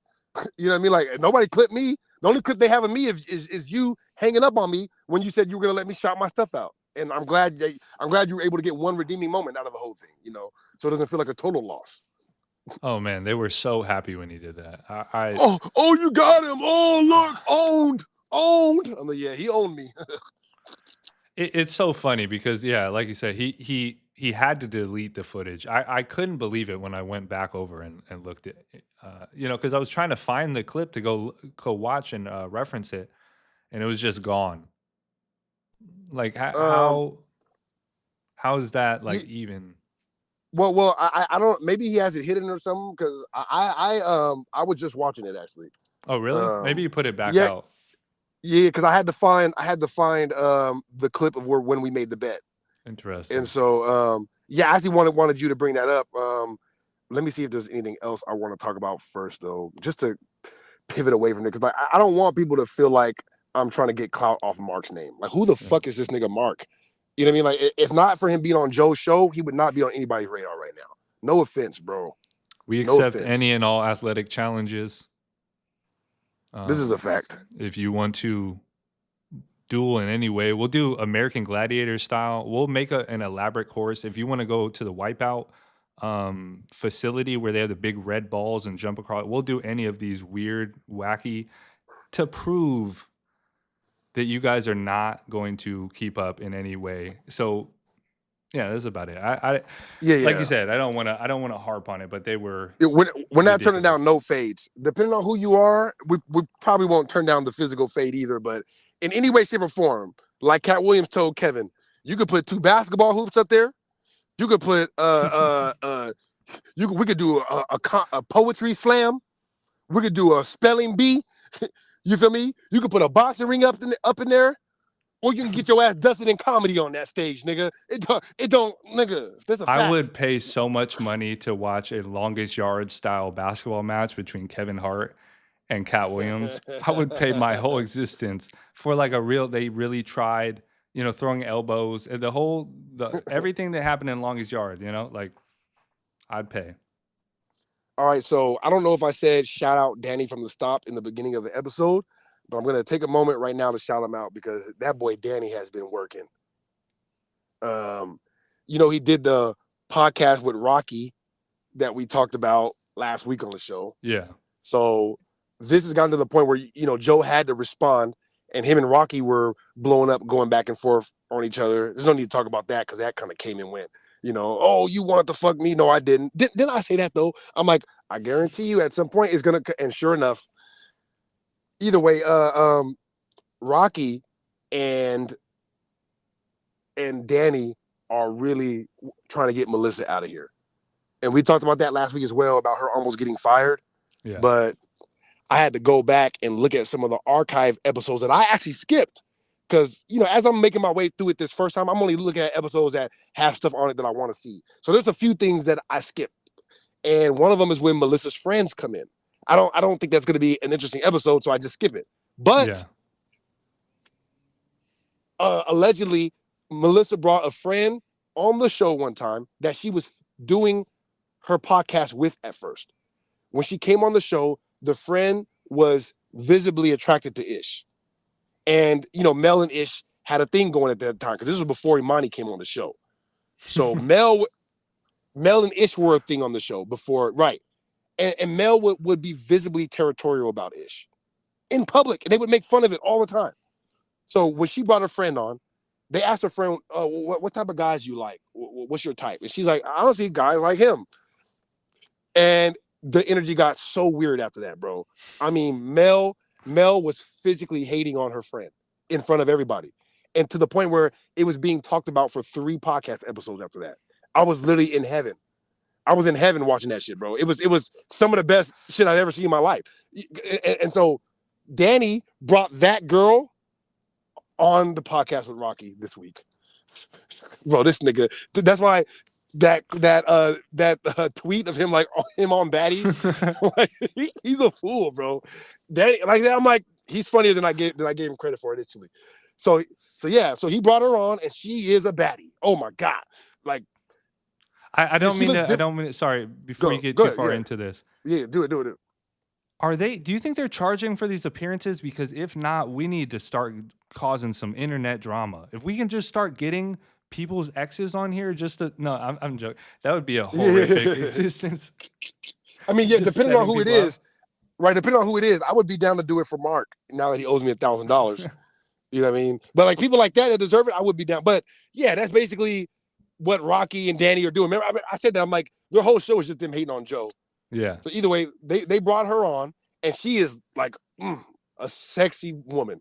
Like her baby daddy's an NBA player. You know what I mean? So you can tell her and Melissa running, and there's obviously a lot of like competition between the two. So they were doing the show together. Melissa brought her on the show. After that episode where it got weird, she kicked her off the show. I'm like, I can't even believe that that's true. So of course I went back and watched it, and sure enough, like you get to see it where she comes on the show and it's like a different energy because she's cool. She's not, and she's like just a different sexy than Melissa. You know what I mean? Yeah. And her and Ish are vibing right away. And then Ish is like, yeah, I've always wanted to go to France. I'm going there this summer. And the friend is like, oh yeah. The friend is like, who you going with? Melissa's like, his girlfriend. Just like that, bro. We're like, damn, Melissa. Like, bro. I mean, it was so bad. Like I said, 3 episodes consecutively, Joe would not let it go. And another thing about hating ass Melissa. Swear to God, like I said, it was so great. And so Danny bringing her on the show this week was just like, dog. I think he's gonna be a fixture. I think he knows what he's doing. You know. Did they stir it up, or is it still ruminating? You know, it's stirred up, right? But there was like a lot of other stuff that happened kind of right after that. Yeah. You know, like you know, so Shannon Sharpe news really destroyed everything this week. Right. Yeah, no, that shit was crazy. But you know, if anybody wants to see some really, really good podcast drama, it literally is like soap opera worthy podcast. Like what we describe as the value we get from watching streamers is what Joe has created on his show. You know, almost a reality TV type thing. Yeah. Where he's pushing the buttons, he's giving you the real interactions. And some people can handle it. Melissa clearly cannot. She clearly cannot handle it because it's real. You know what I mean? And so her constantly needing to leave the show is the proof. You know what's interesting? Joe and Adam have this, I wouldn't call it unspoken because it's pretty well spoken, this beef between them. But the way you're describing it, they're doing the same thing in that they're both playing puppet master for their cast of puppets. Adams just happens to be a little bit more inflammatory, and you can point bigger themes of that occurring in society. So he gets, you know, held to a different standard, and of course he's white in a black space. But Joe is doing the same thing. He's just doing it on a micro level. He's just interpersonally using people for his gain, and people that are close and have been close to him to his, like, what he's professing. Because I don't know, you know. Yeah. If you wouldn't mind, bro, going on my Twitter real quick. There's a clip that goes right with this. I'm gonna repost it again. But you're 100% right. The difference is that Joe does it with his real personal friends. Like, you know, it's not like the Adam situation where it's, you know, he's hiring people, random people, and then just messing with their lives, right? That's one. And then the other thing that Joe does, he does this behind the paywall. Yeah. You don't get to see this on the normal episodes. Not as much. You know, the behind the scenes podcast drama. I'm back. Give me a quick second. I'm gonna repost it right now. Because I just posted it and Ian liked it when I posted it. So I reposted a tweet right now. It says, Ian Levine is a menace. Ian Ivine. And so Joe and Ian both do this. Ian does this with the behind the scenes content. Joe does this on camera. This is a clip of them finally getting Ice to bring his girl on the Pod Wives episode. You know, Ice is super private with his and Ish too. Ish, they haven't even met Ish's girl, right? And so Ice is like, you know, he's been refusing the whole time. They finally get Ice. They finally get Ice to come, and look at the question they're asking Ice. Update. Ian asked Ice Girl if she thinks he's insecure. Oh, look at her response. Just look at, you know. No update. Just wait. See. Oh, sorry. Is Ice insecure? No. That's the difference. Stop. Wait. Look, Let her answer. that's Y'all all you let gotta see. them go. That's all you gotta see. Let her Stop. answer. Stop. Yeah, we don't need to see anymore. Nope. See? You see? Is Ice insecure? Nigga, you already know how the episode went. And they put it out on YouTube. I think Ian put it out on YouTube because he recognizes the good content that that it was, and the fact that it's relationship content. I think he's trying to get the algorithm. But think about it. Like they are trying to get under the skin, you know what I mean, of what's going on in people's relationships and using that for content. Now, there's a better way to look at it. Yeah, they're getting paid for it, whatever, but it's exploitation. Whether you agree with it, it's agreed upon exploitation, but exploitation nonetheless. The same thing that Adam does to his guests. Yes, that's what they're doing with this pot wife shit. I mean, come on, dude. Like I said, I know Ian don't care, you know, because he's a real businessman. Because so he gets to cracking right away where him and his wife are not in an argument, but it starts off with an argument between him and his wife. That's literally what they're doing, is exploring the arguments between the couples. So a few times the couples had to be like, all right, listen, we're not rehashing this argument. Is that like, Marc Lamont on the far right? No. Who's that? Unless it's an old episode. This is the newest one that they dropped 2 days ago. No, the far right is Keno. So Keno's one of their behind the scenes guys. He's one of their behind the scenes guys, and he does their catering as well. Yeah. So Keno is the star of the show, the star of the Pod Wife show. Because that nigga, he's the one like he came on with the drama right away. Like, yeah, so last night, him and his wife don't live in the same city, right? And so he flies in. He's like, last night, right? We had a miscommunication with the Uber and stuff. So I told her not to pick me up. I went and stayed at a hotel. Like, what? He's like, nigga. He like, yeah, and they like, yeah. I called Keno this morning. Like, hey, what's up? How's it going? They're like, oh, nothing. You know, we had a fight last night. I'm staying at the hotel. They're like, are we doing a show today or what? They're like, yeah, no, we good. Like, are you sure, nigga? Like, are you sure? This nigga Keno don't give a fuck. That nigga go in there, air his bitch all the way out. Like, that's just, like, he's the star of the show. But anyways, go watch it because it's good stuff. The Pod Wives. You know what I mean? I've 100% thought about that eventuality doing that myself. So I respect it. Just like literally just throwing it out into the air and letting society deal with your issue. Fuck it. Bro, tons of people are making money on it, but it's like, are you willing to deal with those repercussions that come behind it? You know, Hell no. is the question, right? No, I like the way. Go ahead. I was gonna say, as soon as you do it, you just got to go back into like hermit mode. I don't want to see the results of what I actually did. There's this guy that I follow on Instagram from Atlanta that does a Fresh and Fit type relationship podcasting. I like the way he does it. I'm gonna find his name eventually. I don't got good service right here, but you know, there's a way to do it that doesn't necessarily put you at risk, and it's also comical. But if you don't do it right, you're like, look at Myron. You can have Myron's career if you want, but you got to be a special type of person to deal with that amount of hate. Myron is going to be hated forever by everybody. He doesn't have one group of people on his side now, you know what I mean? Except for, think about it, the white nationalists aren't on his side. They hate him, you know? Yeah. He can literally only associate with Alex Jones or like Fuentes types.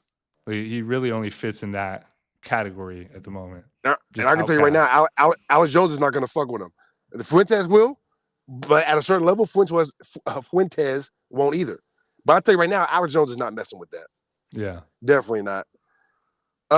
Okay, so let's keep it pushing with all these Joe topics. Like I said, Danny brought in Melissa Ford's friend, and Melissa Ford's friend is from LA too. She's an older woman. It's like, I'm gonna try my best. But for real, I'm gonna try my best. Like, just like, I could see why Melissa was like, get her out of here, because she literally looked like Alicia Keys.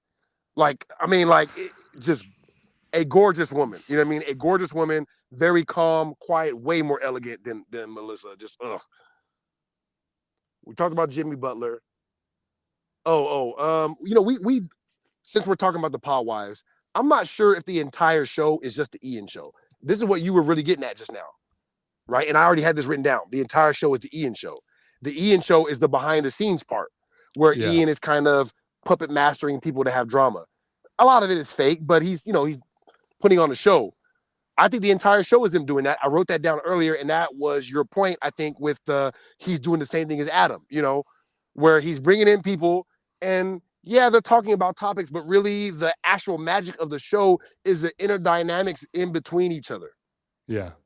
Well, we don't have to elaborate on that now, but that's what it is. Jerry Springer with less scripting. 100%. Yeah, 100%. Well, I mean, I guess that's it for that. So we can go into this nigga Mark owing me money now. So if you go to our Real Offended page, it should be in our watch history, because I was just watching it on the way over here. And the timestamp is like 58 minutes where Mark finally makes the bet with me. If you want, you can even go a little bit before that. I was cooking. I was cooking this nigga Mark. I really was. Like, ugh. And you could see the horror on his face when he finally made the bet. It literally was that. It was that moment when Mark was like, "Okay, fine, I lost." You know, like when the other Mark, you know, when me and Mark were debating about religion, and he finally had to be like you could see that look on the face when he finally makes the bet. So I want to say it's around 58 minutes. If you want to go a little bit before that, we can, just to get the setup. But this. I just want to have this so that way I can clip this up and Mark cannot pretend like he did not make a bet with me on the origins of the word Mex. You said it's on the regular channel? Or the Real Offended? No, the Real Offended channel. If you look at our watch history, there's a night school. In the night, it says Trump defends hate speech. Okay. White cop's son shoots FSU and Rittenhouse trolls Carmelo. That's the title.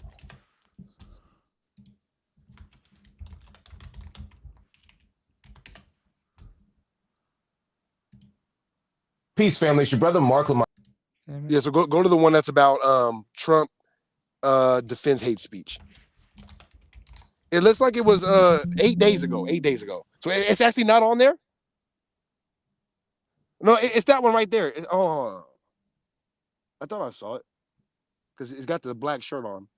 Oh wait, hold on. It's a live video, right? It's a live. Yeah, from 8 days ago. Trump defends hate speech. Okay, right here. There you go. Okay, yeah. So go to 58 minutes. This is where he loses $1,000 to me erroneously. I didn't even ask him for this. But now he owes me $1,000, and he tried to use this as an excuse to not set up the debate between me and Pastor Dave. I'm going to show you this. Look, go follow me on Twitter, all right? And you'll see this, all right? So I'm not going to pull this up so you guys can go follow me on Twitter. Everybody go follow me on Twitter, and you'll see this conversation with him telling me that unless you make good on this bet, unless you show me this research, I will not proceed with the debate. All right, so let's be clear with the debate, what the bet is. Go ahead. Of Mexico at all, where the origins mean. I know your mom speaks Spanish. Do you speak Spanish? Yeah. Like I said, I understand it. I don't speak it fluently because I haven't spoken in a bunch of years. No, okay, it's fine. You don't have to. No. When I was 14, I used to work in the actual fields and could only speak Spanish. So, absolutely. But you're 34 now. And don't. Well, I'm not 34. I'm not 34. But so you're not willing. So you're not willing to bet that there is no translation of Mexico at all, where the origins mean it's mixed. That's what you're not. You're running away from that, right? Sure, I'll bet you. $1,000.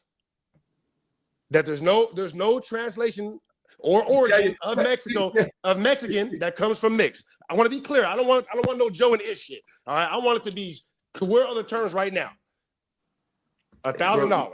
Are we betting $1,000? Or you want me to give you $1,000? I'll bet you $1,000. No. We can bet. If I'm wrong, that there is no origin. Why would? Are we bet? Because he thinks he's so smart, Tyson. Think about it. He thinks he is, but I'm not the one. All right. Because he said, I'll give you $1,000 if you pull up. Right. And so I said, let's make a bet. So he's trying to say, well, do you want to bet or do you want to give me $1,000? So I will get caught up in a conversation about whether or not he said he'd give it to me or we bet. You see how he's just trying to distract me. But I'm not letting it happen. I don't care if you give it to me or we bet. It don't matter. $1,000 up right now for this cause. What is it going to be? You know what I mean? That's why he said that. Because he's just trying to, you know what I mean? Because he thinks because a dumb person, this is what they do, right? Like, I will be making a point, then you'll say, well, I didn't say that. And then 10 minutes will get wasted on deciding whether, you see? Whether or not I said that or not. No. Not with me. No, I won't let that happen. I don't let that happen. I'm aware of that tactic. And I go in knowing that that's what they're going to do. And so I just ignore it, you know. Origin of Mexican, that means mixed, then I'll give you $1,000. Sure. But I'm going to pull it up. I want a fair bet. Like, this is a really dumb bet. But listen, so you're standing on that in nowhere in history, the word Mex or Mexico does not come. Wait, now you're saying Mex? No. Do you see what you just did? Pause it. The word Mex? Think about it. Think about it. This is the speech of me clarifying the bet right now, right? I'm so good at this, okay? If I'm going to make a bet, trust me, there's going to be a declaration of independence. You know what I mean? There will be a constitution of the bet.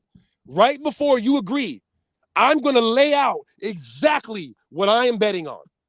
Exactly. Every time I do it. It don't matter what I said. I can say Mexico, Mexican, Mexico, blah, blah, blah, blah. But I said, okay, let's be clear. I said, I don't want no Joe and Ish situation. This is what we're betting on. All right? The word Mexican or Mex because that's what we're going to end up looking at, the origins of the word Mexico, which is going to be Mex, right? The word Mex, it's clarified, comes from mix. That's the bet. And he's trying to, you're trying to change it now. I'm like, boy, do you not?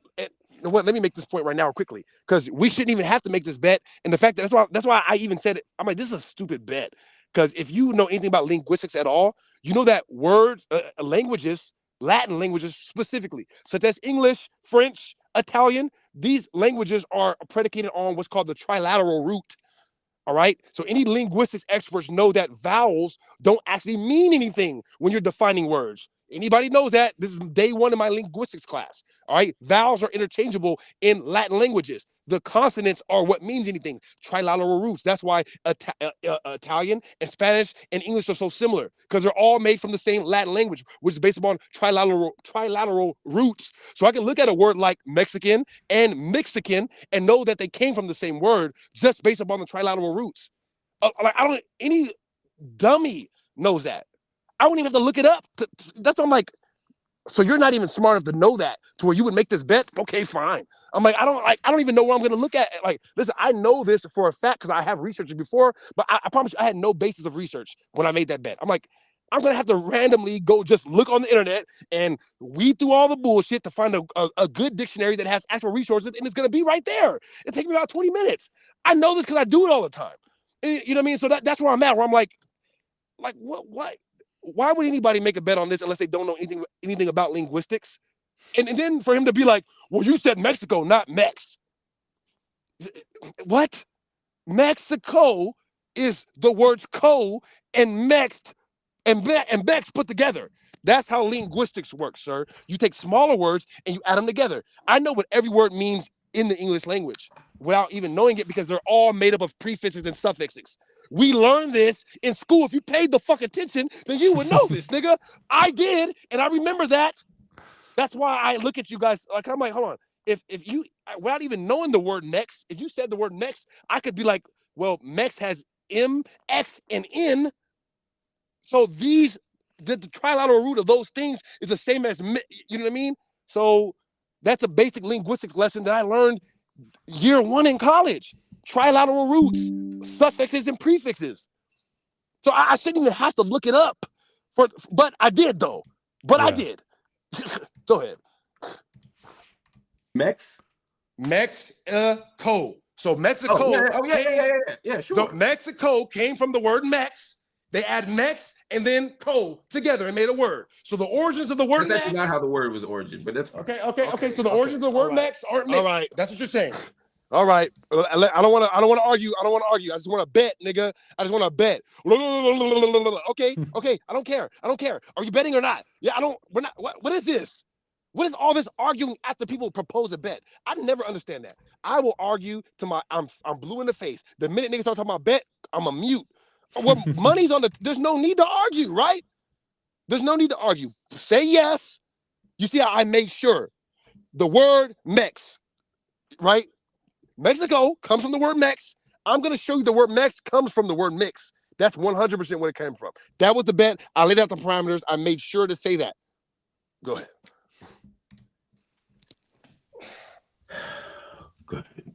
You see it? Look at it. Listen, it's only $1,000. Like, what the hell? Come on now. Yeah, look at his face. All right, let's make the bet. All right. So when can I come back on the show? Wore him down. You're not coming back on the show. You can make. All right. Well. Okay, well, so I'll send it to you on Twitter then. And then when I'm right and we go back and forth, you try to backpedal, and then you eventually can't, you're either going to pay me or pretend like we didn't just make this bet, just like everybody else does. Listen to me. I'm rich. Am I a fortune teller? All right. Yeah, that's all we need to see. Listen, that was the parameters of the bet. We went back and forth on where Mexico came from. When it was time to make the bet, I said, let's be clear. This is what I'm betting on. The word Mexico comes from the word Mex. Okay, fine. Let's argue about that. And then I'm going to show you that the word Mex in the original language, one of the original languages, I didn't cross-reference all 3 or 10, depending on what your interpretation of history is. That's how you properly search words and meanings, okay? You don't just look up Wikipedia. So I went to find the dictionary of one of the original languages in Mexico. I typed in the word Mex. That's all I did. I didn't type in Mex equals mix. I just typed in Mex. And you can go on my Twitter and see what I pulled up. Like you don't have to pull it up, but I'm like, anybody can go on. Like, I put it right up. It immediately when I typed in Mex, it said MIXHTL. Right? However they like mixer, however they pronounce that. And then you go down a little bit, and it gives you 4 different definitions of where the word Mex came from. 2 of them said Mex, a variation of the word mix. 2 of the different ones. I sit there. What the fuck, nigga? This is why I don't. I'm really upset now. Just like talking myself through that again. Like, think about it, because you forced me to do that. That's why I didn't do it. I'm like, you're not gonna pay me, bro. I'm not gonna spend that time. What are you talking about? Like, I'm not gonna, like, it took me 20 minutes to do that. Yeah, just so you know. Like, yeah, I had to look up this dictionary, then that one, and then I had to get on a different browser because it was only giving me top Google searches. So I get on my other browser because it wouldn't. So I had to go down a little bit. Okay, here's the real dictionary. All right, now I can get to my research bag. So I typed it in here. I typed it in there. All right, and then look, this is what I found. I screenshotted and sent it to you. And then, and this is his real. He legitimately then, after seeing my screenshots, went on Wikipedia, screenshotted Wikipedia in the most insulting thing that's ever happened to me. I've never been insulted this bad. That's crazy that you would insult me like that. That I would do all that work to bring you real definitions from an original language in Mexico, where it clearly says Mex, variation of the word mix. And then you're going to send me Wikipedia and say, I won the bet. I won the bet off Wikipedia. You're a fake scholar. You don't know shit about shit. You don't know nothing about nothing. You're a Google in the face. You're a Google face warrior ass nigga. Google warrior face ass. However you say that shit. That's all you do, nigga. Your whole worldview. Marc Lamont Hill. This is Marc Lamont Hill's whole worldview. His entire worldview is made up off things that he read off Google and Wikipedia. He doesn't have one independent thought. He doesn't have one piece of in-depth research. He knows nothing about nothing. He goes on the JBP, and they're not experts in political jargon or science, and so he tries to bully them and make them look dumb. But clearly, he's afraid to even broach these subjects with somebody like me. All right? And that's all I care about. I really don't care about any of the clout that comes from you, the 6th mic on Joe Budden's show, nigga. You're the 6th mic. Now, maybe you're the 2nd or 3rd best person on the show, but you're still the 6th mic. Yeah, Joe, Parks, Ice, Ish, Flip, Melissa, then Mark. Oh, that's 7. Oh, you're the 7th mic, Mark. You're the 7th mic. Why would I be trying to get clout from you, Mark? I'd never challenge you to a debate until you started bringing up the flat earth stuff, because that shit pisses me off, because they use the flat earth stuff to suppress the information about free energy and what's actually going on in the world. All right. And one of this bitch ass nigga stands, this dumbass nigga right here, this dumbass nigga, this nigga has been going back and forth with me all week. Like, oh, I bet you, I'll give you $1,000. This is what he told me. After I just won a bet with Mark for $1,000, he's like, I'll give you $1,000 if you can present one piece of flat earth evidence that I can't debunk. I'm like, bro, you're not going to give me $1,000. Like, why are you, like, nigga, you guys aren't going to trick me into just engaging with you because you know that I'm easy to bet, because I'm going to take the bet. So I'm like, bro, no. All right. I mean, if you catch me when I'm on YouTube or when I'm on TikTok and you want to jump on and make that bet with me, then fine, bro. But I'm not finna be wasting my time with you dumb niggas, bro. I already killed your leader. Why would I need to do why would I need to do anything with you? You're just trying to get clout from Mark. We just debated. He just had me on. What are you talking about? Well, why are you on Mark's dick? This nigga owes me $1,000. What do you mean? He owes me money. How can I be on somebody's dick? He owes me money. Tell the nigga to pay me, and I'll never talk. I won't never talk about him again. I will talk about him, but I'll never talk to him again. Are you serious? He's an idiot. Why would I do that? He can't even debate me about the things that he discusses on his own show. He'll bring up something on a show that he's on, and then when somebody, an honest scholar, challenges him to a debate about it, he will refuse. How can I respect a man like that? All right, I don't respect a man like that. So I don't care. All right, I really don't. That's why I really wasn't that pressed to come here and talk about. I'm like, listen, we'll get to it when we get to it, man. We will, because dude, when we talk about shit, it's timeless. All right, we're not talking about some tabloid shit. We're talking about what's actually going on in the universe. And I know Joe doesn't care. All right, but the only reason why he doesn't care is because you guys watered down the conversation to make it seem like it's about flat Earth when it's not. I've never, ever once in any of my debates said the Earth was flat. Not one time. And one of Marc Lamont Hill's stands was in my thing like, oh, you're so dumb. You think the Earth is flat. I said, show me where I said the Earth is flat. Yeah. I never said that not one time. Flat is not a shape, you retards. I'll have to bleep that out on the cutback, but it's not even a shape. Like, what are we talking about? What are we talking about? Are we talking about the surface? No, the surface isn't flat. It's mountainous and has valleys. So how could it be flat? It's topographical.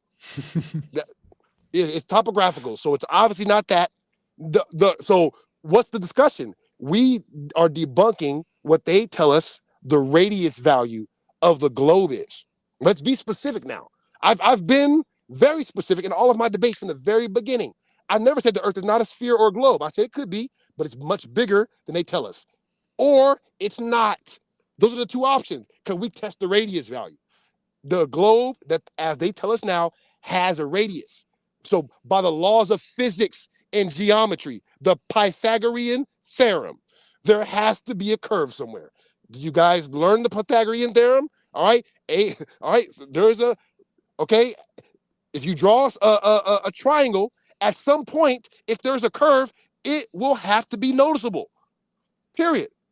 Based up now, whatever that number is, give us that number and then we'll go test it. That's the problem. Is that they gave the number. They fucked up. They said this is the size. And then the scientists went out there and said, all right, let's test it. And that was wrong.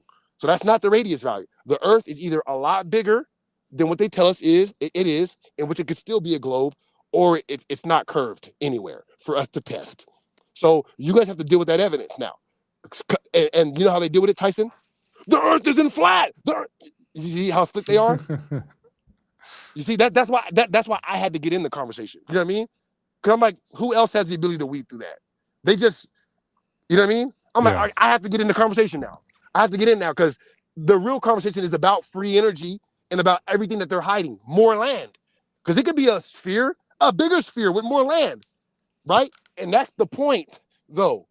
So they don't want to talk about that. They don't want to talk about the free energy to free people from slavery. They want to talk about whether or not it's flat. Stupid shit. All right, fine. I'll enter the flat earth debate, but you're not going to trick me into a straw man.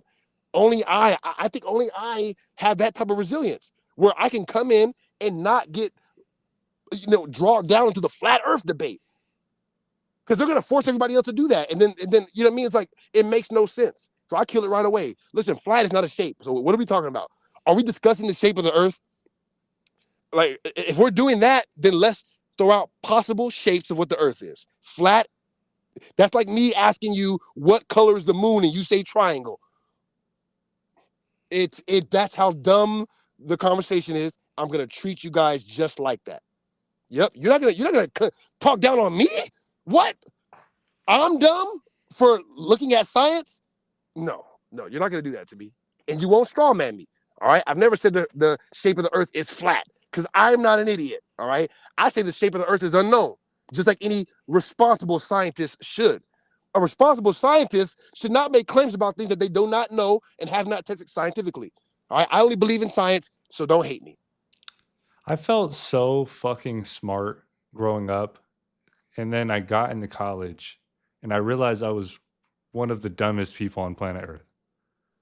And I mean that in all sincerity, right? And I mean that in a way where I go, hey, I think I know things, but I really don't. And I think that is the easiest way to come to a conclusion, or the most intelligent way to come to it is like with the absence of knowledge, with the idea of like, hey, I don't know what this is, but I'm going to attack it, and maybe I find out something that points me in the right direction. And all I see normally is people screaming what they know to be a fact with no actual type of proof. Right. I.e., the earth is this, earth is that. I guess my question always is like, is there even a person who actually knows any of these things that we think about? I doubt it. I'd say no. Yeah, right away I'd say no. Nobody has been to the end of the earth. We don't know if there is an end to the earth. yet. The idea, like, I don't want to do this now, but the answer is no. All right, there is not a single piece of evidence that exists that confirms what the shape of the Earth is, how big the Earth is. Nothing like that. We don't know what we're living on. All right, we just know that it's a big rock and it's topographical. Now, I wanted to vindicate Ice in the debate with Mark, even though Ice has me blocked, so maybe it's a good thing I didn't. But I tried to, and Mark cut me off. But because Ice had him right away. I knew that Ice was on the right side because they were like, when the conversation first came up, they're like, nobody in here is a flat earther, right? And Ice and Ish were just quiet. And so they were like, so Mark looked at him and was like, okay, so give me some evidence that the Earth is flat. Ice was like, give me some evidence that the Earth is a globe, just like that. Yeah. Give me evidence. And I knew he was tapped in. I'm like, that's it, bro. That's all that's where we're all at right now, right? Where we look at the evidence, and I will not believe something that's not there scientifically. All right. So that's where you have this huge community of people that are like, quote unquote, flat earthers. Nobody believes that. We just know that it's not what you told us it is. And it's been debunked over 1,000 times. And I am participating in it because I've been pushing the free energy. I have flag 2 questions. Forever. I have 2 questions. One, do you believe they sent Katy Perry to space recently? And 2, if they asked you to get in a space rocket and shoot yourself off the planet in order to prove or disprove how you felt about the situation, would you join the mission? Would you get on? So it's a multifaceted question, but I'll answer it. And I'm like treating you like Jamie and shit. You feel me? But if you wouldn't mind going to my TikTok, bro, the one that I put the flat Earth content on though, because I want to pull a video up. Yeah, real offended. So no, I do not believe that they sent Katy Perry up to space. This is exactly what they think people want to hear. Right. Yeah. No. I do not think they sent Katy Perry up to space at all. What was the second question? Would you, in order, like they come because they sent those dudes to Antarctica, McToon and them, right? Like, yeah, exactly. would you get in a plane and they're like, hey, this is what's going on. We want to show you. Yeah. No, my black ass is not going anywhere. Yeah. So there should be 1 or 2 videos on there that says actual footage. If you could click on those and just let it play in the background, right? Okay. So, yeah. You said actual footage? Yeah. Right there on the right side. Yeah, either of those 2 videos. So, yeah. So no, I do not believe that Katy Perry went up to space. Nobody goes up to quote unquote space unless you consider space anything that is above where we're at, right? Like think about it. Like if you're an ant and you're 1 inch above the ground, my height is considered the sky for the ant, right? Technically, it's considered the sky. So if in that way, if you're considering space anything outside of Earth's immediate atmosphere, then sure, maybe they left Earth's immediate atmosphere. But no, they did not go above the last layer that holds in the they admitted they never broke out of the actual atmosphere. They were like, we just went up and floated for like 2 seconds and fell back down. Yeah, no, I don't believe they did that. Because if they did, they would have took video of it.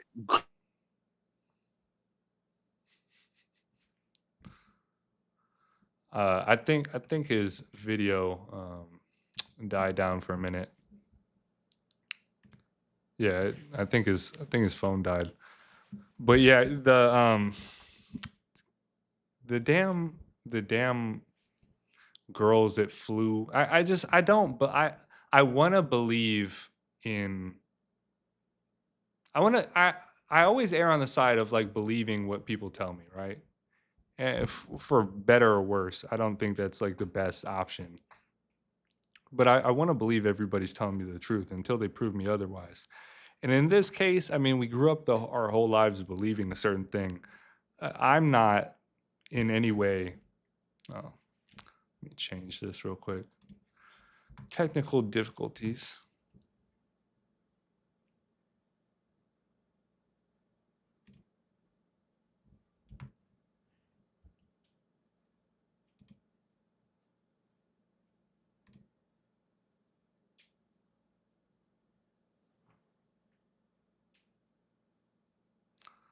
Sorry about the intermission, guys. Phone died on him.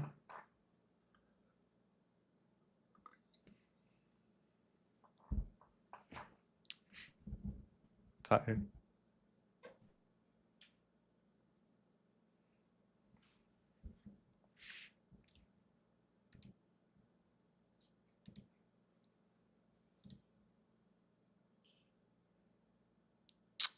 I don't know what's going on right now. Oh, okay, here we go.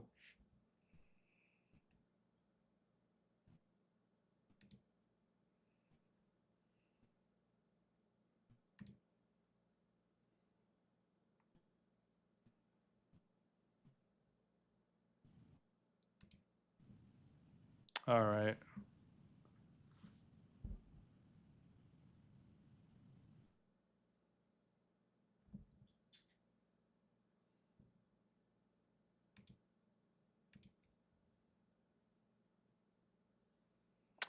Wow.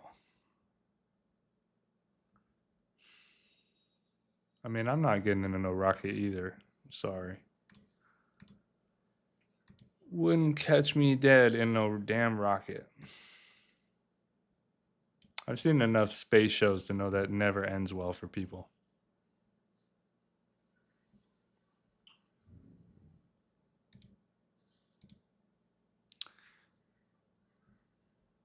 Not to mention, I found out when you go to space, you have to use the restroom on yourself. Like there's no stopping it, and I couldn't live with the shame.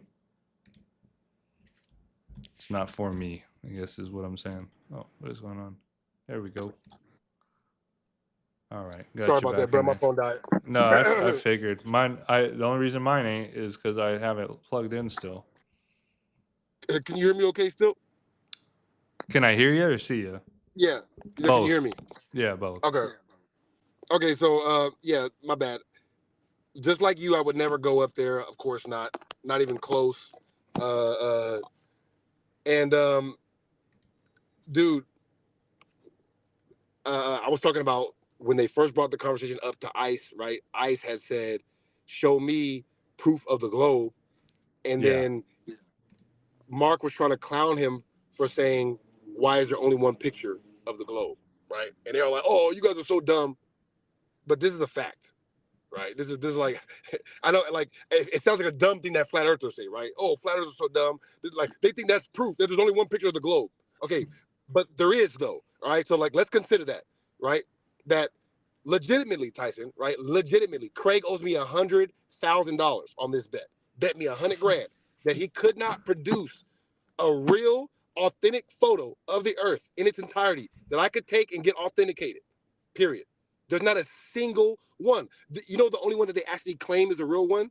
None of the like, you know, the blue marble that they had on the iPhone, all those other ones. None of those are even claimed to be real, Tyson. This is a revelation for a lot of people. They don't even pretend like those are real pictures of the Earth, right? They're not. The only one that they even claim is real, the only one they even claim is the one from the moon landing. And it's been debunked already. They didn't go to the moon. Right. So that's my point. The moon thing always throws me off. I'm not gonna lie, because look, I want to believe, because it's just easier to believe. It's way harder to question what's going on. You spend up.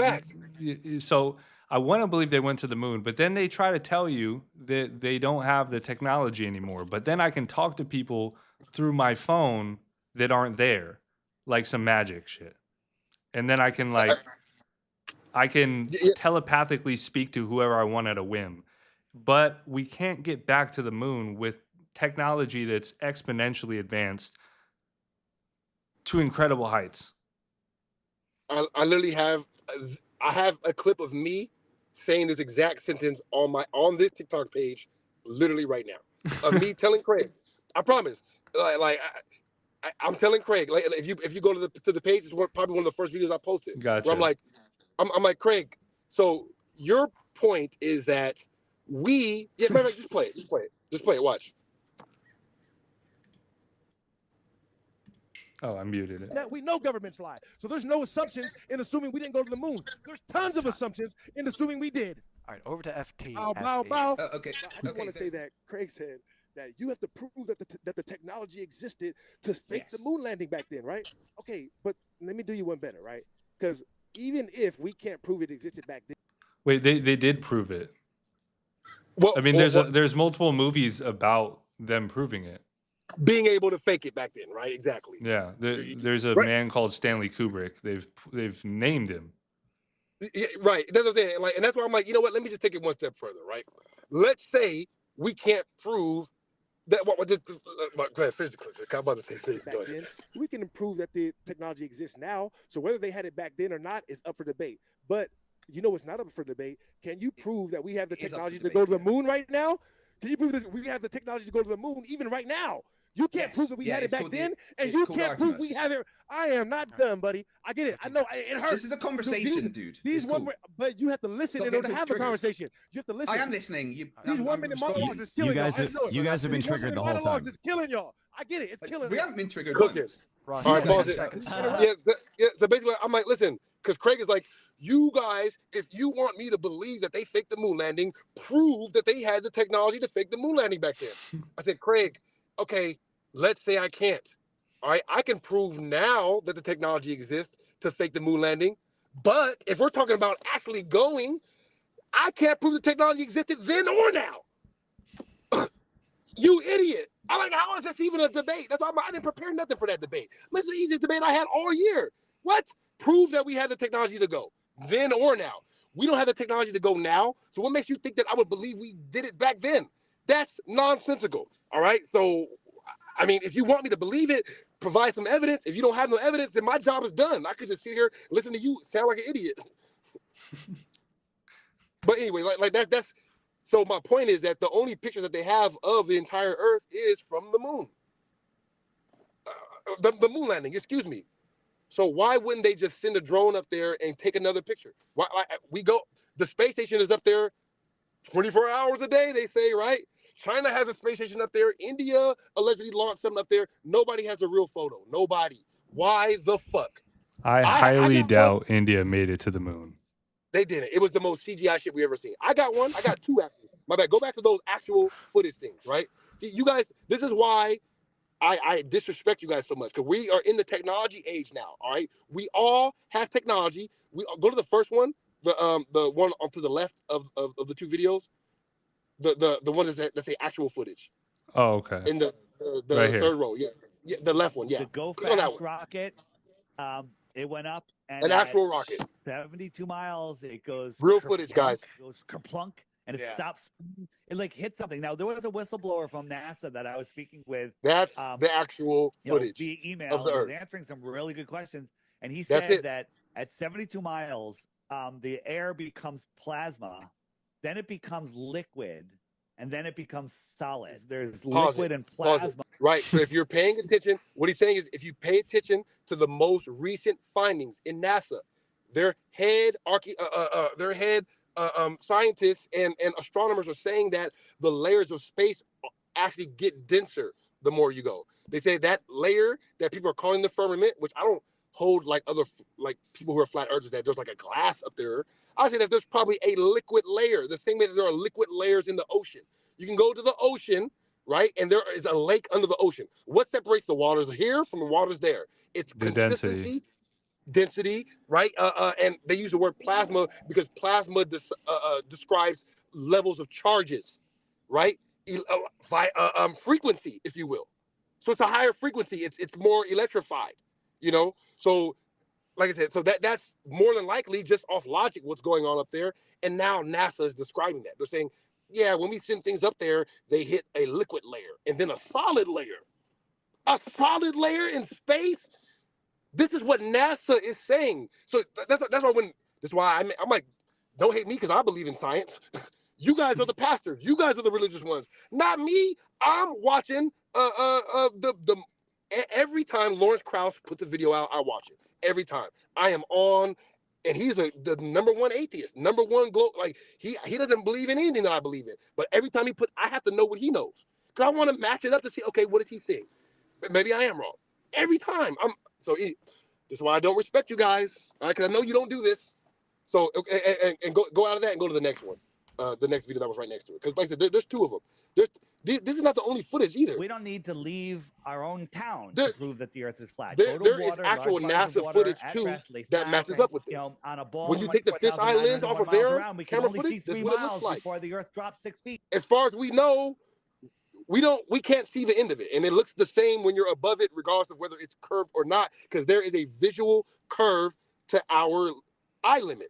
I described this on this page too, where it's like, you know, when you're looking at palm trees in the distance and they curve down, even though they're not curved down, but it's because our eyes converge things. Listen, if you want my old shit, go watch my old videos, all right? I did all this already, okay? But like I said, I'm like, we don't know what shape the Earth is, all right? All we know is that when we get up there and we look at the vast expanse, it looks like it doesn't end. We don't know. It's like nobody, as far as we know, has been able to travel all the way there and explore and report and accurately map our topography. You know, we don't have one accurate map. You know, I could talk about this forever, but not my very last debate, but my second to last debate that I did on Modern Day Debate. I went through in my opening and proved using the stars, using geography, the path of the sun, that our maps are completely inaccurate by thousands of years. By thousands of years, I proved it using the precession of the equinox and the solstice. All right, so like I say that all the time, I'm like, they could tell you you're in California. How do you have any idea where you really are? And if I draw a line. If I draw a line from point A to point B, and all you do is travel from there to there, how the fuck do you know where you are? You don't know where you are. Even if you don't know. I could, as long as you can get from point A to point B following this mechanical system, it doesn't matter what the topography looks like, or it doesn't matter what the map looks like. You know, I showed the entire map of the Earth, right, which shows the missing parts where the sun and moon are moving on a 2,100 year span. Right? Like I said, there's more land, clearly. We could be in those other lands right now, but just have the map that they from the old lands, so that way we're confused and we don't know where the fuck we are. So when they do things like the final experiment and travel to quote unquote Antarctica and try to say, look, the sun is above us for 24 hours, and so that means that it has to be a globe. See, that's dumb, because we know that there's a polar shift that happens every 2,000 years. Right? So we don't know where we are in history. So the sun, like whether it's flat or a globe, right? It circles over the North Pole, right?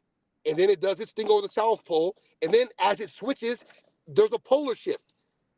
Like everybody knows this. So eventually what we expect to see over the North Pole will be happening over the South Pole.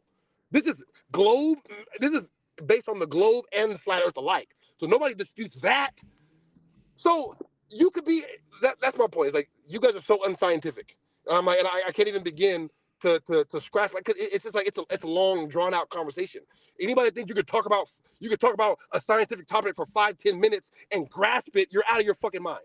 You know, it takes hours and hours and hours and days sometimes to weed through all of this information, look at what's real, what's not real, and cross-reference it to come up with a proper idea of what might be going on. And they're counting on you not having the time to do that, to have faith in you going from point A to point B. How many people do anything but deviate from their office to their home, from their office to their home for the rest of their lives? How the fuck do you know what shape the Earth is? How would you know, nigga? You wouldn't. You don't do any, like you better go from here to Japan and you take a plane. You don't know what the fuck the plane is doing. Anyways, I digress. And you know what? Last thing too, since we're talking about planes, right? Like while we're bullshitting, every pilot, if you corner them, and I did this in my last debate because one of the guys, he wasn't a pilot, but he was a traffic controller. I asked him point blank, period, in your manuals, do you guys have to fly the planes like it's a non-rotating flat plane? Yes, we do. Okay, so listen, so are the pilots trolling us then? Or the world is trolling us? We just have to pretend like it's not moving, but it's really moving though, right? That's why I never let that happen. They say that in every debate except with me. All of our technology depends on the Earth moving and being a globe. Oh, no. And quite the opposite, actually. The technology, the most important technology, airplanes, depends on it not moving and it not being curved. So I don't even know why this conversation is going on anymore from the other side. That's the reality. I just do it because I don't like the arrogance, all right? I get horny when I see arrogance, and I want to crush it. I like seeing the light go out in your eye, So I digress. That's not what this stream is about. Like I said, I didn't even want to go over that whole thing, the debate that me and Mark had, because it's as you can see, it's a whole stream by itself. There's so many different aspects to what shape the Earth is and what's going on in this highly scientific conversation. The first of those things being whether or not the Earth is moving. Nobody wants to debate me. Well, they try to escape it, but in all of my debates, I always make sure that's there. Like, before we do this, right? The Earth isn't moving, right? Okay, cool. So let's start there, because you guys like to make us pretend like we're hurling through space at 1,000,000 miles per hour, and nobody feels it, right? Defying the laws of physics and shit, right? We go 1,000,000 miles per hour this way. We spin 1,000 miles per hour. We do a loop at 500 miles per hour. 7 different speeds happening at the same time. We don't feel it. How come we don't feel it? Because if you're not changing speeds, this is their analogy. Because when you're in an airplane, you don't feel it, right? Because it's consistent speed. Okay, does the Earth ever change speed? Well, yeah.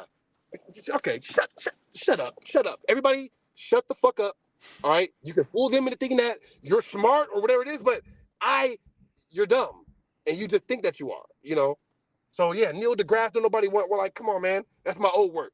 All right, we're doing something else now, okay? Everybody knows that already, that the Earth, the way that the Earth has been described to us is not a fact. All right, if anybody's still wondering about that, listen, man, I got some houses I can sell you.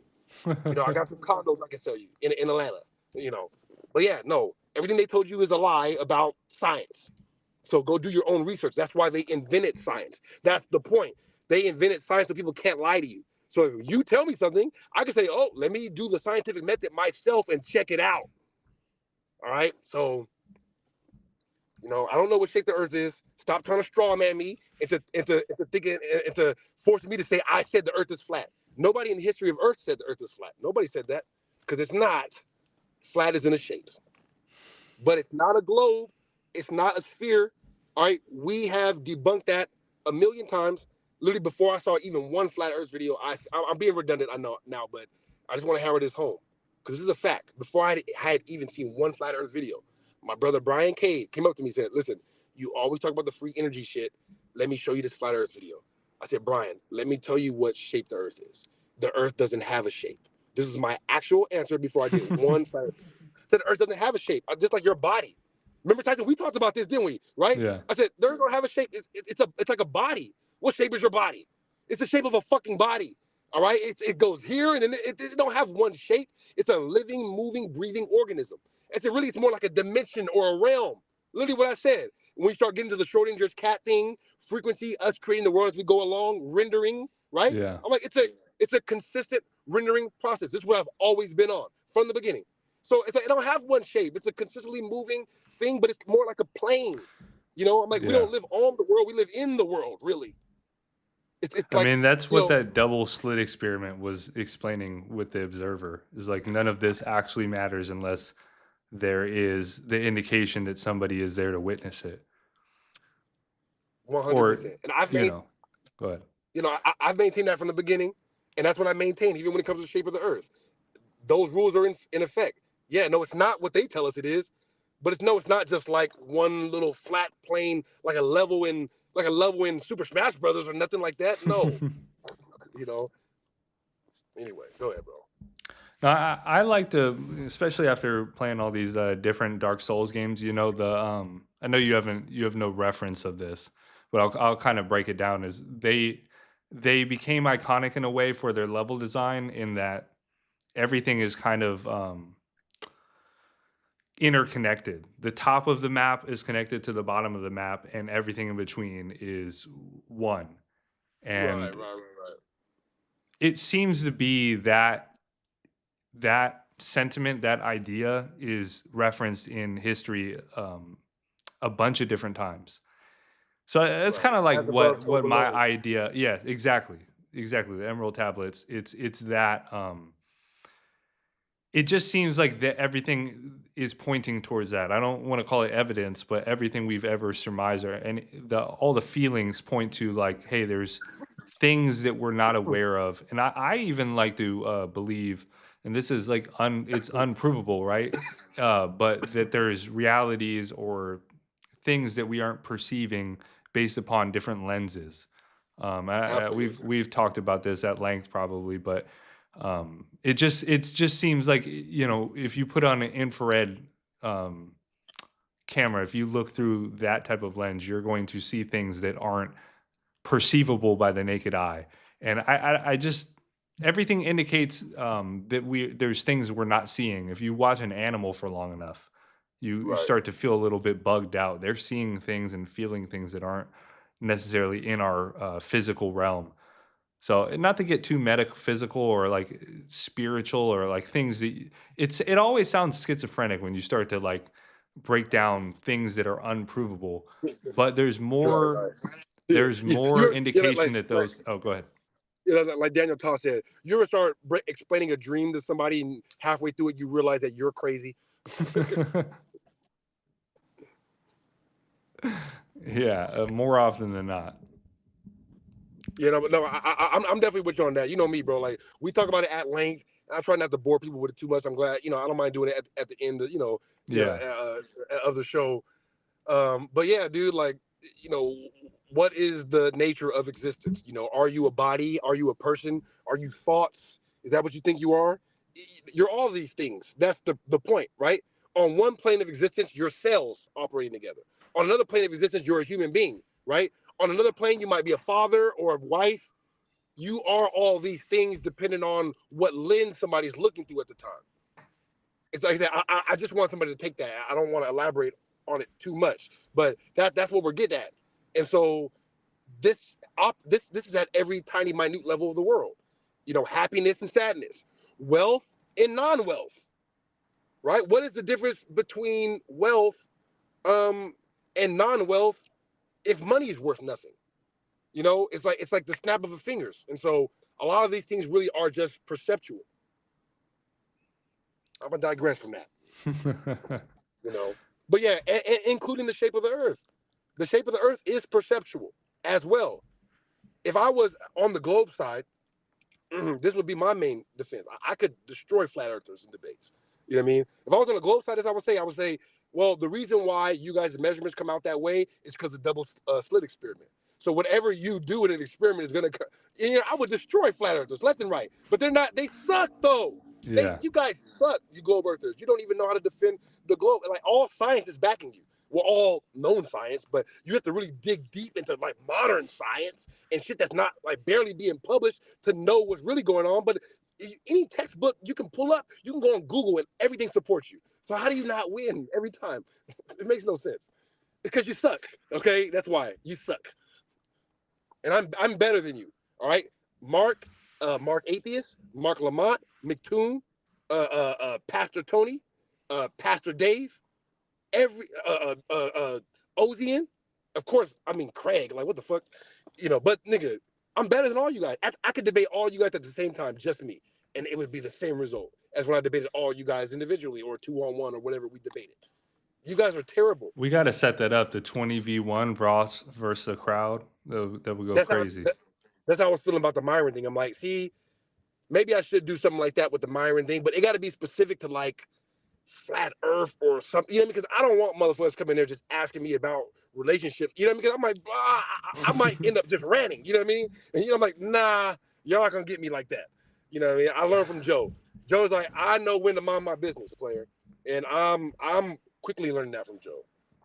You know, I'm like, if it's not gonna directly benefit us, then we don't need to crash out over meaningless things, you know. Yeah. We love women, all right? We do. And I deal with women enough in my real life that I don't need to come on here and like, you know, like whatever I would say on here, if I really need to make that change in the world, I'm gonna go talk to the women in my life about it, you know what I mean, and deal with it like that.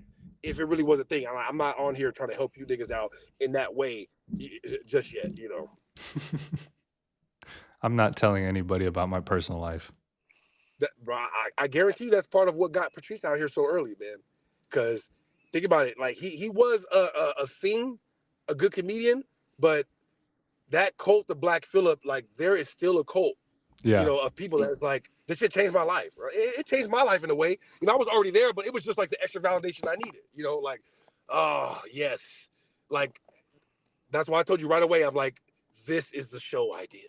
Yeah. You know, it's so, you know, I look forward to how this shit keeps developing, you know. I don't think I have anything else. Like I said, I'm not done with Marc, obviously. You know, we had a debate. I'm going to keep coming back at you. You owe me $1,000 now. So, you know, we're in this for life now. You know, we're in this until you pay me my money, you know. So, but, you know, I'm slow walking it. And I have a feeling that there's going to be another opportunity where we might end up meeting somewhere, Marc. You might just pull up somewhere, right, to do something, speaking engagement, whatever. You know what I mean? And you're going to be shaking somebody's hand and look up. It's going to be me looking down at you. Like, you better be careful there, little buddy. I'm going to laugh at you just like that, Marc, in your face. I mean, all right, now come on here. Let's have this conversation. That's right. I could do that. Yeah, I'm like, you don't make that much money, Marc. You're still doing speaking engagement. They like, where are you this weekend, Marc? I got to go to Denver. I got to go here, right? Like, you're like, oh, I hate that I have to do it. But you know why you got to do it? Because you still need that 10,000. I want it. I won't say need. You still want the 10,000? I want the 10,000. You know what I mean? I wouldn't turn it down even if I had millions. What the fuck? Yeah. So, yeah, I get it. But that means I could book you for 10,000, 20,000. He actually tried to say that in the tweet. You know what I mean? And everybody who's listening, go follow me on Twitter right now and look at this whole conversation. He actually tried to say that. I'm like, I told him, like, Marc, I don't care about debating you like that right now, Marc. I'm like, I could just book you later when I feel like debating you. He's like, oh, just so you know, that's not how bookings work. What do you mean that's not how bookings work? Marc, I'm a member of Phi Beta Sigma organization. You're a noob. By the way, one of the founders of Phi Nu Pi, the fraternity that he's a part of, defected from his fraternity to join our fraternity. That's inside baseball. I'm not even supposed to be talking about that. I'm not even supposed to be talking about that. You know what I mean? But I said he's a noob. So I'm like, bro, what are you talking about? I'm a part of plenty of organizations. I can book you under the name of any of those organizations. Are you saying I can't book you under the name of Phi Beta Sigma, Cal State Northridge, and you pull up and it be me there? And this nigga didn't even respond to that. I'm like, that's what I thought, nigga. Like, what are you talking about? Like, who do you think you're talking to, nigga?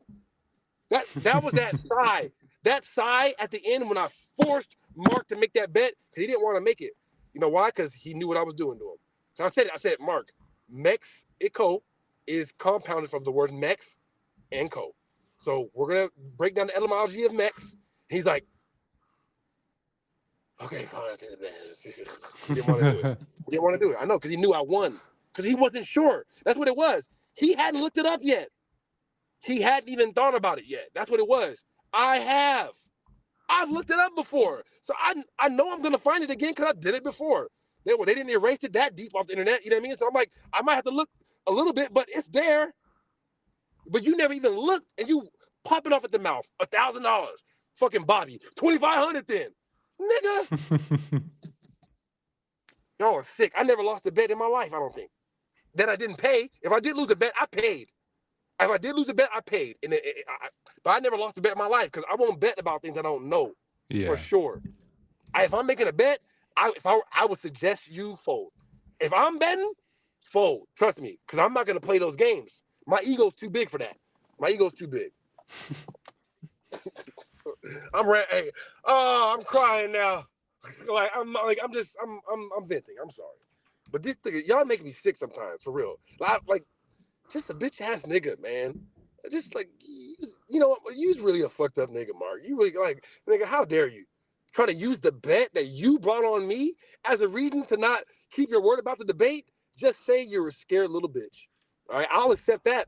I will. Hey, like, debate me, you punk ass bitch. He's like, well, he's probably not gonna debate you because you keep calling him a punk ass bitch. Yeah, well, you're still a punk ass bitch, so I don't care. I don't care. Like I told him before we did the debate, Marc, I don't care about you agreeing to debate me, Marc. We are going to be big if you never talk to us again. I hope you don't think that I think that my success, like I know it for a minute, you might get caught up in the moment and think that I think that, right? But let's all take a deep breath for a second. You legitimately think that I think that my success would live and die on talking to you, nigger? I gotta call you the hard R right now. Are you serious, N-word? I think we'll get flagged for that. Let me stop. But, dude, are you serious, N-word? Me? You talk to me. You seen how arrogant I am? Come on now. You know I don't give a shit about you. You know that deep down in your heart. I could care less. Don't talk to me ever again. That's not going to do anything but hurt you. Because one day I'm going to be so big that you have to talk to me, Mark. This is inevitable. All right? This is inevitable. I'm Kanyeing it right now. Yes. One day, yes. It's not Ralph. All right? You don't got the answers, Sway. All of it. All right? So that's how I looked at it. I'm just going to hire you one day to debate me, regardless if I really did want to do that. Or I'll just be so big one day that you have to, you know what I mean? Just like the academics thing. You were trying to make fun of academics when you thought academics wasn't nothing because you were on CNN. Turns out, Joe cares more about his relationship with academics than he does you, buddy. This is a fact. This is a fact. So that's why he had to backtrack real quick. I'm not gonna do you like I know I could, Mark, because you're just such an easy target, and it's like beating on a little kid at this point. But you backtrack on the words so much, like you did in the conversation with me. Like, I saw the footage of what you said about Ak. He's a horrible person. I can't believe anybody watches him. How does blah, blah, blah, blah. He's an abomination. I saw all that. And then you like, I don't even remember what I said. I don't think I try to remember right now what I said. You doing the same thing Myron did when Alba and Preach pressed him. Well, I'm trying to remember what I said. I'm trying to remember. How you not remember what you said, nigga? Nah, say what you said. Say what you know what you said, nigga. Say what you said. All right, I want all that. What did you say? Huh? I didn't hear you. Say it again so I can really know that you mean it. All right? So just like Myron folded, you folded, nigga. All right? You folded when that nigga Ak said, look, you know, I know me and Joe have had a good thing going for a long time. You know? I come on the show every month or so just to, you know, I ain't been on? Nigga brought bitch-ass nigga Mark up there. I don't fuck with that nigga. Facts. Haven't been on since he had Mark up there. 2 days later, here come Mark. I just want to apologize. Exactly, nigga. Exactly. Apologize. Apologize. All right? I look forward to the day you're apologizing to me. Because you're a bitch-ass nigga. I would never apologize for something I said. But you're going to because you're a clout-chasing ass whore. I mean, like, you get paid to like, for your time. You're a time whore, right? That's a fact, isn't it? I'm not being disrespectful. You get paid for your time. So I don't do that usually. I will. If you call me a whore, I won't be upset. Yeah, sure. Man whore, I don't care. You know what I mean? I won't care. You can't say anything to offend me. You're the one that's mad. You want to fight. I think I'm off it. I think I am. It's all right. They'll meet their words eventually in some form of fashion. Dude. I'm so confident in that. I'm like more confident than I've ever been about anything. I'm like, yep, see, because I always knew that was gonna. I always said that, just in that moment of arrogance. Like, if any of these niggas ever came up on me, I'm gonna tell them they sound stupid. I probably sounded stupid to myself. Like, yeah, whatever, nigga. You're not gonna say that when you really see him. No, but I'm him. I'm the guy that's gonna say what I said I was gonna say behind your back when I see you, and I might say it worse. You know, I had a falling out with somebody that might be listening to this. Because of that exact thing. We just having a conversation. I'm like, bro, you sound stupid. You won't say this to my face. See, bro, you're going to fuck around and make me get in my car. I'm going to come over and pull up on you, knock on the door. Stupid ass nigga. I'm like, Please stop. Please stop. Stop. Just stop. Okay, I'm done. Yeah, I'm not done with you, Mark. I'm done for the day, I think. Because like I said, we haven't even reviewed. I haven't even reviewed the debate yet. Whatever, you know what I mean? It's like Shannon got the news right now. All right, I could do it whenever, but you owe me $1,000. You do owe me that $1,000, dog, and I will never stop. All right, block me if you want to. I'm gonna create 100 more accounts.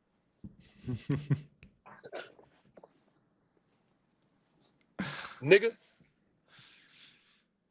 No, rightfully so. I'm honestly, I'm surprised it got here. When I sent that video in, that, you know, the little bit of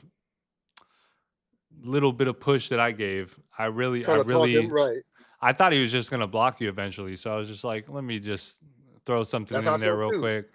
Try to get it all in now. You know what I mean? Try to get it all in now. Yeah. Never did I think he was gonna be like. When I seen the email, it still blew my mind. I'm like, there's no. I thought somebody got our email and was trolling us. You know, so trolling me, huh? Yeah, I was like, there's no way this is real. Sure enough, seen it on Twitter too. This is how it ends. Get challenged to a fight and won't pay a bet. Sounds about right. I got like 3 different videos of different people doing that to me within the last year on the page right now. Bobby, I know you're listening, Bobby. Bobby, I know you still watch my streams, Bobby. You know why? Because I'm entertaining as fuck. That's why. And who else you gonna watch? Everybody sucks. Bobby, I know you watch me. Pay my $2,500, man. All right, I'll forgive it. I'll start coming back on the stream with you. All right, I'll come back on the stream with you, but you got to pay me my money because I can't associate with ass bettors. I can't, because then people can think I'm an ass better. How am I? I'm a poker player, man. All right, we take this shit serious. All right, for real. If you put your word on something, you got to lose that money, man. Like, you live to fight another day. Live to fight another day. If you don't have it, say I don't have it. I will accept that. But don't say I didn't win though. Don't say that I didn't say what I said right when I play the clip. Don't listen to me saying the clip word for word and then say you didn't say that. And then I play the clip again and then say, well, you can't have 3 different backpedal excuses, my nigga. All right, you can't do that. You can't do that. All right, you can't say if you don't send me the research, I'm not doing the bet. Then I send the research. You say if you don't send me the money, I'm not doing the debate. And then send me a Wikipedia thing and say, I won, I'll forgive the money. This is what he said, Tyson. I'll forgive the money if you admit that I won. He tried to play me like that. Marc Lamont Hill. He tried to play me like that. Okay, fine. All right, you don't got to pay me the money. Just say you won, and we can have a debate.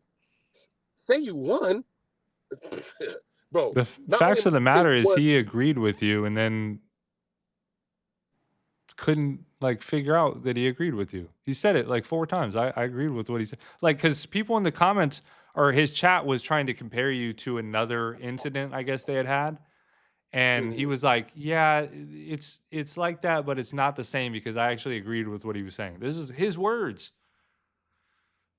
So, right. Whatever he wants to say is he really can't, of course he wants validation from you because he agrees with you. I'm not giving it to him, right? I'm like, nope. You know what? Look, if you pay me the $1,000, all right, I'll let it go. For real, I'll let it go. I don't think you're gonna pay me, and so I'm just gonna have to make an example out of you. Like there's a few people that got it coming right now, for real. Pause, and I will make it. Listen, I'll give you some time. You know what I mean? Shake it off. Let your ego. Let a few paychecks hit. I know you just bought the new Porsche, nigga. What? I watched the BTS and everything. You just bought the new Porsche, nigga. All right? What'd you get, the Taycan? I know you just got the new Taycan, nigga. All right? Send me that $1,000. Hoe ass nigga. You just don't want to admit you won. That's what it is. It's not about the money. It's the ego. It's because you're a short nigga that lives and dies on your intellect. And a short, modest looking guy, might I add, right? I'm a tall, very good looking man who just bullied you in intellect. That has to be disheartening. That has to be. That's like being a giant bug, a beetle, terrorizing all the bugs, and then a bird just comes and snatches you up. Right? You're like, oh my God, I'm completely helpless. So I get it. It's frustrating, right? But you owe me the $1,000, sir. You owe me the $1,000, and as a man, you should pay me that. You should pay, and I don't care. Like, I really don't want it because I wasn't gonna think about it. I wasn't even asking for the $1,000 after. I knew you made that bet in haste. I just wanted to debate again. But then you said, I'm not debating you until you blah, blah, blah, blah. So I'm like, this nigga really trying to test my gangster, huh? Okay. Yeah, he must have forgot. Well, he didn't forget because he don't know me, but that nigga Bobby forgot. That nigga Bobby forgot. I'm not on it. You owe me $2,500, nigga. You think I'm ever gonna stop mentioning this? No, nigga. Pay me my money, Bobby. All right? You saw me do that to many people on that channel. You saw me, nigga, I am the king of, hold on. What did you just say? Didn't you just say, blah, blah? I didn't say that. Hold on. Mute myself, go back to the stream, record it, and here I am with a drop on you. I'm the king of that. That's what I do, nigga. I make drops of niggas on themselves mid-stream. That's why I'm like, nigga, when I really get in my bag, where I got like, nigga, it's finna be a wrap for you niggas. Cause I was doing that with the phone in my car that's right, recording drop, bodying niggas. Like, didn't you just say, you didn't say that? How much you want to bet? All right, let's bet. Okay, hold on. Give me a second. Here you go. You saw me do it multiple times to multiple people, and then you got a nerve to sit there and bet me $1,000, and then up the bet to $2,500. You're a bitch ass nigga for that, all right? Until you pay me my money for that. Me and Bobby never had no issues or anything else, so that's like just for that. You know, I don't have nothing to do with the issues you got with all the other people who's kicking your back in right now. You know, because a lot of niggas kicking your back in off the funny shit that you've been allegedly doing. But I don't have nothing to do with that. I don't have nothing to do with that. I just want my $2,500 for being right. That's right. Listen, it comes at a cost when you disrespect me. It always comes at a cost. All right. I need a piece of that flesh. Shout out Taryn. I think Taryn's listening to this too. You know what I mean? Taryn knows about it. I need a piece of that flesh when you start talking crazy to me. All right. You start looking. All right, whatever. What? You can beat me in basketball? All right, let's bet then. All right, let's bet. Are you taking it back now? All right, well, I need a consolation prize. All right. You don't got to pay the whole $300. I need the consolation. All right. Send me the $100 and I'll let you out the bet. I have a track record, okay? I have a track record of forcing niggas to eat their word. It's my favorite thing to do. So that's why I'm like, this is I can rant about this all day. That's why I'm trying to just be cool about it because it's like another day in the office, man. I'm trying to act like I've been here before. All right, this is light work, and we got many more to go. Many more to go, Mark. You're a little nigga. That's why I said that on that last stream, and I'm mad I didn't get the clip ready. This clip will be up as soon as this stream is over on the Clip channel, though. On the last stream, I said Mark is a little nigga right now. He's a little nigga, but I would love for him to develop his skill and so one day I can maybe have a good debate with him. It just came up earlier than I wanted it, and so I had to accept the fade. I can't turn the fade down when it's right there, but I didn't really want to debate you now because you suck right now. And I have always maintained that. So I'm glad I had the opportunity to show it and prove it. Hey, they are who we thought they were. All right, when you think about me, think about that legendary coaching moment, nigga. They are who we thought they were. All right, I am who you thought I was. Whoever you thought I was, because I said it, just take my word for it. Because I have no problem expressing my shortcomings. I'm a humble man. I'm a humble servant of the people. I just did it for the people. I promise. I'm a humble servant. They rely on me to bring truth and expose the frauds. All right, so you were on the menu, Mark. You were on the menu a little bit earlier than I wanted to. Like a half a meal, a quarter of a meal. You know, I wasn't even full after that. You know what I mean? Like I had to go eat a few other niggas up. Pause after that. Pause, nigga. Pause. It's so funny too. He said it was only going to be 5 to 10 minutes, and then it ended up being like an hour and 20, some ridiculous amount of time.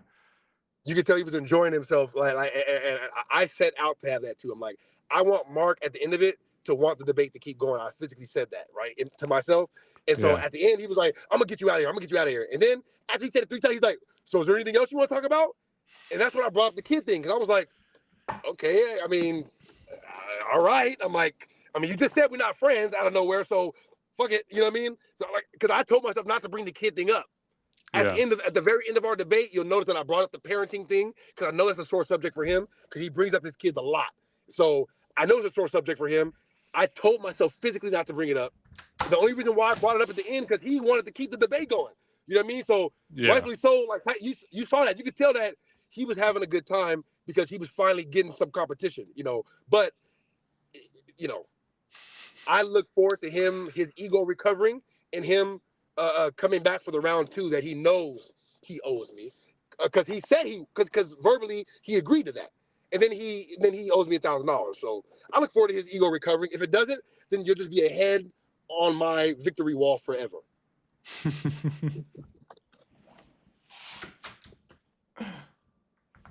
I think we did it. We did it. I'm gonna start leaning into the Joe thing. I was happy that he brought that up too. And then this nigga act just like you, Joe. And they're like, sure. I'm like, I told it during the debate that, bro, I'm 10 times worse than Joe. Yeah, no, I mean, there's some parallels there for sure. I wouldn't, especially when watching him interface with his workers. You know, like he treats he treats flipping them sometimes, and I know they're his people in a way. You know, like he's got a pass beyond what we can see on film, right? So, but it just is.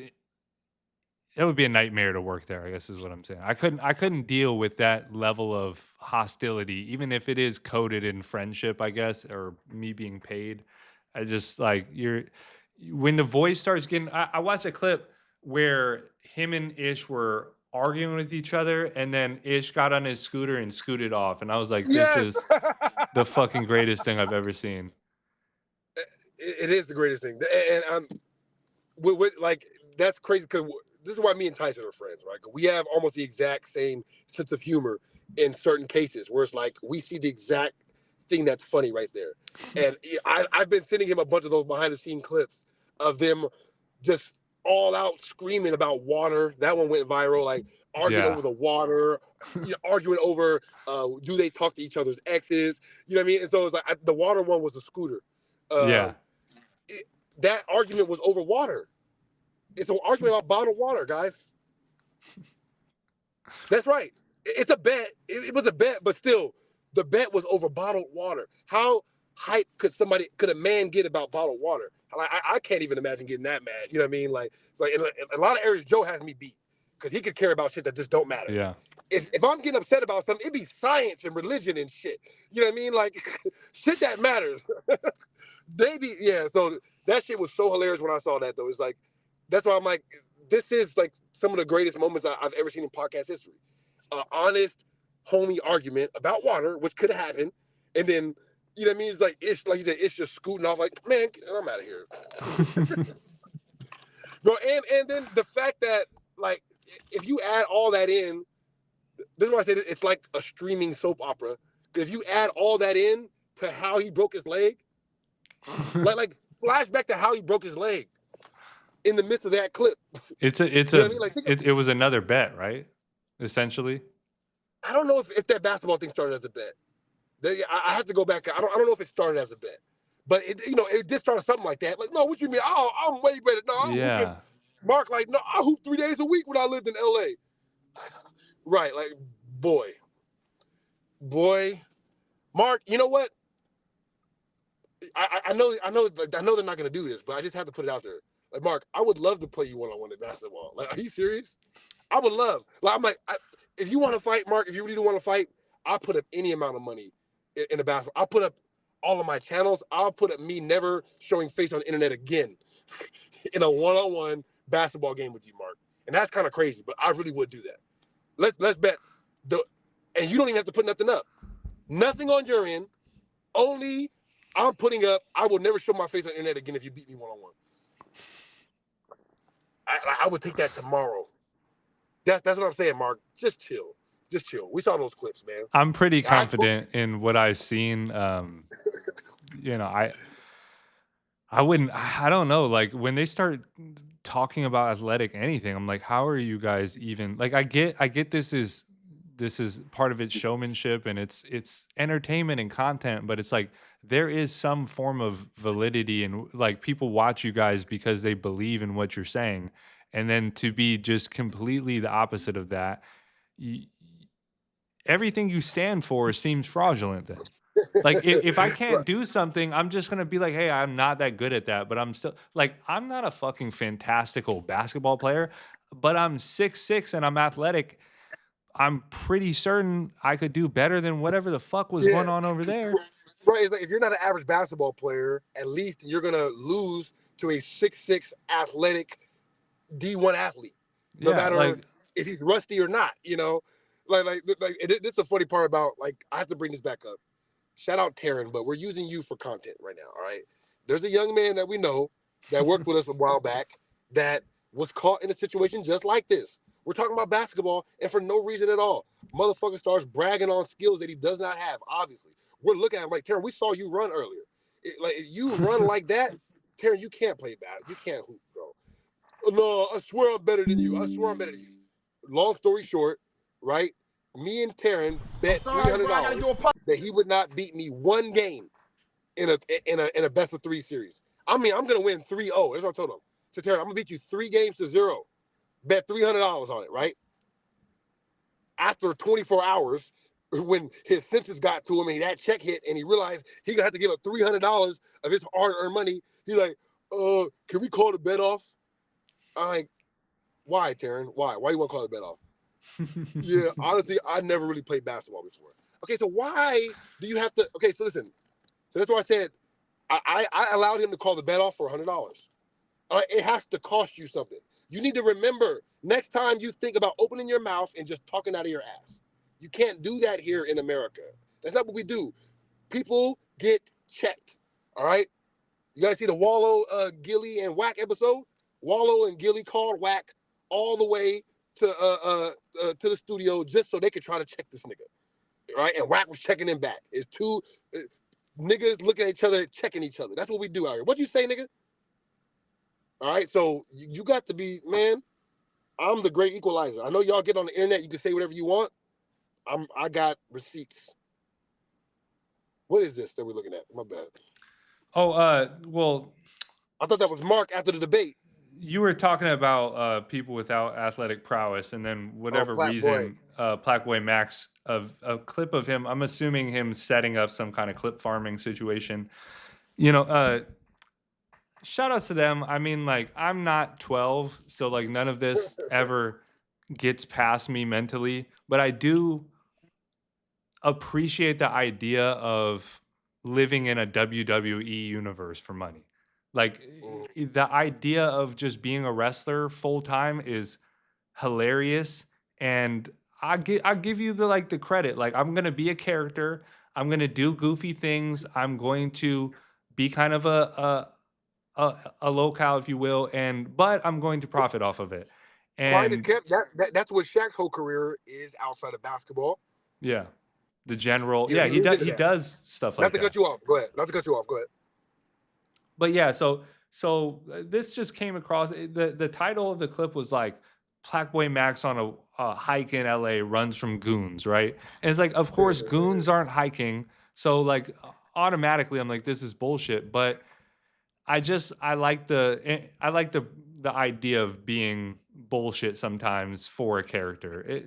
There's Absolutely. a line. I agree with you. I hear what you're saying. Hold on. No, you. Hold on, they chased me at the house. I'm good. This nigga run like a lineman.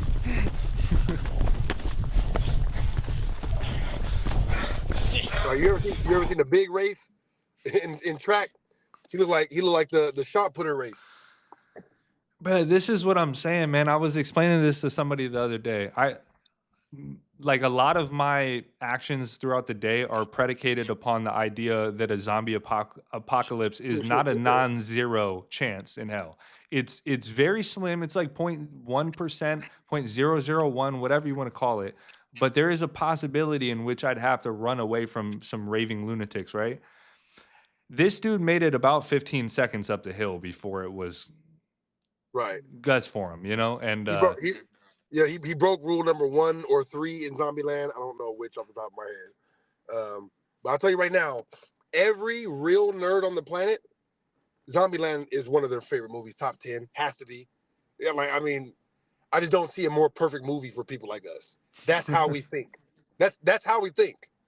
You know what I mean? In Zombieland, where it's like, I'm always anticipating what might happen if something comes to the door and oh, what if she comes to the door and then I'll have to, like, this has been my nerdy brain my whole life. You know what I mean? Like, well, anyways, that exactly. We all got rules like, okay, so if a zombie apocalypse breaks off, I'm going to have these things ready. I know I'm going to need at least one car, preferably 2 cars and 2 drivers. You know what I mean? Like ideally a caravan. Sometimes there's just some stuff I want to say, but I'm like, damn, I cannot say this out loud. But man, all I need is some neighbors next to me, because I'm taking all your shit. I'm taking all your shit. It's gone for you, dog. What are we talking about? I'm taking the whole block. Depending on who the neighbors are, I'm like, I'm fucking Daniel Tosh is so funny. Some of you guys are gonna survive in a zombie apocalypse for more than a day. Some of you guys, he's like, people like me, he's like, not more than 30 minutes. Because of me, you know how to fly a plane? No, knife to the throat. he's like, if anything I've learned from watching the zombie apocalypse movies is that if somebody comes up to you asking you if you can fly a plane, you say yes immediately. Hop in there and you figure it out. Like, He's like, all right, this one's a little bit different than mine, but we'll figure it out. Let me take the rear view. Just kidding. Oh, long live the GOAT, man. I'm like, long live the GOAT. He never spared it for a joke. Never spared it for a joke. Facts. By the way, is his name PlaqueBoy or PlaqueBoy? I think it's Plaque. I don't know, because he was like, my first introduction to him was him being the stinky guy. So I always thought it was a play on like being funky. Stinky guy. That was like his thing on the internet was like people would come. I could pull these clips up. The clips exist.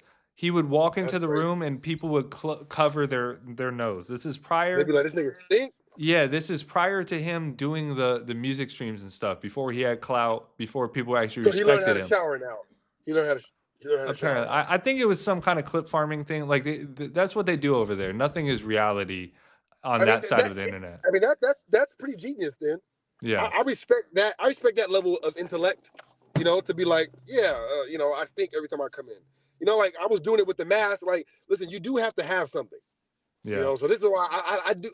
Although I am this rude in my heart, in my day-to-day basis, of course I'm not this rude all the time. Like that's not proper, But like on the internet, listen, this is my thing, all right? I'm not gonna shy away from being an asshole. This channel's called Real Offended. Like what the fuck do you want? Like what are you guys logging on to this channel for? What are you logging on thinking you're gonna see? All right, you're gonna see people getting offended. Mainly by me, all right? If you don't like seeing people get mad or you don't like other people poking people's buttons, this is not the place, all right? I'm a habitual line stepper. This is a fact.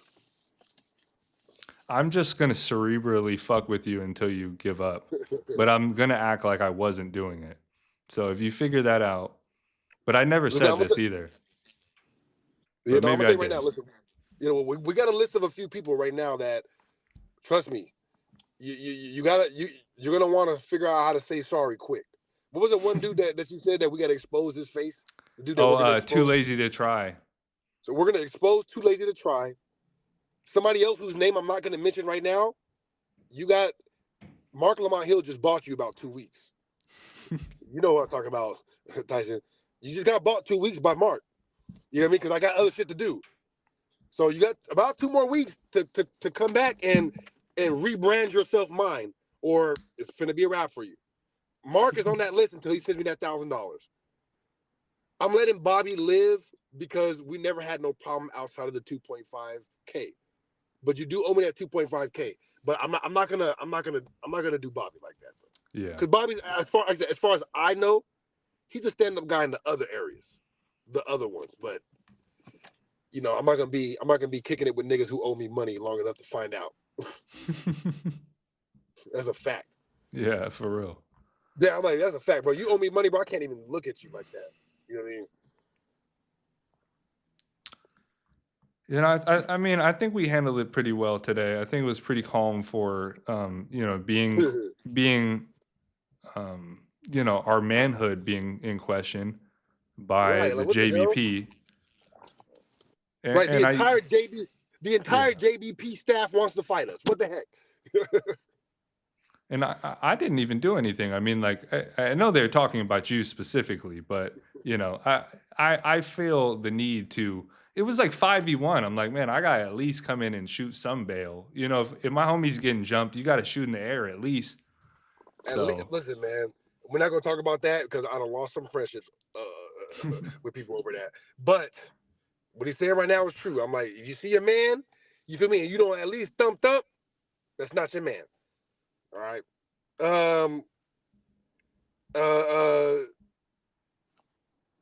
Listen, man.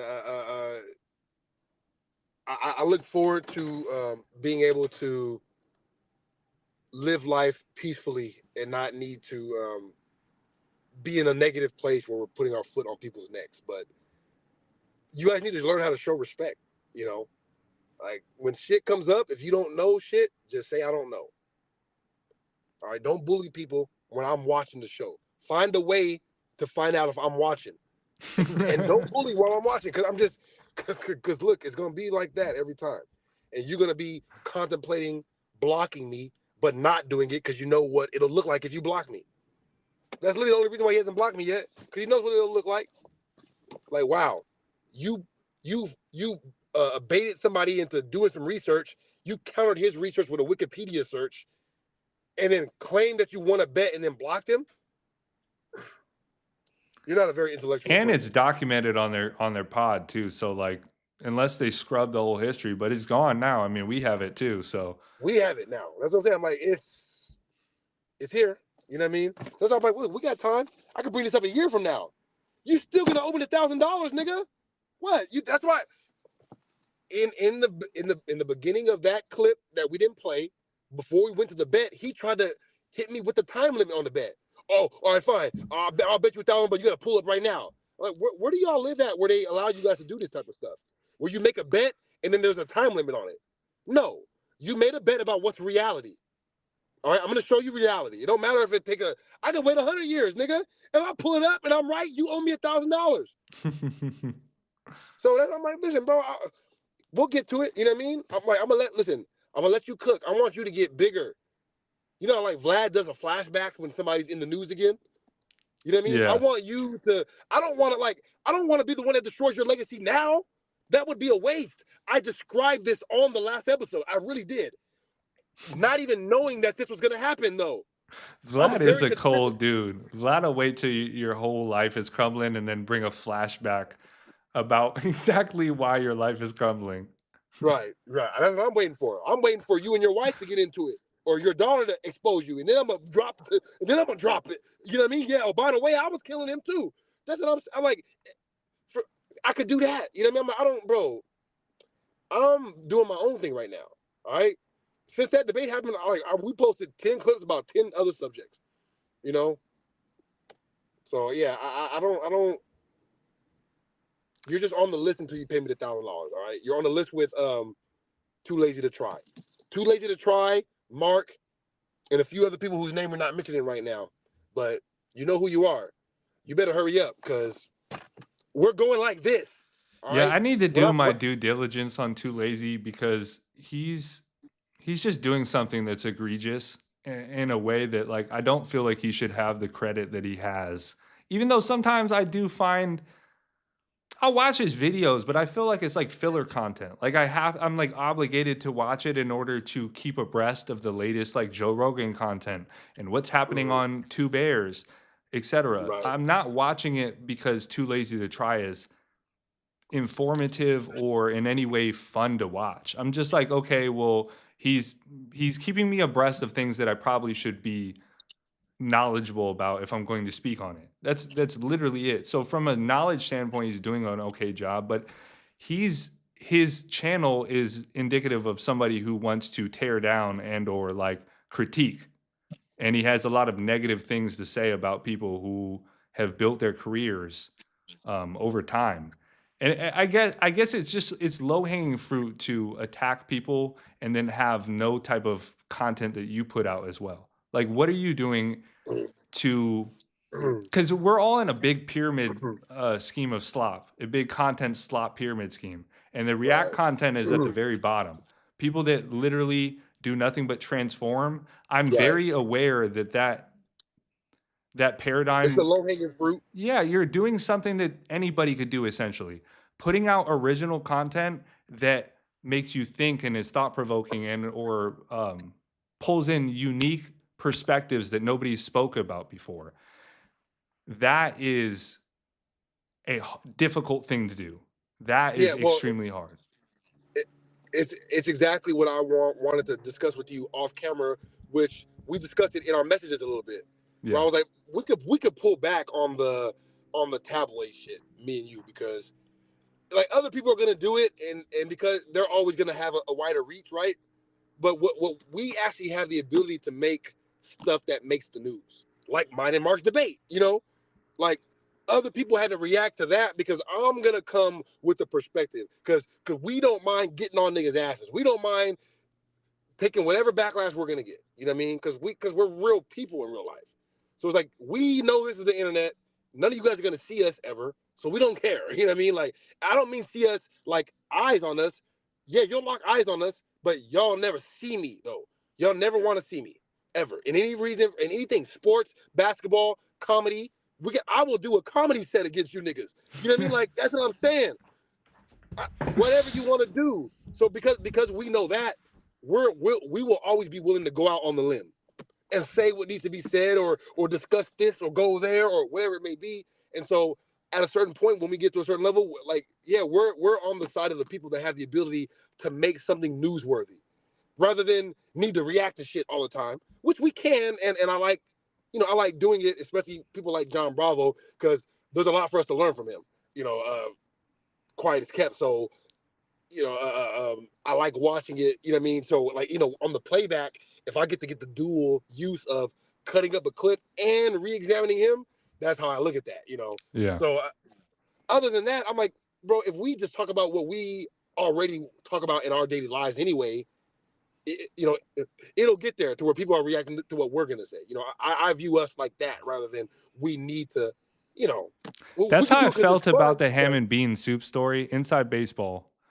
But there's always like, I definitely want to get to the point where we can tailor this show to a curb your enthusiasm style, like Larry David.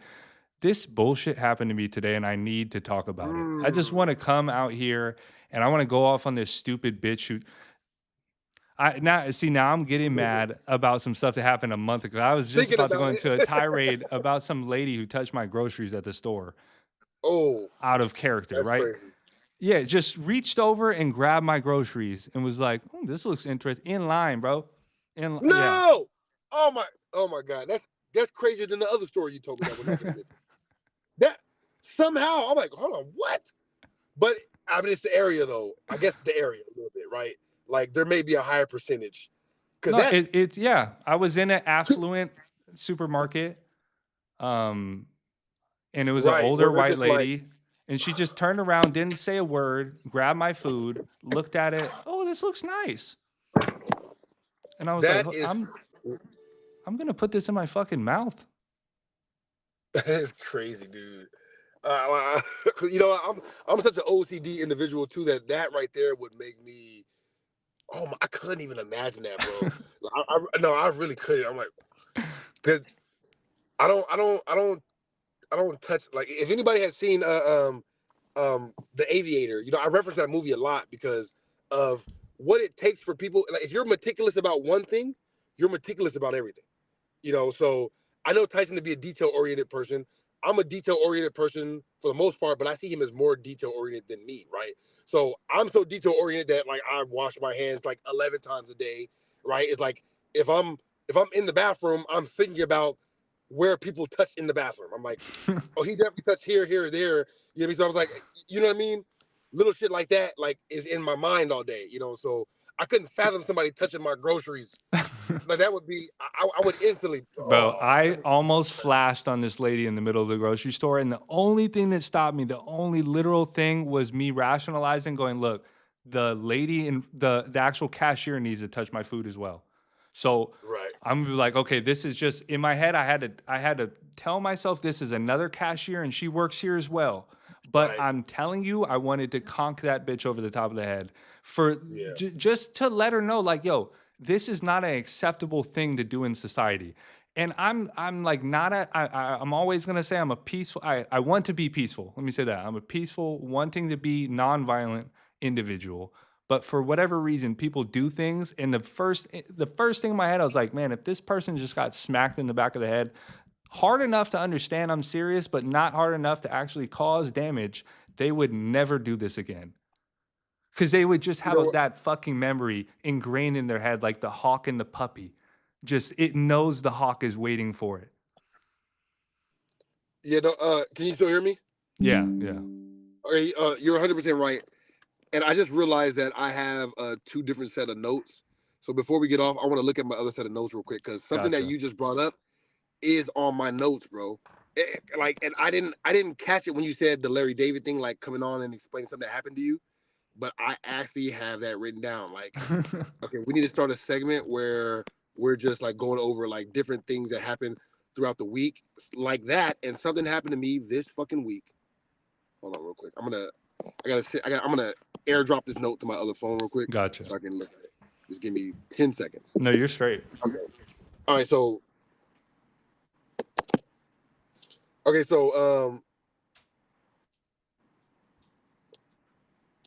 I had to call a customer service thing this week. And I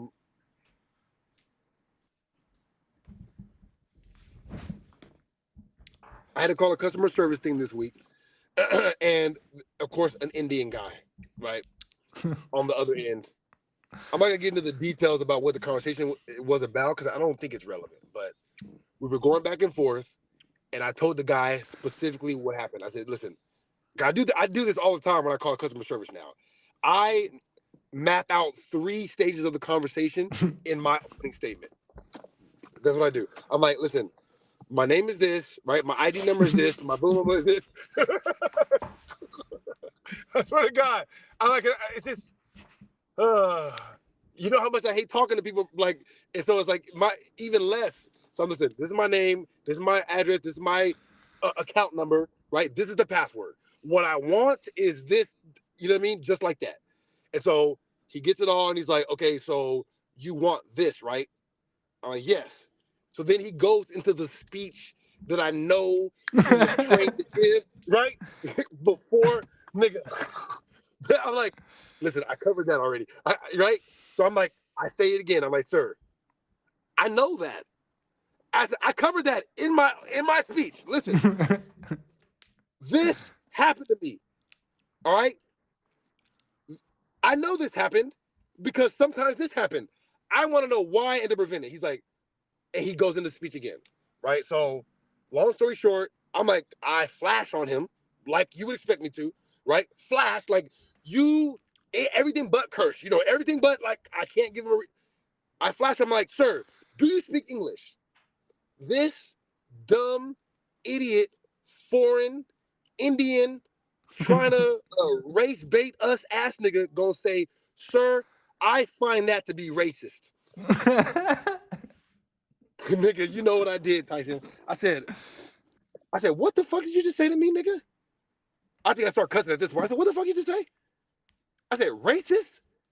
I said, "Nigga, I'm a fucking black dude on the phone talking to you." I said, "It's racist for me to ask you if you speak English? What about me asking you about the language you speak?" Woo, bro. I mean, like, I had to. I flashed on him so hard, bro, that at the end of it, I apologized. I swear to God. I said, I don't let you know, I apologize for doing all that, bro. But I need you, this is what I told him, word for word. I said, I need you to decide right now in your mind that the next time you think about calling somebody racist, an American racist, because you can't understand them in our language, nigga, I'm over here, I have an issue, nigga, that I'm trying to get resolved. Real money on the line. There's a problem in my life. And I got to deal with you on the phone trying to race bait me, telling me I'm racist, you dumb Indian fuck. I'm offended as hell, nigga. I'm offended. Straight up. I'm offended. I've never been so offended in my life. "Sir, I'm so sorry. I didn't mean to offend you." I said, "Bro," I said, "Listen, I apologize for flashing on you like that. I'm not gonna make a note about this. I'm not gonna complain. Never say this to anybody ever again, nigga. Never. All right? You better never call somebody racist when they ask you, do you speak English on this fucking phone again, nigga? Period." That's how I ended it. I'm like, "Bro, I just want you to know. Yeah. That's not okay, nigga. No." All right? Because if it was a white person, they would have gave into it. "Oh, yeah, maybe." No, hell no. Hell no, bitch. I'm a nigga on the phone with you. No, I'm not being racist, you dumb, stinky Indian fuck. I'm sorry. Listen, this is real offended, okay? I'm sorry. No, nigga, you have to get this now. You don't get to, if I'm calling you frustrated because of the issue I got, you don't get to try to turn it on me talking about you're being racist because you don't understand me and my home language. Fuck you. That's what I told him on the phone. I'm like, fuck you, nigga, calling me racist. As a black man, I'm highly offended. The fact that you even have to, the reason I laugh so hard is because I deal with a lot of prompting in AI. And what you did basically was give the tech a prompt. And you're like, here's all the pertinent information you need. You don't need any more than this to figure out my problem. Get it to fuck together. And he's like, and this is essentially like the HR and customer service reps are the epitome of why I believe in the simulation theory so much, because these cannot be real people with real souls. Customer service reps have to be some sort of subhuman existence in which when you die and you're a horrible person, you become customer service. There's no other way to contextualize why somebody would join that fucking legion of horrific individuals and do the job like to the letter though, right? Like I know somebody that used to work there, but this nigga cheated. You like what the fuck? He wasn't actually doing the work. No, he was just doing whatever he had to do to get the like whatever. Like he went out there like, no, sir, because the policy says. Who the fuck? Who are you, nigga? That's like he said. I can't imagine one person being that. You know what I mean? You know what? You know what's so funny? I'm totally blanking this part of existence out. I'm not going to dox us, but we live next to a pretty prolific call center in America at some points, and I knew some people that work there, and this was a U.S. based call center. That's what I'm talking about too. Yes, where all the bitches was at, every bitch on the planet. Yes. But they didn't do the work though. That's what I'm saying. That was a scam. Like anybody that works there will tell you. Like people just came here to have sex on breaks. That's all everybody was doing here. Nobody's actually doing the work. What the hell? We don't care about Verizon. It was that was one of the companies they handled. Like we don't care about Verizon. You know what I mean? Like that's not my money. Exactly. But some of them be on there like this is their money you're playing with, and that's crazy. But anyway, I like that idea though. Every week we gotta come in with like an incident. I have enough of them that I could like, cause Bro. I'm cursing people out all the time. Like that. As soon as the Indian guy repeated the sentence twice, I was straight to cursing him out. I'm like, you dumb. I can't take that. Like you said, it's the AI prompting thing. Where it's like, I had this conversation so many times. I know what you're gonna say. I know what you're gonna ask. All right. My name is this. Boom, boom, boom. You're going to say this, and I know that, and I know that. But I'm asking why, specifically why. All right, sir. Do you know why? Do you know what why means? Do you speak English? You're being racist. What the fuck? I'm like, I just saw red. I'm like, this nigga think I'm sweet. See, this is what I gotta show these niggas today. All right, don't you dare come over here with nigga. The real white people don't care about that shit, nigga. Go up to one of these white people talking about you sound racist. I am racist, bitch. Now what? Yeah, you think we care about that shit? We're trying to bring racism back, nigga. We're in the process of trying to bring it back right now. I swear to God, I think about segregation once a week at this point. I'm like, should we just try it out? Like, I don't know, like, because I see some stuff some people say. I'm like, I don't know if we can intermix anymore. Like, it'll work out for us. It'll work out for us because we can still go, you know what I mean, on both sides, kind of, you know what I mean? Yeah, but that is funny. Reality, do we get a travel pass? In reality, just like Myron says, though, you already know, you know what I mean? It's like, hell no. Everybody is niggas. Yeah. No, for sure. I like to have more of a classist view of the world. But, to each their own. Some people view it through a... Go ahead. I didn't used to view it that way, but, the peasants, you guys are really starting to force my hand. People like Mark, you know what I mean? Like you get up there and you got money, but you still got the peasantry behavior. You still make bets about shit you're not going to pay, like all this blah, blah, blah, blah, blah. I want to fight because he's smarter than me. Mark found out that I'm smarter than him. I look better than him, and he can't do nothing with me. So now he just wants to fight.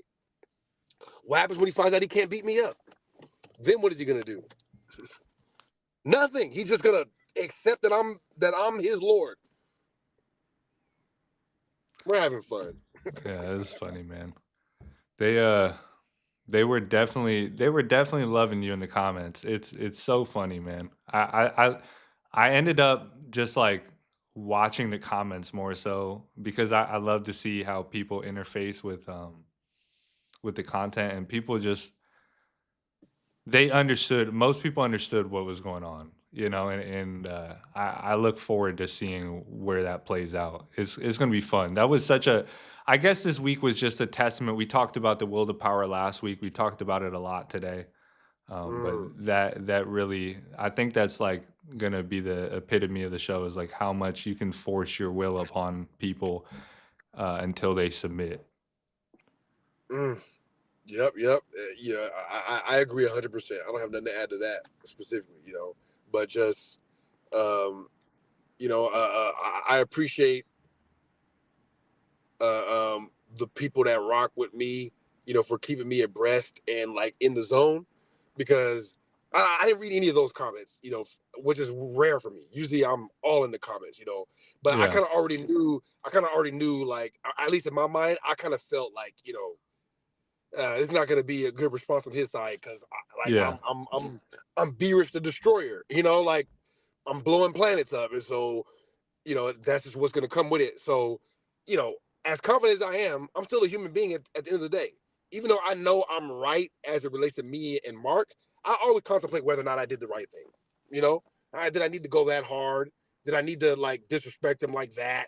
So I appreciate when people like, listen, man, like from a content standpoint, which I saw what you were trying to do, and it was entertaining. It was more entertaining that way, because I know I'm gonna make. Listen, I know I'm like, people are gonna hate me. What the fuck? That is what it is, So nobody is above that, though. Not even me, So I appreciate all the people that get in the comments and it's like, listen, like y'all gotta calm down. You know what I mean? It's like it's really not that serious, I appreciate you guys, because that's like, it's the fuel for me sometimes. When I'm in those moments where I'm like, do these niggas even deserve this? Like, I don't have to do this. Yeah. Like, I could not make enemies and still just do what I'm doing. Like, but like I said, in my heart of hearts, the people rely on me. I gotta crush these niggas for the culture, nigga. The truth has to prevail at some point. Somewhere on the internet, you need to be able to be like, listen, at least this is gonna be the truth. Or at least some semblance of it. He's not lying. He's not trying to bullshit me. Like this is, if I'm saying something, I'm willing to die on that. Period.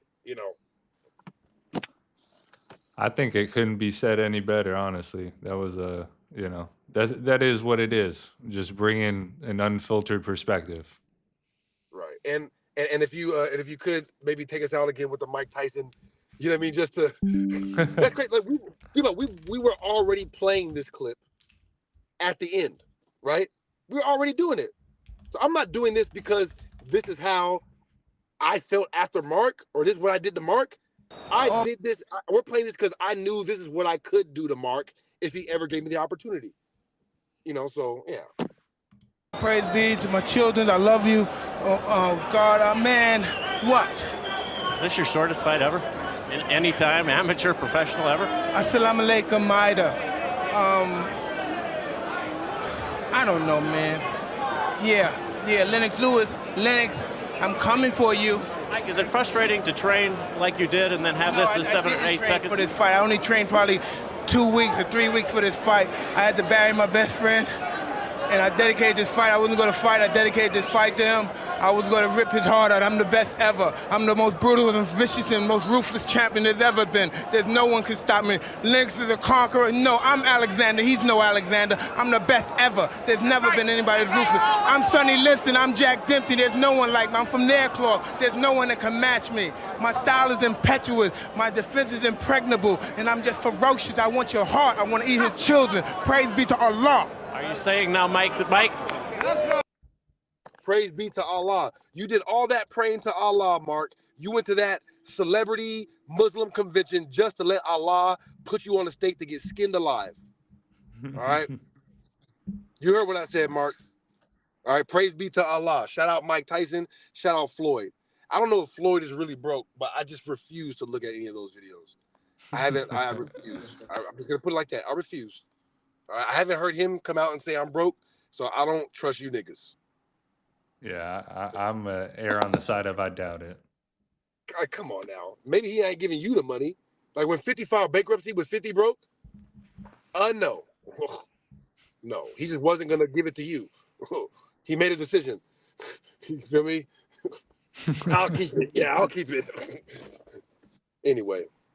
So yeah, I appreciate everybody out there. T, I appreciate you, my brother. You know what I mean? Sir. You made all this possible. We wouldn't be here today if it wasn't for you. We're just getting started. Mark, you owe me $1,000, nigga. Bobby, you owe me $2,500. Bobby, you owe me $2,500. Jerry, you owe me $100 from Vince's stream. Craig, Fight the Flat Earth, you owe me 20 grand from the bet about the Eddington experiment, that he wasn't a fraud. I brought the information to you that Eddington fudged that data. Yeah, you bet me 20 grand or pounds or whatever the fuck you guys use over there. You bet me 20 grand, and then you bet me 100 grand that you would be able to produce a real authentic picture of the entire Earth. You did neither. You did not pay me my money. All right, I'm owed like over like 125, 130 grand right now, just in bets, because you guys don't know how to research and keep your mouth shut when you don't know shit. So shit, it's time we go about collecting. That's what I'm like, it's not going anywhere. Eventually, I will have enough time on my hand to pull up on you like Dame Dash did. Who am I thinking of? Who did Dame Dash pull up on? The producer for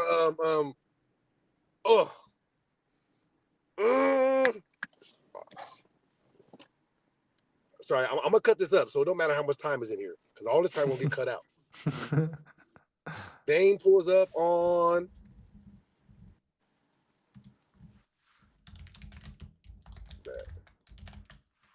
it's right on the top of my head. He's a producer. Lee Daniels. Oh. Lee Daniels. Hey, eventually I will have enough time on my hands to pull up on every single one of you the way Dame pulled up on Lee Daniels. I don't care. All right, I will pull up wherever you at. Hey, what's up, brother? Yeah. Yeah, how you doing? Yeah, so about that $2,500 that you owe me. Remember, you bet me $2,500. You know what I mean? If you don't have it, you don't have it. I understand, my brothers. People is broke. If you don't have it, it's cool. I ain't gonna press you. But if you have it, what? I'm coming, Craig. 120 grand. You should keep your mouth shut. I'm just saying. Mark, keep your mouth shut when the flat Earth topic comes up. All right. I want you to see me in your nightmare. All right. How did I get there? You did this to yourself. He did. He pretty much invited a vampire in. He invited the fox into the hen house. I'm a bull in the china shop. You invited the bull into the china shop. This is a fact. I'm bullying you around like the little guy that you are. Oh, at some point we might have to do a Sinners review too. Oh yeah, absolutely. Yeah, I've been hearing the movie is big, and I didn't know that the director of that movie had directed almost all of Michael B. Jordan's last 5 movies. Did you know that? Yeah. I didn't know that. I hadn't been familiar with that director. So I got to Since Fruitvale. Right. Because when they said the movies he directed, I was like, hold on, Michael B. Jordan's been in all of those. So that must be his guy then. Like the same way that what's his name put Cillian Murphy in all of his movies. The greatest director ever. You talking about Nolan?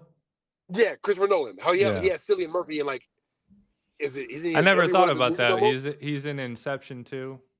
Inception, all the Batmans. He's in all the Batmans.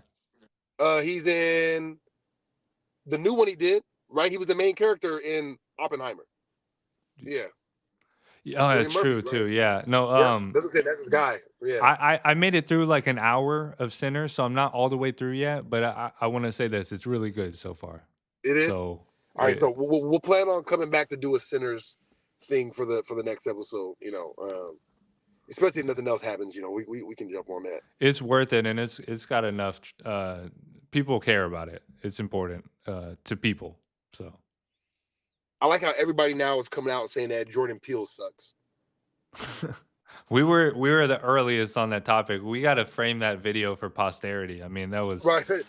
Flashback. We got to repost it as a flashback. Yeah, like that. It was such a funny setup. We had the goofy green screen background. Everything about it was funny, man. But we weren't lying. There wasn't a lie said. That movie was fucking terrible. And we saw it. It was like, we saw it. It was like either we don't know anything about movies or Jordan Peele is terrible.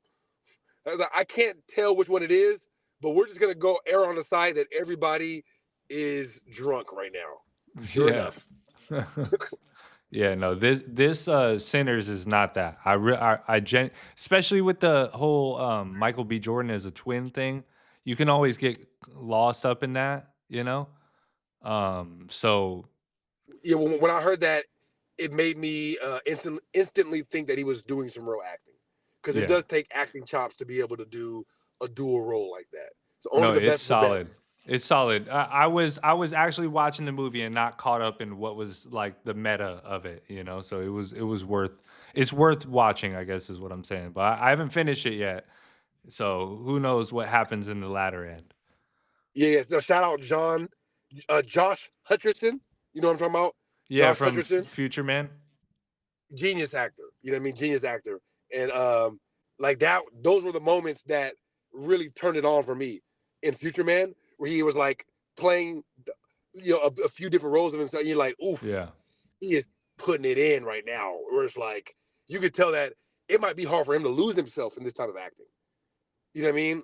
And so that twin thing is like, Michael B. Jordan has been criticized for not taking on serious and roles that require him to actually act. So right away when I heard that, I thought, okay, he's attacking that acting thing. Facts. People say what they want. I like Black Panther, so I mean, I thought it was a great movie. Yeah, I thought Black Panther was great. I think what I'm getting at is people try to attack Michael B. Jordan's performance sometimes, and I'm like, what movie did you watch? I really enjoyed what he brought to the film. I felt like it was pretty authentic for what they were trying to portray. But I mean, there wasn't much there. He was just doing a militant. Anyways, I don't want to dive deep into that now, but yeah, I don't have a problem with Michael B. Jordan. Just like everybody else who's very successful, people are fucking jealous, man. Michael B. Jordan's at the top of the game. Dude, he's at the top of the black acting game. You know, he don't have no scandals. Think about it. He's like the GQ guy, and he's like the black Leo right now in a way, or black Brad Pitt. So yeah, people are hating on him, man. They just don't like him. Joe doesn't like Michael B. Jordan. They're both from Jersey. I'm pretty sure Michael B. has slid into some of Joe's work. You know, and I will give Joe the credit, because Joe backtracked on all the negative stuff he said about him last episode. Because they were saying, like, a bunch of people used to say that Michael B. Jordan wasn't a good actor. Joe was like, a bunch of people like me. I was like, yeah, Nick, you were the one that said that. Joe was the one that came out and said Michael B. Jordan don't never say words in his movies. Anyway, so shout out Michael B., man, putting on for the Black Americans, dog. I rock with Michael B. You know what I mean? We all stand behind our dudes that represent us like a motherfucker, so no scandals. And also shout out Jonathan Majors. I was watching the fucking Ant-Man and the Wasp, and and the fucking Loki again. Like, yeah, damn it, because Jonathan Majors has the exact same role we're talking about right now, where he plays like 100 different versions of himself. Yeah, they casted him as that for a reason, because he's excellent. Oh man, go watch that. Yeah, go watch that Loki thing again. Not you, but because you don't want to turn me on to it. But anyway, listen, go watch that Loki season 2. Jonathan Majors carries it. He clearly outacts Owen Wilson. Owen. It's Owen. It's Owen. Yeah, he clearly outacts Owen Wilson. I won't necessarily say that he outacts the Loki guy, but because he has more character in his role. Yeah. But he bodied it. It's like there were moments in it where I was like, damn, he's good. Like I was really like taken back by how good his acting was. So shout out Jonathan Majors, man. I hope that they really do bring that Kang the Conqueror thing back, because that's the entire MCU franchise. Like, what the fuck? Yeah. I said this on TikTok and everybody called me a damn apologizer. I was like, man. Did they really? Yeah, no, the people in the comments were mad. They were like, why would you bring this person back? He hits when I'm like, bro. I got to get in that comment section. That's crazy. That's wild, because no, he did not. All right, he did not hit anybody. Exactly what I was saying. I'm like, all right, bro. I just let everybody think what they wanted to think, But I'm like, bro, this is not the facts of the case. And beyond that, you don't know what happened. And most people have no fucking idea what happens in these situations, and they just talk out of their ass anyways. So think about these two comparisons, right? Jonathan Majors, Dana White. All right, nobody boycotts the UFC. Dana White hit his wife in the face on camera. We all saw it. Was it self-defense? Sure, but so was Jonathan Majors. That's right. She was chasing him, trying to force him to stay in the car. All right, and he ripped her away from him, and in the process of that, put bruises on her. That's the story, right?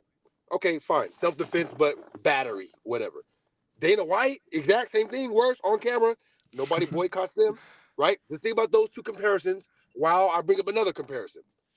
Think about in the same week that Shannon is getting obliterated for dating younger women, very young, I might add, very young, but dating younger women.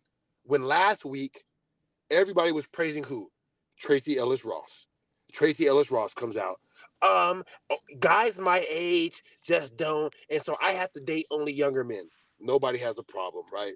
No, nobody has a problem with, and everybody has a problem with us coming out saying that this sounds a little bit predatory. It sounds a little cougarish. What, older guys aren't able, you're not able to manipulate older guys? What is it? Anyway, but just think about that and know that life isn't fair. And so stop letting them try to box you in to treating other people fair. All right, I don't treat people fair. I treat them accordingly. Facts. All right, I think we did it. All right, listen. If you guys got stuff that you guys want us to talk about on the next stream, you gotta either put it in the Discord, which I'll drop the Discord in the link in the description of this video later, or hit us up on X at But I'm Real Though at The Real Offended, and you'll see me